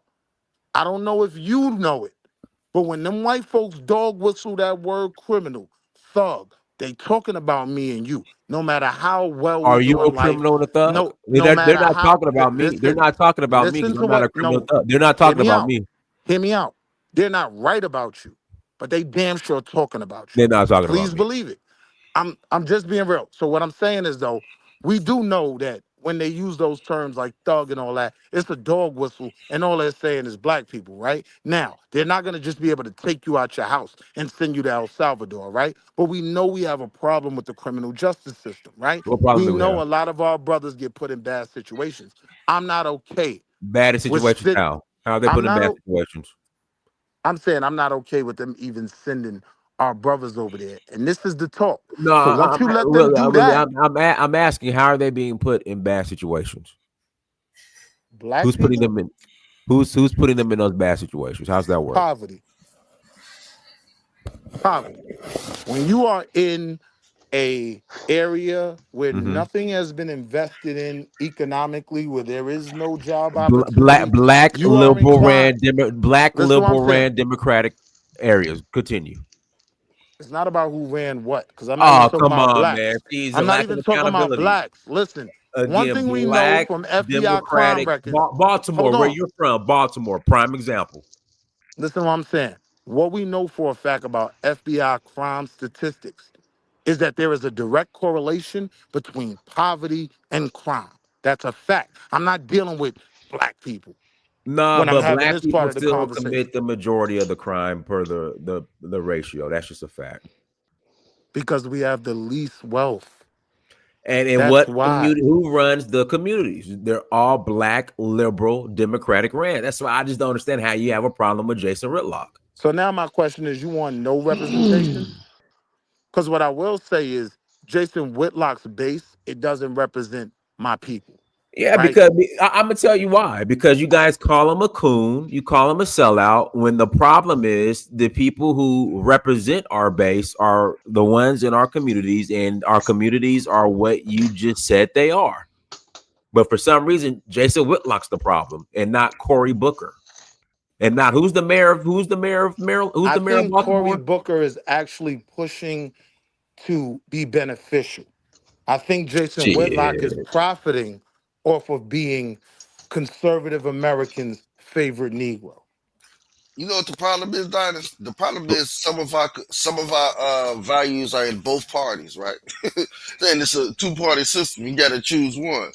You know, so it's some stuff on the right side that we don't rock with, and stuff on the left side we don't rock with. But there's stuff on the left side we rock with, and stuff on the right side. So I think in our lifetime, right? I don't understand the virtual for black conservatives when again our communities are being ran by black liberals and white liberals. that's wrong. You gonna trap it right there, Dinus. What do you It's say? just a You bad gonna try to trap it argument right to me. there. You I'm gonna not let him get out the trapping them. corner. That's just the reality. Nah, I'm like at the rate we are at the rate we're at, we might as well give Jason Whitlock a shot. Why not? It won't hurt. He is aligning people. He is aligning himself with people who are fundamentally anti the things that I want for my children. I want my children to learn our history. I want our Okay. children to learn our history in school, right? He's fundamentally against CRT, right? He wants to shelter the white community and not feel like they. Will, black children in Baltimore in school can't read. Right. So they I need mean, more funding. so how's that Jason Whitlock's fault? Because Why is Jason Whitlock the problem? Because it's the Republican institution that ensures they don't get funded. Oh my God! Oh Lord! In Baltimore, so it's the Follow the Republicans' money. fault that black children in Baltimore can't read. Absolutely. Oh my! Oh. You know the name Michael Steele? I know what Michael Steele is. Yes. Michael Steele, head of the RNC for a while. We're talking Right now, he's a Maryland, Democrat. right? He's a We're Democrat now, talking right? Maryland. Right. He switched up. And he was the Okay. head of the Republican Party, black man. Okay. He saw something wrong. He saw something wrong with what he was aligned with. Right. Very And intelligent. do you know who Tulsi Gabbard is? I don't know that name. She was a Democrat. She switched to the Republican Party. You know who? You know RFK Jr. You know who RFK Jr. is? Same thing. Of course, yeah. Yeah, so that's what I'm but saying. Hold on. It's Here's the just, thing. you know. Here's the thing with blacks in relation to that party, right? If you read Clarence Thomas's book, My my Grandfather's Son. grandfather's I child, read right? it. It was an excellent book. Loved it. One of the things he talked about was an instant understanding that all I gotta do is switch lanes and I go to the top of the line. I go to the front of the line. He was only a federal judge for months before he was on the Supreme Court. Why? Because Reagan needed a token to replace Thurgood, right? We gotta understand when those people switch So, over. would you rather replace Thurgood with a white person? You said what? Would you have rather Reagan replace Thurgood with a white person?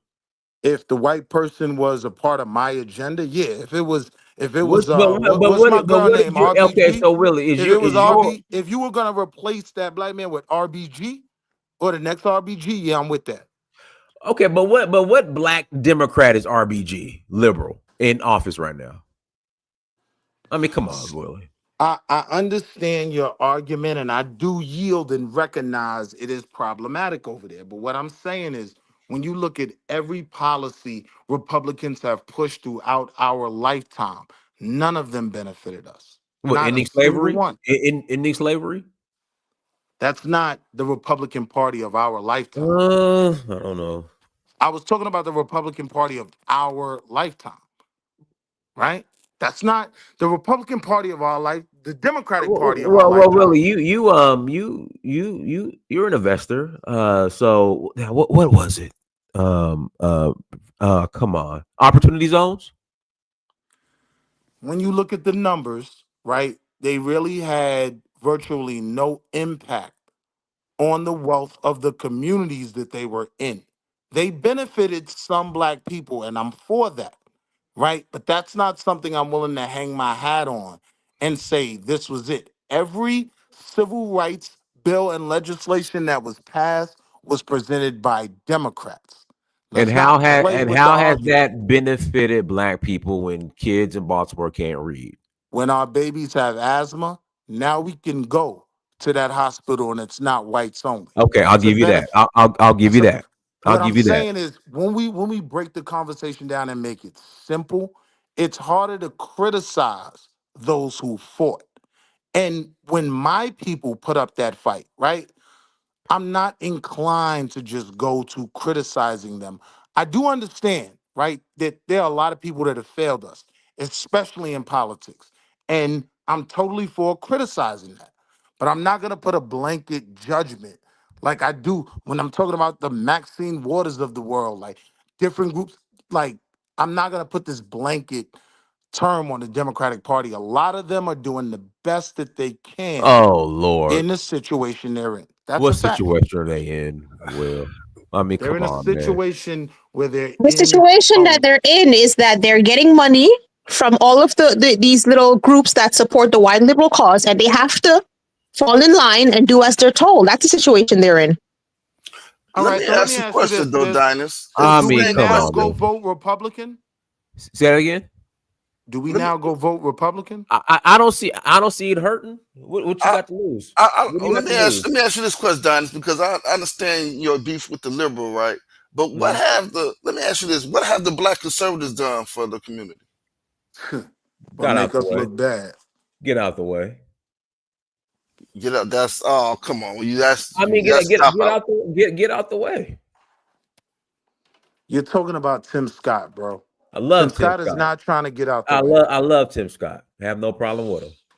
I would rather take So Tim Scott. Dinus, Listen, Tim how Scott do you has not associate with Tim Scott no. and Listen, call yourself a Pan-African? I'm listen. confused. How do you feel about Obama? No, wait. Let me ask you that No. question. I asked you a question. How do you feel about You asked me Obama? a couple questions. I Okay, have mixed. so answer. I How have do you mixed. feel about Obama? I have mixed feelings about Obama. I would take Tim Scott over Obama every day of the week. That's insane, bro. That is hold insane. No, hold on. Will give me Tim Scott's Libya. Are you pro reparations? Man, what black Democrat is pro reparations? They shut the reparations bill down in California. Black caucus. No. There's a difference in not fighting for reparations and Oh saying, my, Will. let me answer you. So you like symbolism? Let me answer you. Symbolism. Let me Go ahead. answer you. Nah, this ain't symbolism. There's a difference in not fighting for reparations and being passive and being against it and fighting against it. That's two completely different things. So why And did the Black Caucus shut it down in California? the Black Caucus didn't shut it Yes, down in they did. California. Yes, Dinah's they It got a was did. point. Yeah, conservative. no. Oh, Will, you're true. Will, Dinah's got a stop it. point. In California, the Black Caucus is who shut down the reparations bill in California. They shut it down. That's Fact. totally incorrect, bro. Willie, No, that's facts. That's facts. That's Will, don't totally make me pull up. incorrect. Will, let's put $100 on it right now. Let's put $100 on it right Don't now. do it, Will. I will cash app you $100 right now. Let's put in California. It was the Black Caucus that shut down the reparations bill in California. Let's put $100 on it right now. You know why I'm not gonna take that bet? Because I'm Come gonna on, present Willie. information. Come You're on. gonna present information. We're not gonna agree. So I don't want to What do you take mean that. not even agree? It's there. Like it's I there. The know. Black Caucus shut I it know. down. I have information that's there as well. I have articles of conservatives Willie. going The Black out of Caucus even came out and said, "Yeah, we shut it down." So I mean, Who what said- information do you have Who said contrary to that? that? Who said that? Will, let's bet $100 Nah, I'm not right taking that now. bet. But let's finish the conversation. Who said that? That did happen, but it was, but they're being remote controlled. Will. That's the problem. I'm gonna tell you. I'm gonna tell you. I'm gonna tell you. This is the problem. This is the issue with Black liberals. They're so pro minority that now in states like California, and I would say west of the Mississippi, their Black leadership, their base is non-Black. So everybody knows that even though you have Hispanic Democrats, white Democrats, Asian liberals, they do not want to see Black people get reparations. So these Black Democrats, they're more concerned about getting reelected so they cannot offend their base because their base is no longer Black. That's I don't even know how to attack this argument because there's no attacking it. Hold This is what happened. Hold on. From my end, I'm confused whether the argument is that white Republicans give a damn about reparations, right? And what I'm Like, telling you, Black Democrats don't either. It's all a game. Well, I'll give you another what's one. the answer? Hold on, Willie, I'm gonna give you another one. In San Francisco, the city, there was a reparations bill that was put up. You want to know who shut it down? A cash reparations bill. Not only did the white liberals and Asian liberals shut it down, the NAACP came out and said, "Hey, these people, we shouldn't give them cash reparations." I've been needing to see those sources, man. I'm about to pull it up right now. We're gonna do this right This here. stuff I never heard. Oh no, I'm about to pull it up right now. Hold on, give me a second. I'm gonna play the video right now. I'm gonna play it right now.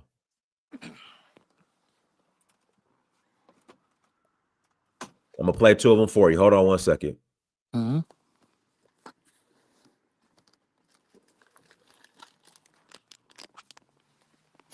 Tonight, the leader of California's reparations task force is speaking out after state lawmakers blocked two reparations-related proposals. The California Legislative Black Caucus decided to withhold those bills from moving forward. The California Legislative Black Caucus decided to withhold those bills from moving forward. That led to a big protest at the Capitol over the weekend. As you see here, that's what the video is that you're watching right now.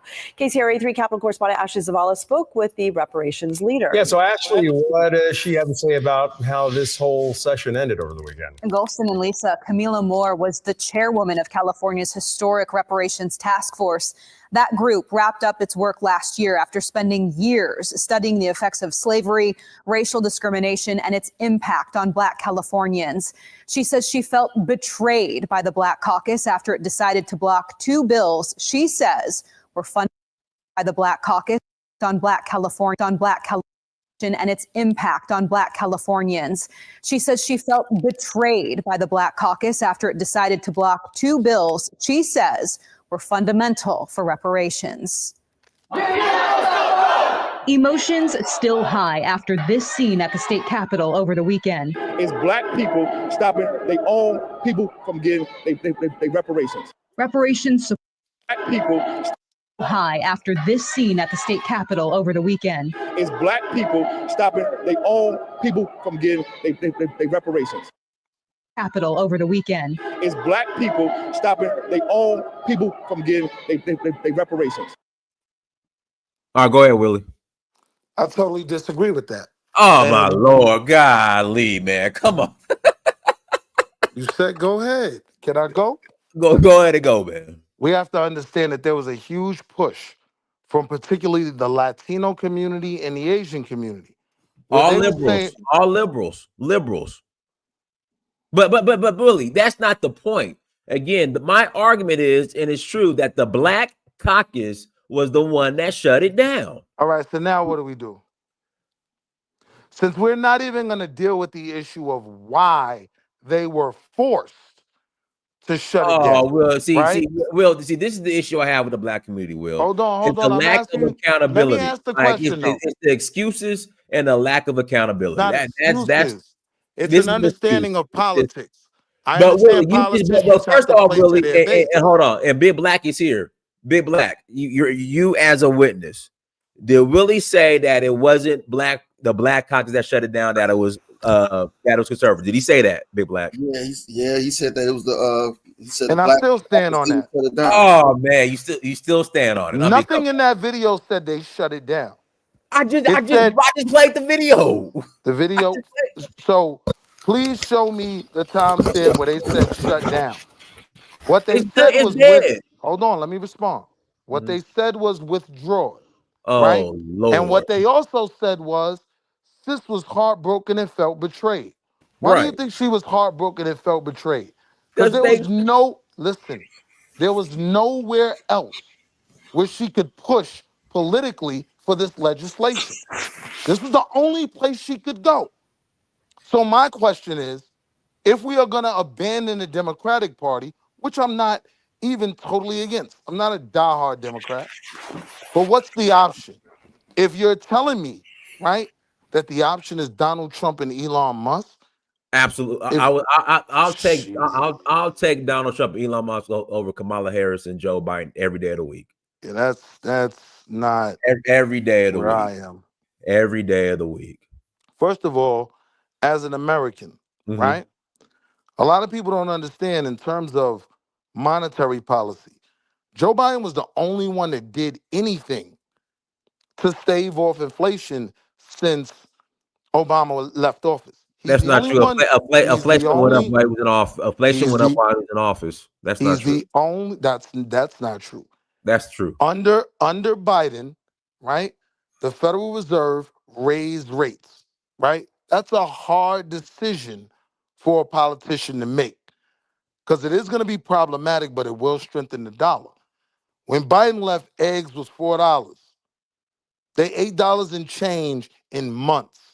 There's a reason for that. I don't even think this administration is even good for white people in general. Normally I'll say it's not good for poor whites. You're misinformed. Gases went down, eggs have went down, so you got so concerned about eggs. All of that has went down. Inflation has went down under Trump. Yo, bro, absolutely no one concurs with that. No economist concurs with that. But what do you mean no economist? Those are the numbers. You want the CPI report? Yes. Okay. CPI report. Show me the consumer price index going down since Trump was in office. I look at these numbers. I look at the job reports. I look at the Federal Reserve rate cuts, right? So I'm dealing with just the actual monetary policy. Now I've taken my black skin off, put it in the closet, and now I'm just an American dealing with the realities of economics. There is nothing this administration has done right yet. Absolutely nothing. I think when I hear my brothers argue that, it simply comes from a frustration with the Democratic Party, and rightfully so. I'm not saying they're perfect, but I'm not about to go head first in allying with this beast and think I'm going to accomplish anything through doing that. Nah. And I'm at a tax bracket where I could pretend to be comfortable under him. But nah, I still care about my people. And at the end of the day, as an American, I still want to flourish. They're not All right, helping. okay. Let me share the screen. So under Donald Trump from 2017 to 2021, average year-over-year inflation rate was 2.46%. Under Biden, it was 4.95. Now, the one thing you have to understand in reading those numbers is no president enjoys his fiscal policy while he is in office. Oh right? boy. This is a fact. It takes years for this stuff to play out. Oh Lord. Here we go. Oh, go ahead. I'm just being honest. Like this Okay. is you can I didn't come up with this. This is things I've read from economists. No president enjoys his fiscal policy while he is in office, right? It's what's called a laggard effect. So being that Obama was good for the All right. economy. Here we go. Inflation rate in December of 2024 was 2.9%. That's under Biden. Under Trump, it was say inflation rate March said 4. 2025. It said like 4%, right? 2.4%. So it's lower. Let me see that. Zoom in, because that's not accurate. Hold on. I mean, what do you mean it's not accurate? Well, I want to read it. I mean, it's what it is. Will. I mean, I know you don't like your boys, but it's what it is. Again, inflation under Biden was higher than it is under Trump. I mean, I don't get it. I don't get the obsession with the Democratic Party. I just don't get it. I'm over identity politics. So I don't have an obsession with the Democratic Party. I've got my issues with them as well. I'll be the first one to talk about the 94 crime bill when I'm criticizing Biden. That's not what I'm talking about here, right? There's certain things that I understand, right? And when you look at the economy in the what we on the 4th month of Trump, the disruption, the problems, we'll see it. And I just want when y'all hear the news, go left and talk about how bad things are getting. Just remember I had this conversation and I was trying to say that. It's called a laggard effect. It's not like you make a policy today Here we go. and the world changes tomorrow. Here's another one for you. Eggs. Since you guys are so concerned about eggs. I mean, since you guys are so concerned about eggs.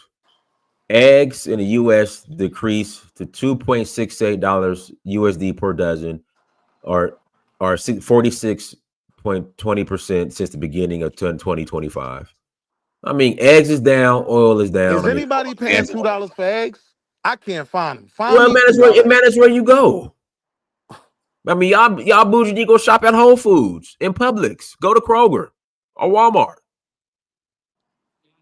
I mean, that's just the numbers. Bro, it's no $2 eggs in Walmart. I mean, listen, I'm just giving you the numbers, Will. Like, I'm just giving you the numbers. Look up a carton of eggs in Walmart right now. You can look at Walmart's pricing. I guarantee you Walmart is not okay, again, selling. But this is the average. So obviously eggs in California are going to cost more than eggs in rural Arkansas. So this is the average. I don't even think you're finding $2 eggs in Arkansas. I'm being real. Well, I'm just giving you the numbers. At the end of the day, even at the end of the day, the numbers show that the eggs have went down. The price of a dozen eggs. So I mean, I don't know what you guys want at this point.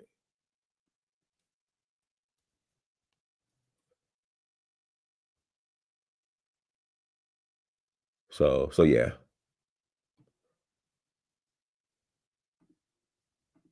But I'll say it again. I'll take Tim Scott over Barack Obama any day of the week, and Brian Arnold any day of the week.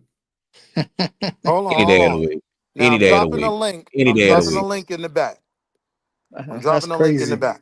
right? That's This is a crazy, different Dennis. source that says that inflation has absolutely increased. Let's look at that source.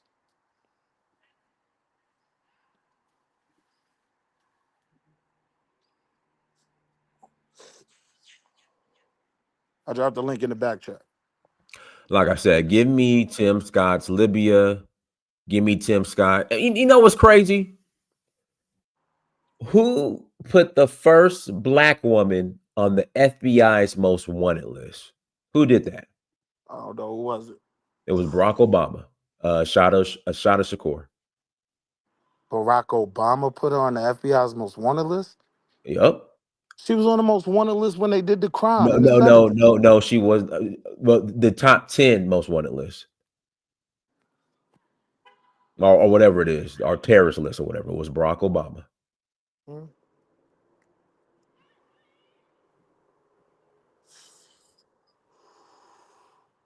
I don't know. It's just I don't even know how to argue it if Pan-Africanists believe that the Republican Party is in line with what the Pan-African agenda is. I don't even know how to argue that one. I Like I flat out said, concede.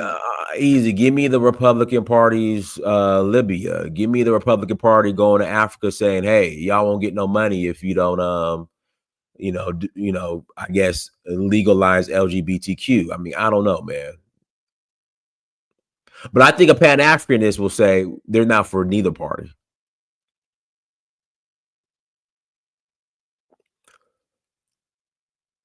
To what I was saying about the laggard effect, right?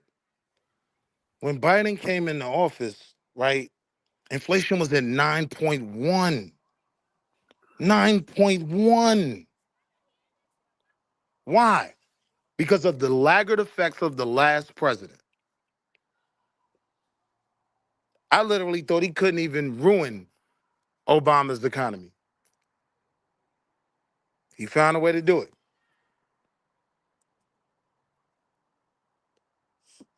No economist thinks that tariffs are the answer to economic problems. They all agree tariffs stifle economic growth and create tensions that create trade wars.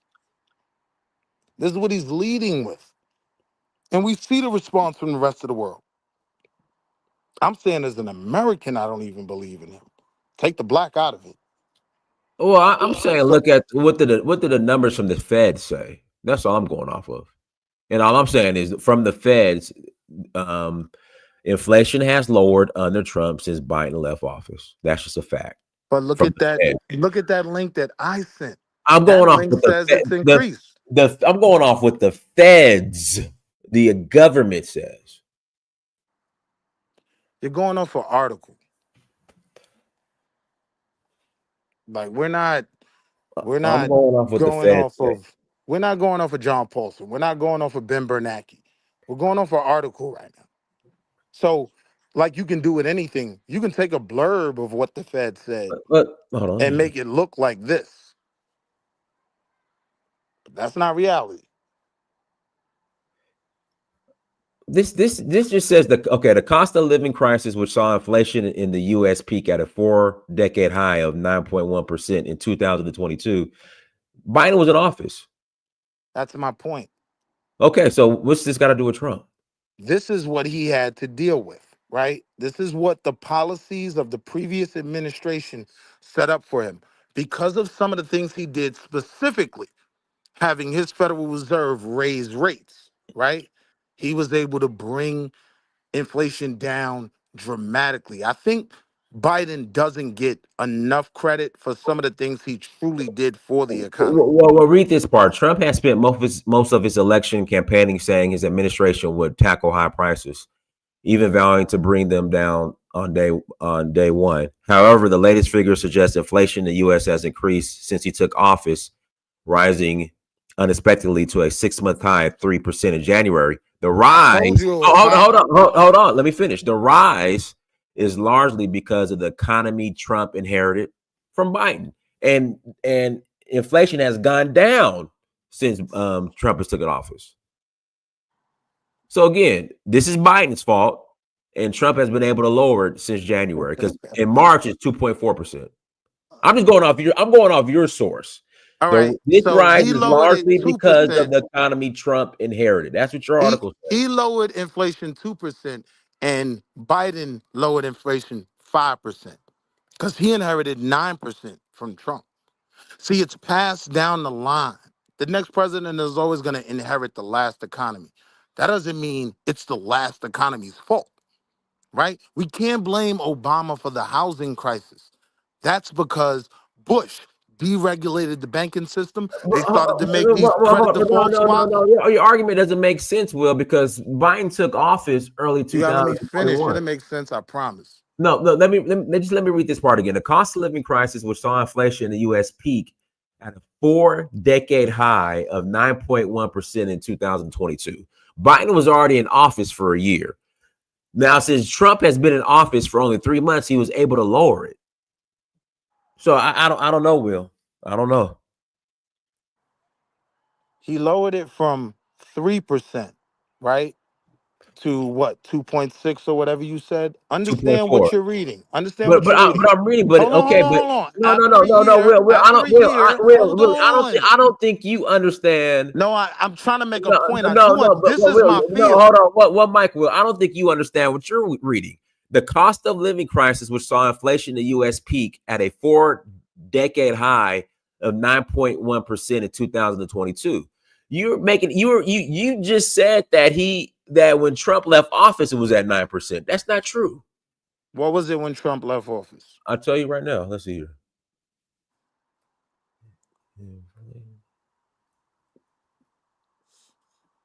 And no matter what the number is, you do acknowledge that. Oh man, you're moving the goalposts. No, hold on. You do acknowledge since 2002, a year after being in office to when he left office, he did bring inflation down 5%. You do acknowledge that, right? But it Going rose. off the numbers we're reading. But it rose after Trump left office. And what I'm saying is, when Trump got into office, again, it's gone down. So let's see here.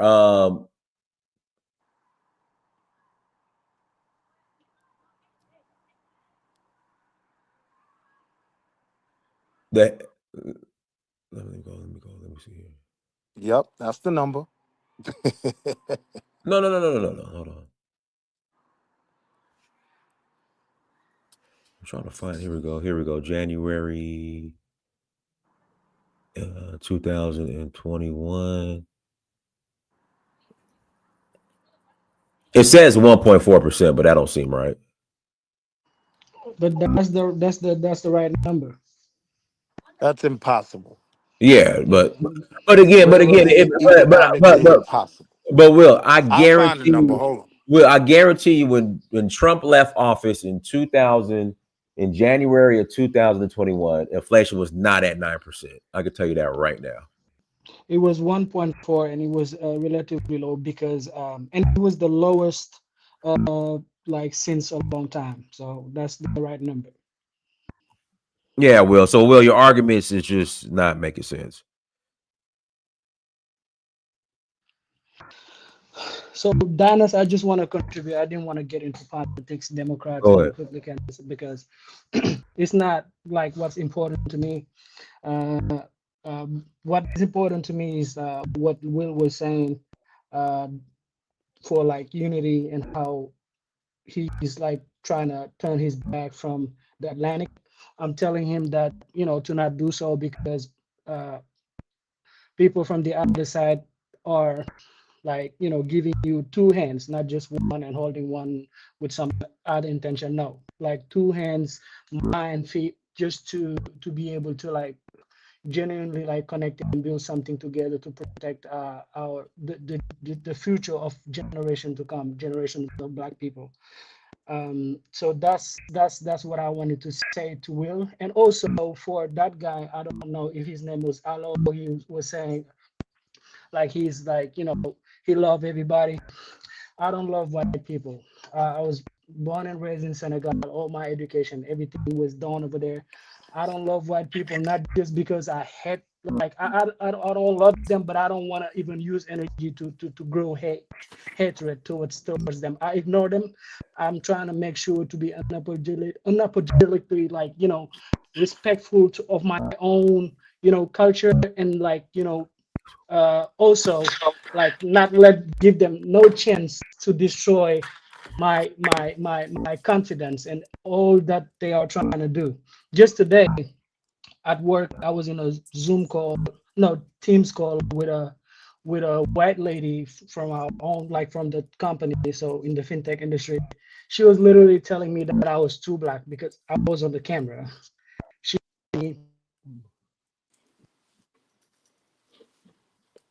Yeah, he's having issues with his phone. Go ahead, Willie. Hold up, I'm still trying to find those numbers, but I think it was Nah, 1.4. yeah, you got the number. So again, it proves my point. So Joe Biden, Sleepy Joe, gave black folks higher inflation.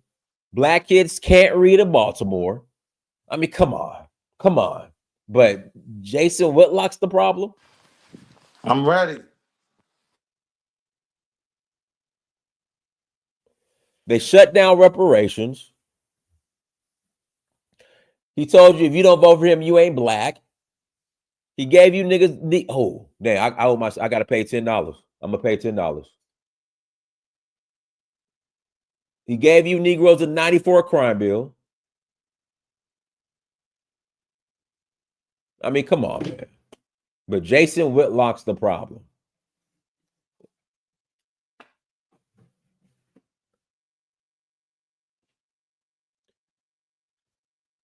Free game, Dynasty, the Republican Party has sold out too.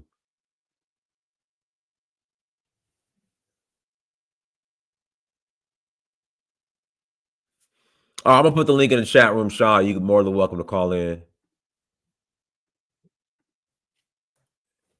Bang, you want to add to this?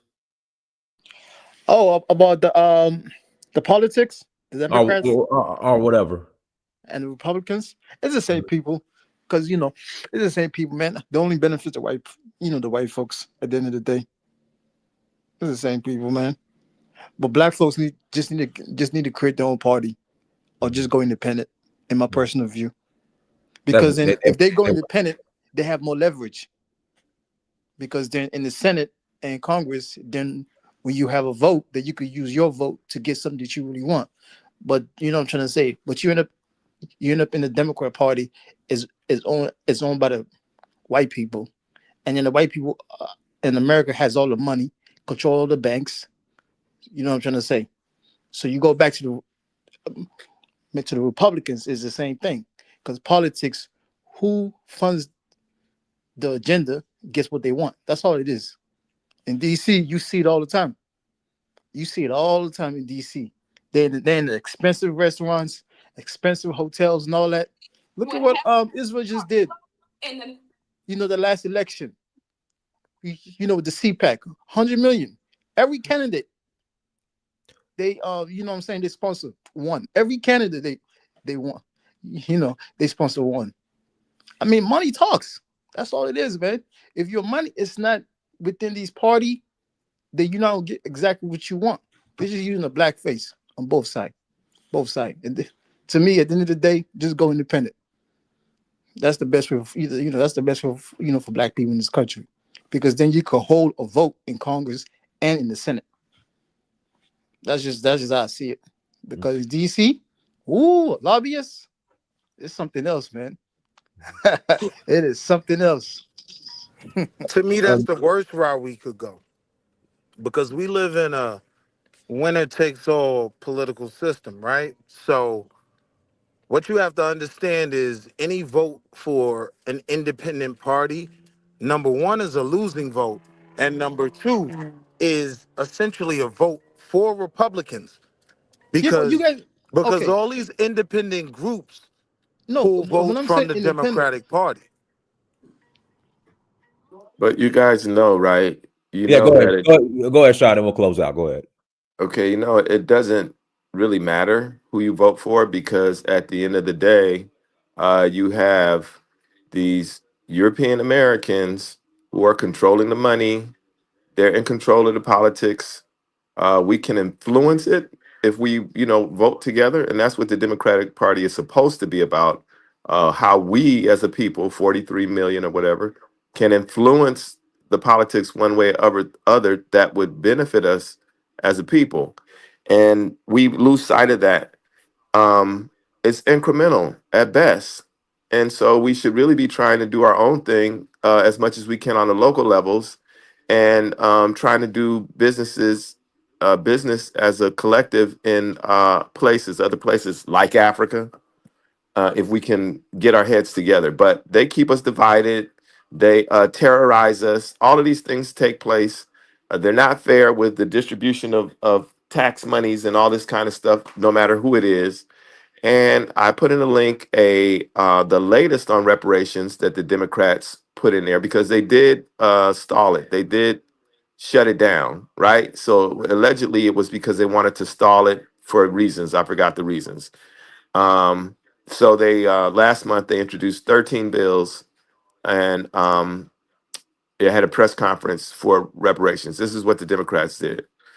They have a supermajority in California legislature, so it's supposed to be able to pass. That's one of the reasons why it could actually pass, is because Democrats have a supermajority.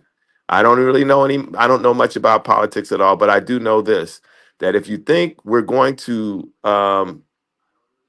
get better, do better as a group of people through the political system, you're sadly mistaken. However, and I'll land on this point, our crash and downward spiral could only be exacerbated with a Donald Trump in office. Just faster. That's all. You will begin to see, and these MAGA people, they're not gonna, retract anything. It's like a person who's in a religion. They'll never stop their religion, no matter what the religion does, right? They're going to always maintain their religion. So that's what's going to happen if they start sending black folks to El Salvador, to this prison. Any American citizen could get just got on the street and sent to El Salvador, and it's over. You're not coming back. And now we're about to see who's the baddest. The Supreme Court and its decision over the federal government. Is somebody going to go to jail? What's going to happen? This is a constitutional crisis. And that's with Donald Trump in office. I'll land right there. Constitutional crisis. I agree. Politics, man. Money wins, man. In DC, man, y'all don't know nothing how politics run DC. All right, go ahead, Badge. BAG. I can't pronounce your name. Go ahead. Can you hear me? Loud and clear. Oh, I would just like to speak for the FBAs and the Foundation of Black Americans. Go ahead. It's not that we have a disdain towards Africans, but I can speak for myself. I have known many Africans to come with the vitriol. When they get to America, they do not understand the plight and the foundation that we have set for them. Hey, Bash, you're So going it's like, you're how going do in and out. You're you have going in the and out. audacity to step foot on the land? So that's that FBA Obama phone you got, Bash. You on Man, that can I ask a FBA question real Obama quick? phone. I'm sorry. Hold on. Okay, hold on. I'm sorry. Shut up. Shut up. Yeah, well, don't call it on your Obama phone, man. I'm Don't call it on actually your at Obama phone. Come on. Trump and Reagan ain't give y'all no phone. See? Y'all don't appreciate nothing. Because we ain't dependent on the phone. We teaching y'all to get your own phone, so you won't call in like Bash. We can't hear you because you're on the Obama phone. So Dinosaur, are you a MAGA and a Pan-Africanist? I voted for Donald Trump. Yeah. How Hello, can you be can you a hear me now? MAGA and a Pan-Africanist? That doesn't. Do you see my confusion? I didn't think I that can't. you Okay, how were. can you be MAGA and vote for the Democratic Party? I mean, how can you be a Pan-Africanist and vote for the Democratic Party? I didn't vote for the Democratic Party, but at least I'm But clear. Charles, let me ask you a question. I Can didn't you vote at be a all. Pan-Africanist and vote Democrat? That's a good question. I would say yes, you How? could, but How? understanding that there are policies that the Democrats are going to make that you're going to leverage those politics through your local government, through being involved in your local government. You're going to know how it's coming down, and you're going to have your stuff together with your people so that you can get the best you can get out of it. Okay, so Sean, let me ask you a question. So, can I show up to Nigeria or any West African country? I can show up with a MAGA hat on. All right, you brought up policies. Can I show up with a transgender women or women too? Can I push that in these countries since you're talking policy now? Could you show up now? Wait a minute. Now, mind you, I'm saying you brought up policy, okay? Right, but you're. Can you who are you though? Let me if finish. you show up to Nigeria, who are you? Are you a Nigerian citizen? Are you? You're not gonna talk over me. I'm the host. I go to Nigeria. I wear a MAGA hat, okay? I push the MAGA policies or whatever. You show up to Nigeria or any West African country, Senegal, where we're going next, and you push in transgender women or women too, and men can have kids, and gender neutral restrooms. You tell me which one is going to be get more pushback than the other. Oh, well, the MAGA hat. Senegal, Hold on, the MAGA hat would definitely be accepted. But here's my only retort: what if you went there with a Klan hat on? That said, I'm not going with a Klan hat on. Hold on. See, Here's my point. When you bring up transgender, you're not going to overtalk me. No, you completely skipped over the transgender stuff. So you're going. Okay, wait. No, I agree with you. I'm trying to make the connection. You guys aren't going to talk over me. The Democratic Party, when Joe Biden was in office, before he took office, he said his top two priorities were LGBTQ and immigration. That's what he said. So let's focus on the LGBTQ parts. You guys want to say, hey, you can be Democrat and be Pan-African, but you can't be MAGA and be Pan-African. Let's focus on it because that was their top two priorities, period. But showing up in Africa is not the bar of what Pan-African ideology or Pan-African objective is about. Showing up in Africa with a agenda or a certain viewpoint is not what it means to be Pan-Africanist. You can be Democrat and be Pan-African. I'm trying to figure out how. So I understand the question, right? And so I am going to say, and I want to be able to land. I'm not going to take long, right? Emphatically, yes. The MAGA hat will be more accepted. But I asked you if you wore a Klan's hood which that I'm not said gonna kill all blacks. And here's why I said that. Why I said that. You didn't compare MAGA hat to Democrat hat. What you did was you took the Klansman hood of the Democratic Party, right? Because yes, the Republicans do have a very white supremacist neo-Nazi base. And yes, Democrats have We're talking policy, Will. We're talking policy. No. Give me the policy. It would have been genuine. Give me the policy. No. It would have been more genuine if you compared the MAGA hat to a Democrat hat. No. Give me the policy, Will. Give me the policy. But it's not only the policy. No. Give me the policy. I'm going over policy. This is okay. policy. Well, the policy of AFRICOM and with the statement that Langley just made about Burkina Faso is stoking up some shit. And if I go to Burkina Faso with a transgender LGBT hat on and United States declares war, United States your countries are assholes. Okay, you remember when he said that? I'm gonna let you talk. I'm talking in the middle of talking. And you talking. Sean, you bringing up AFRICOM? That was going on under Biden, and that AFRICOM is no. He told Africa there. AFRICOM goes under whoever's in office. It doesn't matter. AFRICOM's going to continue. But AFRICOM has never. AFRICOM was under Trump. I mean, it was under Biden. It was It was before him. It started with who? That's what I'm saying. So I don't know why you're even including AFRICOM. Right, and that's why I'm saying that that's a policy of the United States is AFRICOM and what it's doing. My question is, once again, let's stick with the policies. Can you be a Pan-African and vote Democrat? Yes, you can be, but you got to be clear about what it is you're doing and why you're doing it. I'm going can you be a MAGA and vote?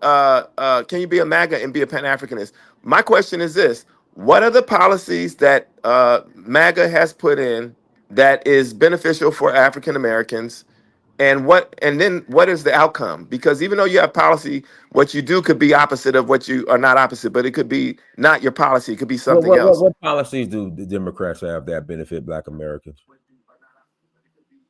The ones that Trump I'm just going over the number. Black children in Democratic ran cities can't read. I mean, specifically Baltimore. Let's deal with California. Let's deal with the Black exodus of California. All right, there's a direct correlation with illegal immigration and how it negatively, and Bash get in this, she's FBA, illegal immigration, how it negatively impacts Black folks. I'm telling you, California is ground zero. Yeah, I mean, I left California. I know. Yeah, but I mean, I've heard the Democrats talk about some of the things I never even knew about. I've been in these places where they're talking and they're doing their thing. We call them Democratic shields, but they've talked about certain things. I had no idea that we were getting those things because of the Democratic policy, and it really amounts to some of the infrastructure jobs and stuff that they were that it provided that trickled down, and some other things too. But my thing is that even if they did little to nothing, what Trump is doing, and we knew it could happen and probably would happen, is even worse. So why would you vote for somebody who's even worse than the Democrats? And the Democrats are bad. He's doing everything he said he's going to do. I don't see anything being worse. Really? Nope. All the people. Well, a lot of Black people lost their jobs in the federal. Yeah, but Shaw, this is how the real world. That's only one. No, Shaw, I'm not. Let me talk. This is how the real world works. Okay. When I play football at the University of Georgia, when a new regime comes in, okay, if the old regime did bad, there's a reason why the new regime comes in. They clean house. In corporate America, it's the same thing. I just think Black people in certain positions got too comfortable. All right, there's no such thing as job security. All right, so if a new regime comes in and they identify areas that need to be improved or there's wasteful spending. All right, people get cut. That's how things work. But the United States is not a corporation. Jerry Jones has jobs. It's not a corporation. And the other thing is that the regime will never change Jerry Jones. This country is not a corporation. It should not be run like a corporation. It should not. It's a corporation. It's not a corporation. Yes, it is. It's supposed to be a corporation. One job DEI but it's not. No impact on is sports team owners. What corporations provide social services and shit? Corporations don't do that. Yes, they do. In fact, anything that any give backs like healthcare and stuff like that. They provide you with healthcare. That's not a social service. That's you earn. Okay, it's social service like what? Give me an example. Welfare, food stamps. Lord. What's the Medicaid, Medicare? All of these things are safety nets for the people who are not making the money, not being able to pay for the insurance, the good insurance. So, and it's set up like that. That's not what a corporation does. They're about making money, and the money that they make allows them to be able to provide benefits for the people. The United States of America is a corporation. But it's supposed to be also a republic, a democratic republic. It's supposed to be, and it ain't that. It's not. Bash, I can't pronounce your name. Unmute yourself. Bajzz. Unmute yourself. You gonna unmute yourself? Yeah, I'm unmuted. Go ahead. Like I was trying to say at first, the vitriol that they have towards FBA for first and foremost, the just audacity, where we have laid a foundation. Who's talking about that? Bosh, let me ask you a question. How do you feel about? Okay, go ahead. How do you feel about the Democratic Party? I didn't vote Democrat. I'm sorry. Who'd you vote for? Trump. Okay, thank you. Go ahead. And she's an FBA. A lot of the FBAs are MAGA. Yeah, we were totally no, but we're definitely not for some of the policies that the Democratic Party had. Right, until they pick you up and send you to can you tell me the policies that have positively Okay, has the Democratic Party done more to help or hurt Black Americans? I think the Democratic Party shown the plight that they've had, especially what Black people have given them. They've hurt And our has the people. Republican Party helped or hurt Black people? Thank you. The Republican Party did more beneficial, yes, in my opinion, yes. So you're saying in all the years when we had Republicans in office, they've done more than the Democrats. You're saying that? Yes, I am. That's a lie, and you know you're No, lying. that's not. No, that's not. No, it's not. Like, if you really want to go way back, Lincoln was a Republican. So, like, stop it. Dinah, same question to you. Has the Republican Party done more for Black folks than the Democrats? I've lived in predominantly Black liberal cities, and I'm like, why? You might as well give the Republicans a shot. Okay, well, I can hear that because you're saying let's try something different. Donald Trump. We're talking about Baltimore, Chicago, Jackson, Mississippi. I mean, you might as well just give the West Coast, the entire West Coast. You might as well give Republicans a shot at this point. Well, Donald Trump definitely represents a different kind of Republican. I get that. But to think that he's going to do something drastically different than that would benefit us, I think is a real misread. It won't hurt to try. Well, I kind of went the other way with it and said, you know what? The lessers of the evils is definitely going to be the that's Democrats. not necessarily true. It could hurt extremely bad. No. It could hurt extremely It's hurting. bad. Look at what's happening. A mistake can hurt what's very happening? bad. We're about to have a constant. The Supreme Court is fighting with the federal government. Are you kidding? That's what the Supreme Court is That's there only for. a little bit. Look what the That's what the African Supreme Museum. Court is there They for. took the money from the African Museum. They I mean, I could have a list of shit that they doing that is messed up, and we're gonna have reverberating effects. I'm gonna tell you what's going on with my theory with that. The biggest mistake that Black folks made was integrating under this umbrella called minority. So it's not necessarily the African American Museum. He's going after all minorities going to get equal treatment.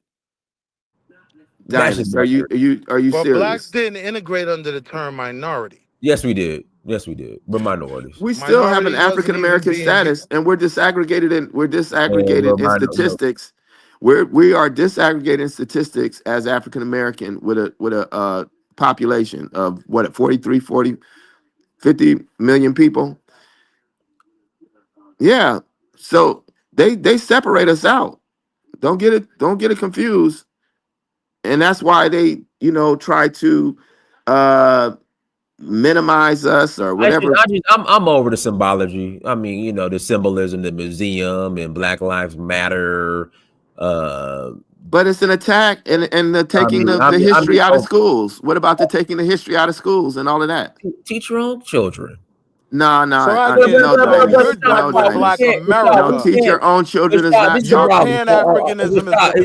I would rather them take the history out of schools and I teach my own children versus my son coming home and saying, "Hey, Dad, a man could be a woman." Dynast. I worked at an independent Black school. I believe in we having our own schools because I worked at one, so that's not even an issue. Because guess what? People are not independent Black school. But are you doing that? Are your kids going to independent Black school? Did your kids go to independent Black school? Are they going to one now? No, he's not. All right, so they're going to a public school. So you're saying I would rather, but you're not even sacrificing and putting your kids in. That's your choice. But I'm saying. I'm above, not above, but I'm not even thinking about the public schools teaching our kids because they're not going to. But at least, what are you talking about? But the independent. But I'm talking about the little bit that they are putting in there. They're taking that back.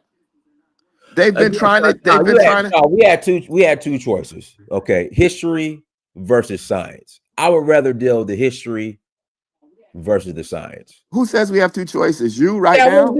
That was it. It was either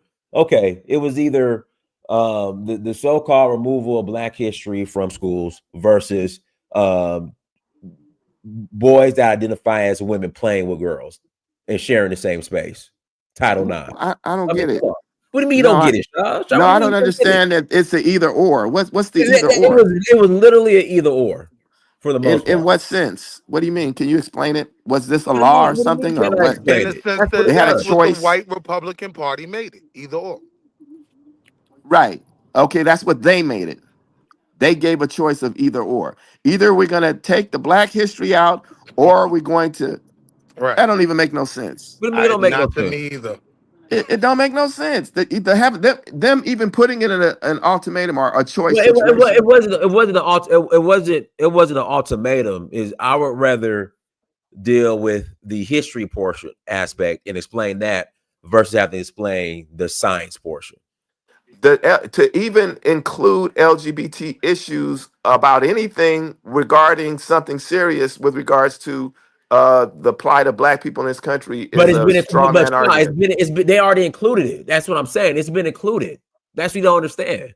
But I It's mean, been even you included. making an argument about going to Africa with some LGBTQ shit. That's some ridiculous. But it's real though. It's real. It is real. What are you talking No, about? no, you brought And it it up was about disingenuous because it was right. apples to oranges. You didn't How's the say apple to orange? you didn't No, say because where a you MAGA hat you or guys a brought up Democrat. policy. Hold on. I'm talking policy. You didn't say where a MAGA hat or a Democrat hat and was No, going to but, be but accepted. okay. So again, You my went art. and took the worst of the Democratic That's Party not the and worst. compared That's it to MAGA. no. Now, if I was to Well, I'm gonna mute you. That's not the worst. That's front and center. That's their policy. Joe Biden said himself his top two priorities were illegal immigration and LGBTQ. Hard stop. So that's not the worst. That's the norm. What That's speech what he did he said. say that? Where can I reference that? Hold on. I'll tell you right now. Hold on 1 second. I mean, I could believe it though, because he was talking a No, lot that's what about he it. said. And I'm just surprised. So Willie, you were wrong about the whole reparations with the Black Caucus. I wasn't You're wrong. wrong You just about didn't understand inflation, what you were and now you're reading. about to be wrong about Biden. I wasn't wrong. You just didn't Yeah, understand you what you were were wrong. You reading, were and you wrong didn't allow me to retort. I wasn't wrong. about the I Shaw. could have pointed out to you Hold on, Shaw. that made no sense. Shaw. Who shut down the California reparations bill? The Black Caucus did back in No, they 2014. Will, listen. It's okay to What be they humble did is and they say you're didn't wrong. put it on the they didn't put it on Withdraw the floor. and shut down are two completely different things. Wait, say that again. Withdraw and shut down are two very different things. Did you say was They a will- draw? They withdraw. What Oh, the withdraw. Okay. what the actual video said was they withdrew Right. the bill. Okay. Right? You got They it. That's a appealed to nuance. their base. You have to Right. understand. Mexicans, Right. Asians, they were coming out in mass. No, he's right though, Dynasty, protesting because against it. because they resubmitted it a month ago, and I put the link in the back Thank chat. you. So they didn't shut it down, because shutting it down implies that they killed it. Which means I don't even want withdraw it. I'm not is a even better gonna word. try for it again. Right? Withdraw means, all right, I may not be able to get it through right now. Man, come but on. I'm gonna try again. No. They said they that withdrew shit again, it. Will. They Come said they on. withdrew it for a reason, that it didn't have certain things that it should have had in it. That's why they withdrew it. That's their excuse. And Excuse. Come on, right, son. and it Come was on. an excuse. They Come got a note from It was they got an a excuse. it was an excuse. Their Yeah. base, Newsom. Mexicans and Asians, they protested. They said, why should we have to pay this bill? We didn't own no slaves. It was a valid argument. Okay, They so had to withdraw it and come back. Willie, what party is for allowing all these other people to immigrate into America? I mean, obviously, we know the answers. Okay, so come on, Willie. Like, I mean, the more you talk, man, it's just I can't. I don't have a problem with Just come on. We Willie. Come know on. that the rich people that own them, but If somebody the put Democrats. a finger on my Mexican maid, I will burn this Thank joint you. to the ground. Thank you. I don't Because there's have no a problem whole with them bunch of them. people. They're all problem over with the here supporting this capitalist system and service industry. The She white makes folks with money origami wanted out of that. my toilet paper, bro. You're I not come letting home to a Consuela little go. dove. Go down that block. You're right. No, I'm not. No, I'm not obsessed with any. I'm not obsessed with it. Again, it's just when we get to this argument about can you vote Donald Trump and be Pan-African, I always respond, well, can you be Democrat and be Pan-African? And when people are like, yeah, I'm like, okay, well, let's look at the policies. I want to say this about the immigration piece. And that's my point. And the answer is no. Yeah, but if you I can't just want to say this land about the immigration piece, right? One of my issues with the black conservative talking point space is that we are losing funding because these immigrants are here. My argument was always, yes, they stepped over a homeless black man, right, to give these immigrants money. That's a fact. But you want to know what's going to happen when black folk fight so hard to pull that back? They're going to step right back over that black homeless man. Here you You're go, not Will. benefiting from that. Here you The go, same Willie. way they stepped over that black homeless man to give immigrants that funding, when they take it back, they're going to step right back over that black homeless man to take it back. You're not going to benefit anything from. You should have turned on. All right, let me read this. So, Willie, Biden declares LGBTQ rights his number one legislative priority. I mean, he said it. He said it. This and immigration were his top two priorities. Sleepy Joe Biden. Yeah, but you know the Republicans benefited from immigration. Oh Lord, okay. It's called politics, man. Sometimes you have to play into what other people want to build your base to get elected. Come on, we're playing obtuse here. We When I know think of what Republicans, these I think of people with money because Republicans work best for when you have money. The more money you have, the better off you used to be. That's what we used to say about Republicans. You know what I think of when I think of Republicans after January 6th? Poor, toothless white people that don't care about monetary policy. They're tired of seeing me drive past them in my Benz. And they Ain't want to nobody make worried about. and Really, they them want folks to ain't worried make about you, America Willie. great again Really, them folks ain't by worried about taking you, Willie. anything Oh, they really, them can white folks ain't from worried black folk. about you. They're Them white worried folks about ain't Willie worried about becoming a you, man. president. They're Come worried on. about Willie and his people taking over the Willie, them white politics. folks ain't worried about you. Trust me, them white folks are not worried about Well, you. what was they worried about, and why to try to take over the I don't thing? know, and I don't care. What? You don't know? Somebody can Trust at me, least make an educated guess. Listen, Pookie and Ray Ray are more of a threat in my community than the white rednecks that decided to bum rush. But you're not thinking in your community only. You're thinking nationally, and you're Oh, thinking man. globally as a Listen, Pan-Africanist. You're them thinking white, I you're could thinking care less. globally as a I could care Pan-Africanist. less of And the let's white not folks act bum like rush the Carmelo Capitol. is an example of when you get your black kid in that community and he's all alone by himself. Yeah, That's not that's what I'm another pushing thing. for. Yeah, we need to have our own independent black schools. Anything short is, kind of not what we get, but is what we get. I'm not wishing it bad on us and, being a naysayer, but we're not serious like that. And the other part about being a Pan-Africanist, you can be a Pan-Africanist and not go to the continent. I mean, the goal is for the continent to be liberated, but you could be in this country and be a Pan-Africanist. So I don't need to go to Senegal, which, by the way, LGBT, not the full rights of LGBT, but gay rights are not illegal in Senegal, like in South Africa, if I'm not mistaken. No, South Africa. There's only like two countries in Africa where they're legal. It's South Africa and it's like another country. Okay, I thought the new president. Nah, the new Senegal people- is an Islamic country. That no. Okay. Yeah, I mean, you don't have to go And there. guys, I'm for rights for everybody. I see the humanity in everybody, but just when it comes to this, you could be a Democrat and be Pan-African, but you can't be a Pan-African and be MAGA. It's a laughable argument when you just Well, go by. I have to look at that. Yeah, you got a point. I got to look at that, Dinus. I mean, when you make a point. it's just crazy when you go off of policy, front and center. Not like how Willie's trying to label it as it being the kind of like the underground worst of the worst. No, this is front and center policy by the Democratic Party. Well, either one is not. I mean, and again, I'm for rights. I love my LGBTQ brothers and sisters. I respect the humanity and everybody. But again, when it comes to this, you can't vote Republican and be considered a Pan-African, but you could vote Democrat and be considered a Pan-African. That's just laughable. And that's just one administration. Democrats have been going on since I can remember. Was Jimmy Carter. So Jimmy Carter, all the way till now, we've had a bunch of Democrats running the White House.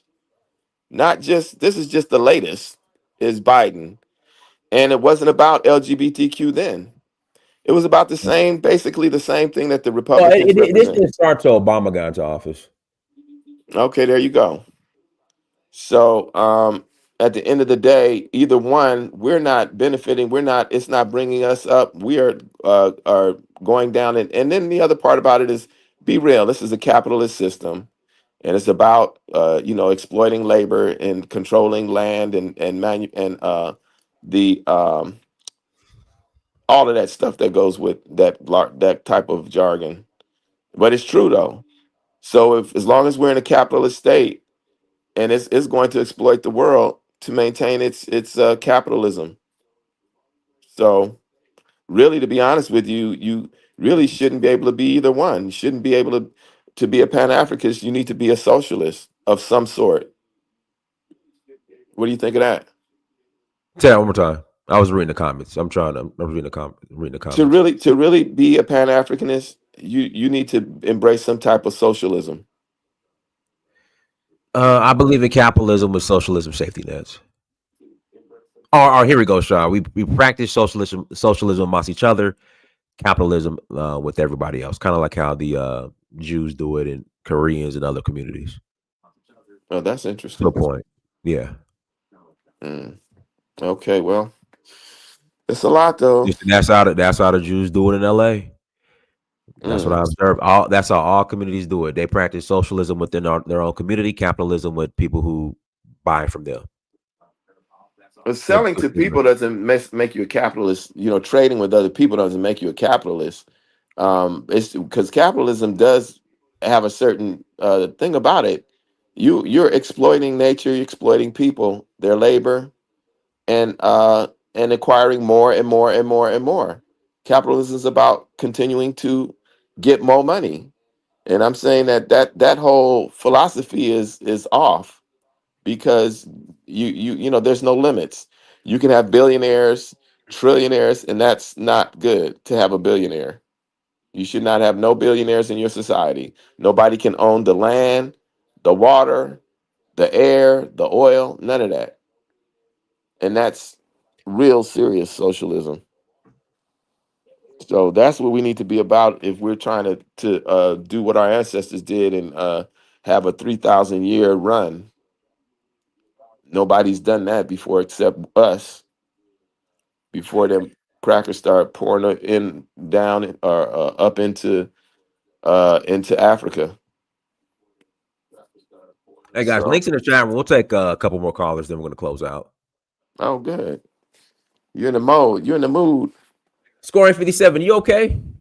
Like, you're more than welcome to call in. Scoring 57. That's not the case. Literally, that part of the conversation didn't come up until like the last 45 minutes of this 6-hour stream. Scoring 57. So I don't know what you're talking about. What's the title again? The Africans didn't send no ships to save us. That argument that a lot of black people make about Africans not liking them. They try to say that why didn't they send any ships to come save us when we were enslaved? Right. And and even more than that is they enslaved us. The African our own people enslaved us. They don't even say our own people. They say that the Africans enslaved us, as if they're not African. So yeah, it's just a big scar, a big thing that needs to be healed up. But we're talking about earlier in some other thing that I was in, is the danger of Africans in America who are with this political stuff. Yeah, I gotta say it, Dynas. If we think we're doing something with voting and carrying on with this, especially, I have to be honest with this Donald Trump stuff, that's not a good sign for us as a people. It's not. It's concerning. So I know it must be some real internal struggles you must be having with being a Pan-Africanist and also being MAGA. No, I'm not struggling at all. I'm fine. I'm fine. I was hoping you were struggling, but no, not at all. That's weird. Okay, well, let's see here. Martin Delaney was a Pan-African. He participated in politics. Who else? Hold on, somebody. What's this? But what is it going to take for you to say I voting for Trump wasn't the best thing to do? What will it take? He could do anything, and you No, would never say it. I wasn't voting for Kamala or Biden. I can tell you that right now. Yeah, but what about Cornel What about West? who? Why didn't you vote for Cornel West? Uh, It would have been a protest vote because his chances of winning was. you know what? I would have voted if RFK Jr. would have ran independent or Democrat. I would have voted for RFK Jr. Why? Because his policies. Yeah, I prefer RFK Jr. I'll take To RFK. Cornel West policies? Are you kidding? Are you for reparations? No. I've moved past it. So that's a no. I'm not. It's not priority anymore. I mean, it never really was priority, but I'm just. If I get it, I get it. If I don't, I don't. Okay, so I'll say this. I don't see reparations being realistic. Okay. Ever But happen? do you support your people going for it? Yeah, go for it. By all means. Okay. Yeah, by all means. All right. So if I put a survey on it and it says, "Do you want reparations? Do you want reparations or no? Not even do you want it, but are you for reparations or not?" What would your answer be? I'll say yeah, I'm for it. But I Okay. won't lose any sleep if I don't get it. There we go. And you're for it because just in case that money comes, you want to get your Hell check. yeah, I want to see that see. direct deposit. Exactly. That's terrible, Dynas. You can cash That's out me my reparations. Oh my God. So if we asked you to help and do anything, you wouldn't do it, would you? I'll share my platform. Okay. Yeah, I'll share my platform. What you're doing now? Yeah, absolutely. Yeah. Yeah, I'll share my platform. No problem. Well, I don't think we're going to get it. I mean, but I say that we should still make sure they know that they owe it and that we, are putting it on them. Like, yeah, you motherfuckers owe us. Don't get it twisted. But we should not put that as a first priority. That should be something we do on the side, like, and whatever we got to do that. That don't take all of our energy. Right. So yeah, man, we're all, man, it's really concerning what's going on. I mean, if Trump starts taking people off the street and send them to El Salvador, what next? I mean, that's even, because who's going to be going to he's sending to El Salvador. He's sending Pookie and Ray Ray to El Salvador. Hey, it should be an episode of Scared Straight. Well, it could be an episode of Scared Straight, but you could get caught. You could get took too, and I could get took by accident, sorta. They just rounding up motherfuckers, and you will be took, and then that'll be the Scared Straight that they use. And then once you're there, ain't no, oh, we made a mistake. Dynast and Shah's in El Salvador. Their family's trying to get them out. They've never been to jail at all. Let me read the whole article so I can get proper context. So Trump, what was it? Trump saying that citizens go to El Salvador. Then we'll close out. Okay. Let's see here.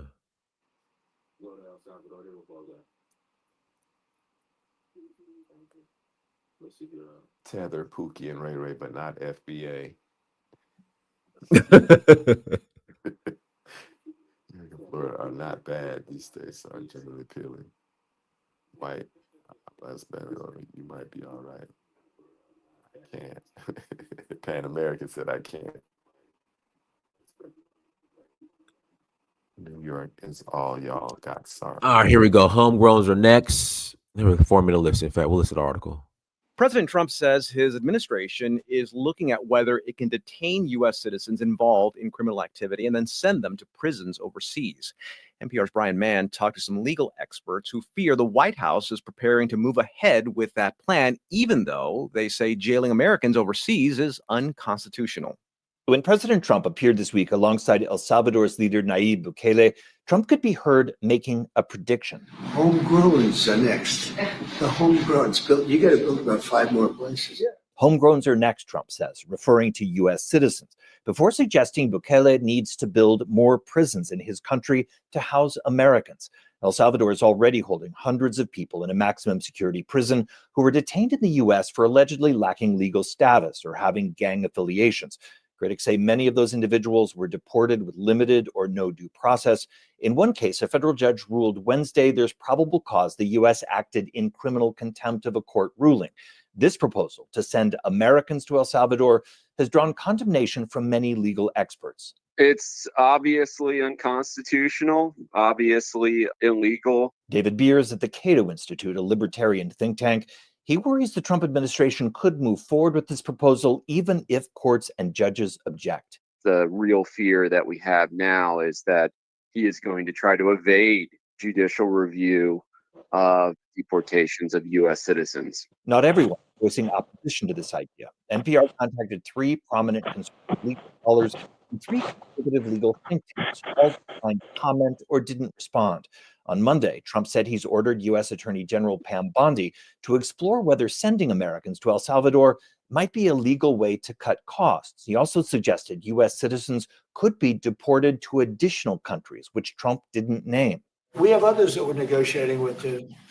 But no, if it's a homegrown criminal, I have no problem. Now, we're studying the laws right now. Pam is studying. During an appearance Monday on the Fox News show Jesse Waters Prime Time, Attorney General Bondi was asked about Trump's proposal. These are Americans who he is saying who have committed the most heinous crimes in our country. And crime is going to decrease dramatically because he has given us a directive to make America safe again. The U.S. has incarcerated American citizens before in ways that challenged or violated constitutional norms, including the internment of Japanese Americans during World War II and the detention of Jose Padilla, an American citizen imprisoned for years without trial after being accused of terrorism in 2002. But most legal experts interviewed for this story said deporting Americans to spend time in foreign jails is alarming, especially at a time when Trump frequently describes many of his political opponents as criminals and enemies of the nation. Lauren Brooke Eisen with the Brennan Center's Justice Program, a progressive think tank at New York University, described the idea as illegal and morally wrong. There are profound ethical questions that this would signal about how we treat human beings who are U.S. citizens. In a legal opinion published last week, Supreme Court Justice Sonia Sotomayor said the Trump administration's recent legal argument suggests the U.S. government already believes it can, quote, deport and incarcerate any person, including U.S. citizens. Lawrence Tribe, a Harvard professor of constitutional law, called Sotomayor's opinion a warning. What that means is that literally any of us, whether we are immigrants or not, is vulnerable to basically being kidnapped by masked agents of the United States government. As the Trump administration weighs this proposal, some Democrats have voiced opposition. NPR couldn't find instances where GOP leaders reacted publicly to the idea of jailing Americans overseas. We reached out to top Republicans in the House and Senate asking for comment. They didn't respond. Brian Mann, NPR News. And you're good with that. Live from NPR News in Washington, I'm Jax. Well, they were specific. They were saying criminals. Yeah, but you know how many black people have been railroaded up into these into the system and were not criminals, or was not as bad as it was supposed to be. Like the little boy who got into the situation killing the other kid. Yeah, that's going to be interesting how that plays out. Yeah, but if Trump had his way, they would have took him right away. He was guilty immediately, like a whole bunch of other black folks. And then this is not only that though. The minute you have an organization, they've already said that Pan-African is, what is it, African Stream, right? Anthony Blinken got on TV and said that is a Russian propaganda and that it is blah blah blah. Sean, guess who passed that legislation? Guess who drew up that? That's what I'm saying. It doesn't matter if it's Republican or Democrat. But then what's this argument that, okay, well, you can be a Pan-African and be Democrat, but you can't be a Pan-African if you vote for Trump. But the person that wrote that legislation that he's specifically talking about in regards to Russia was a black Democrat.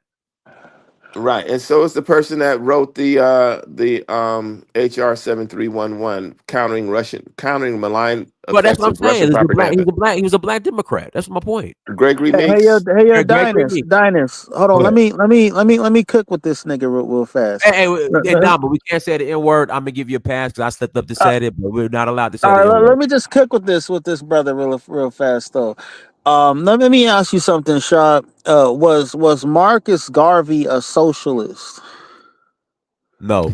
I don't know. Exactly my He was a point, capitalist. nigga. He was a capitalist. Nigga. Okay, Exactly my fucking point, Okay. nigga. No, hold You gotta on, pay Dinus. $10, bro. No, I gave you a pass once. You got to pay the fine or you got to drop off now. You can't use the word. But you didn't tell him he had to pay a fine. Where do I pay it at? You cash app Amir Dinus. I'll put it on the screen. It's on the screen. $ Amir Dinus. You cannot use the word. It's $10 fine. All right, cool. Right. So we'll see you when you come back after your No. fine. You got to pay the fine before you can speak again. Okay. All right. So now we're talking. He's coming with a point, but I have to rethink that. I retract that. You cannot be a Pan-Africanist or a Democrat. Okay. You know what, Shaw? I respect that. It's just the people like, you can't do. You can be a Democrat, but if you vote Republican or Trump, you can't. I don't. But I respect your position, Shaw. And when I say that, I don't mean that you can't vote. I'm not saying that you can't or even shouldn't vote. I think that you can, whatever you can get from the system, that you should do it while you're here, but you should be working toward, independence, doing your own thing, and also connecting with the continent in some way that, we can we can be doing business with Africa, working together, doing, trying to build and trying to protect ourselves. So yeah, that's my view. But go ahead. Oh, he dropped off. Yeah, he wasn't serious. So yeah. So all right, guys, we're gonna go ahead and close out. Everyone, thank you so much for joining. Like, share, subscribe. But the next time, Family Dynasty Mirror Search for Hero. But Marcus Garvey was a capitalist. And okay, interesting. And who started Black History Month? Who was his name? Was it Carter G. Woodson? Carter G. Woodson was a capitalist as well. Oh, okay. Interesting. We'll do a show on that. All right. Yeah. Until next time, Family Dynasty Mirror Search for Hero. Peace.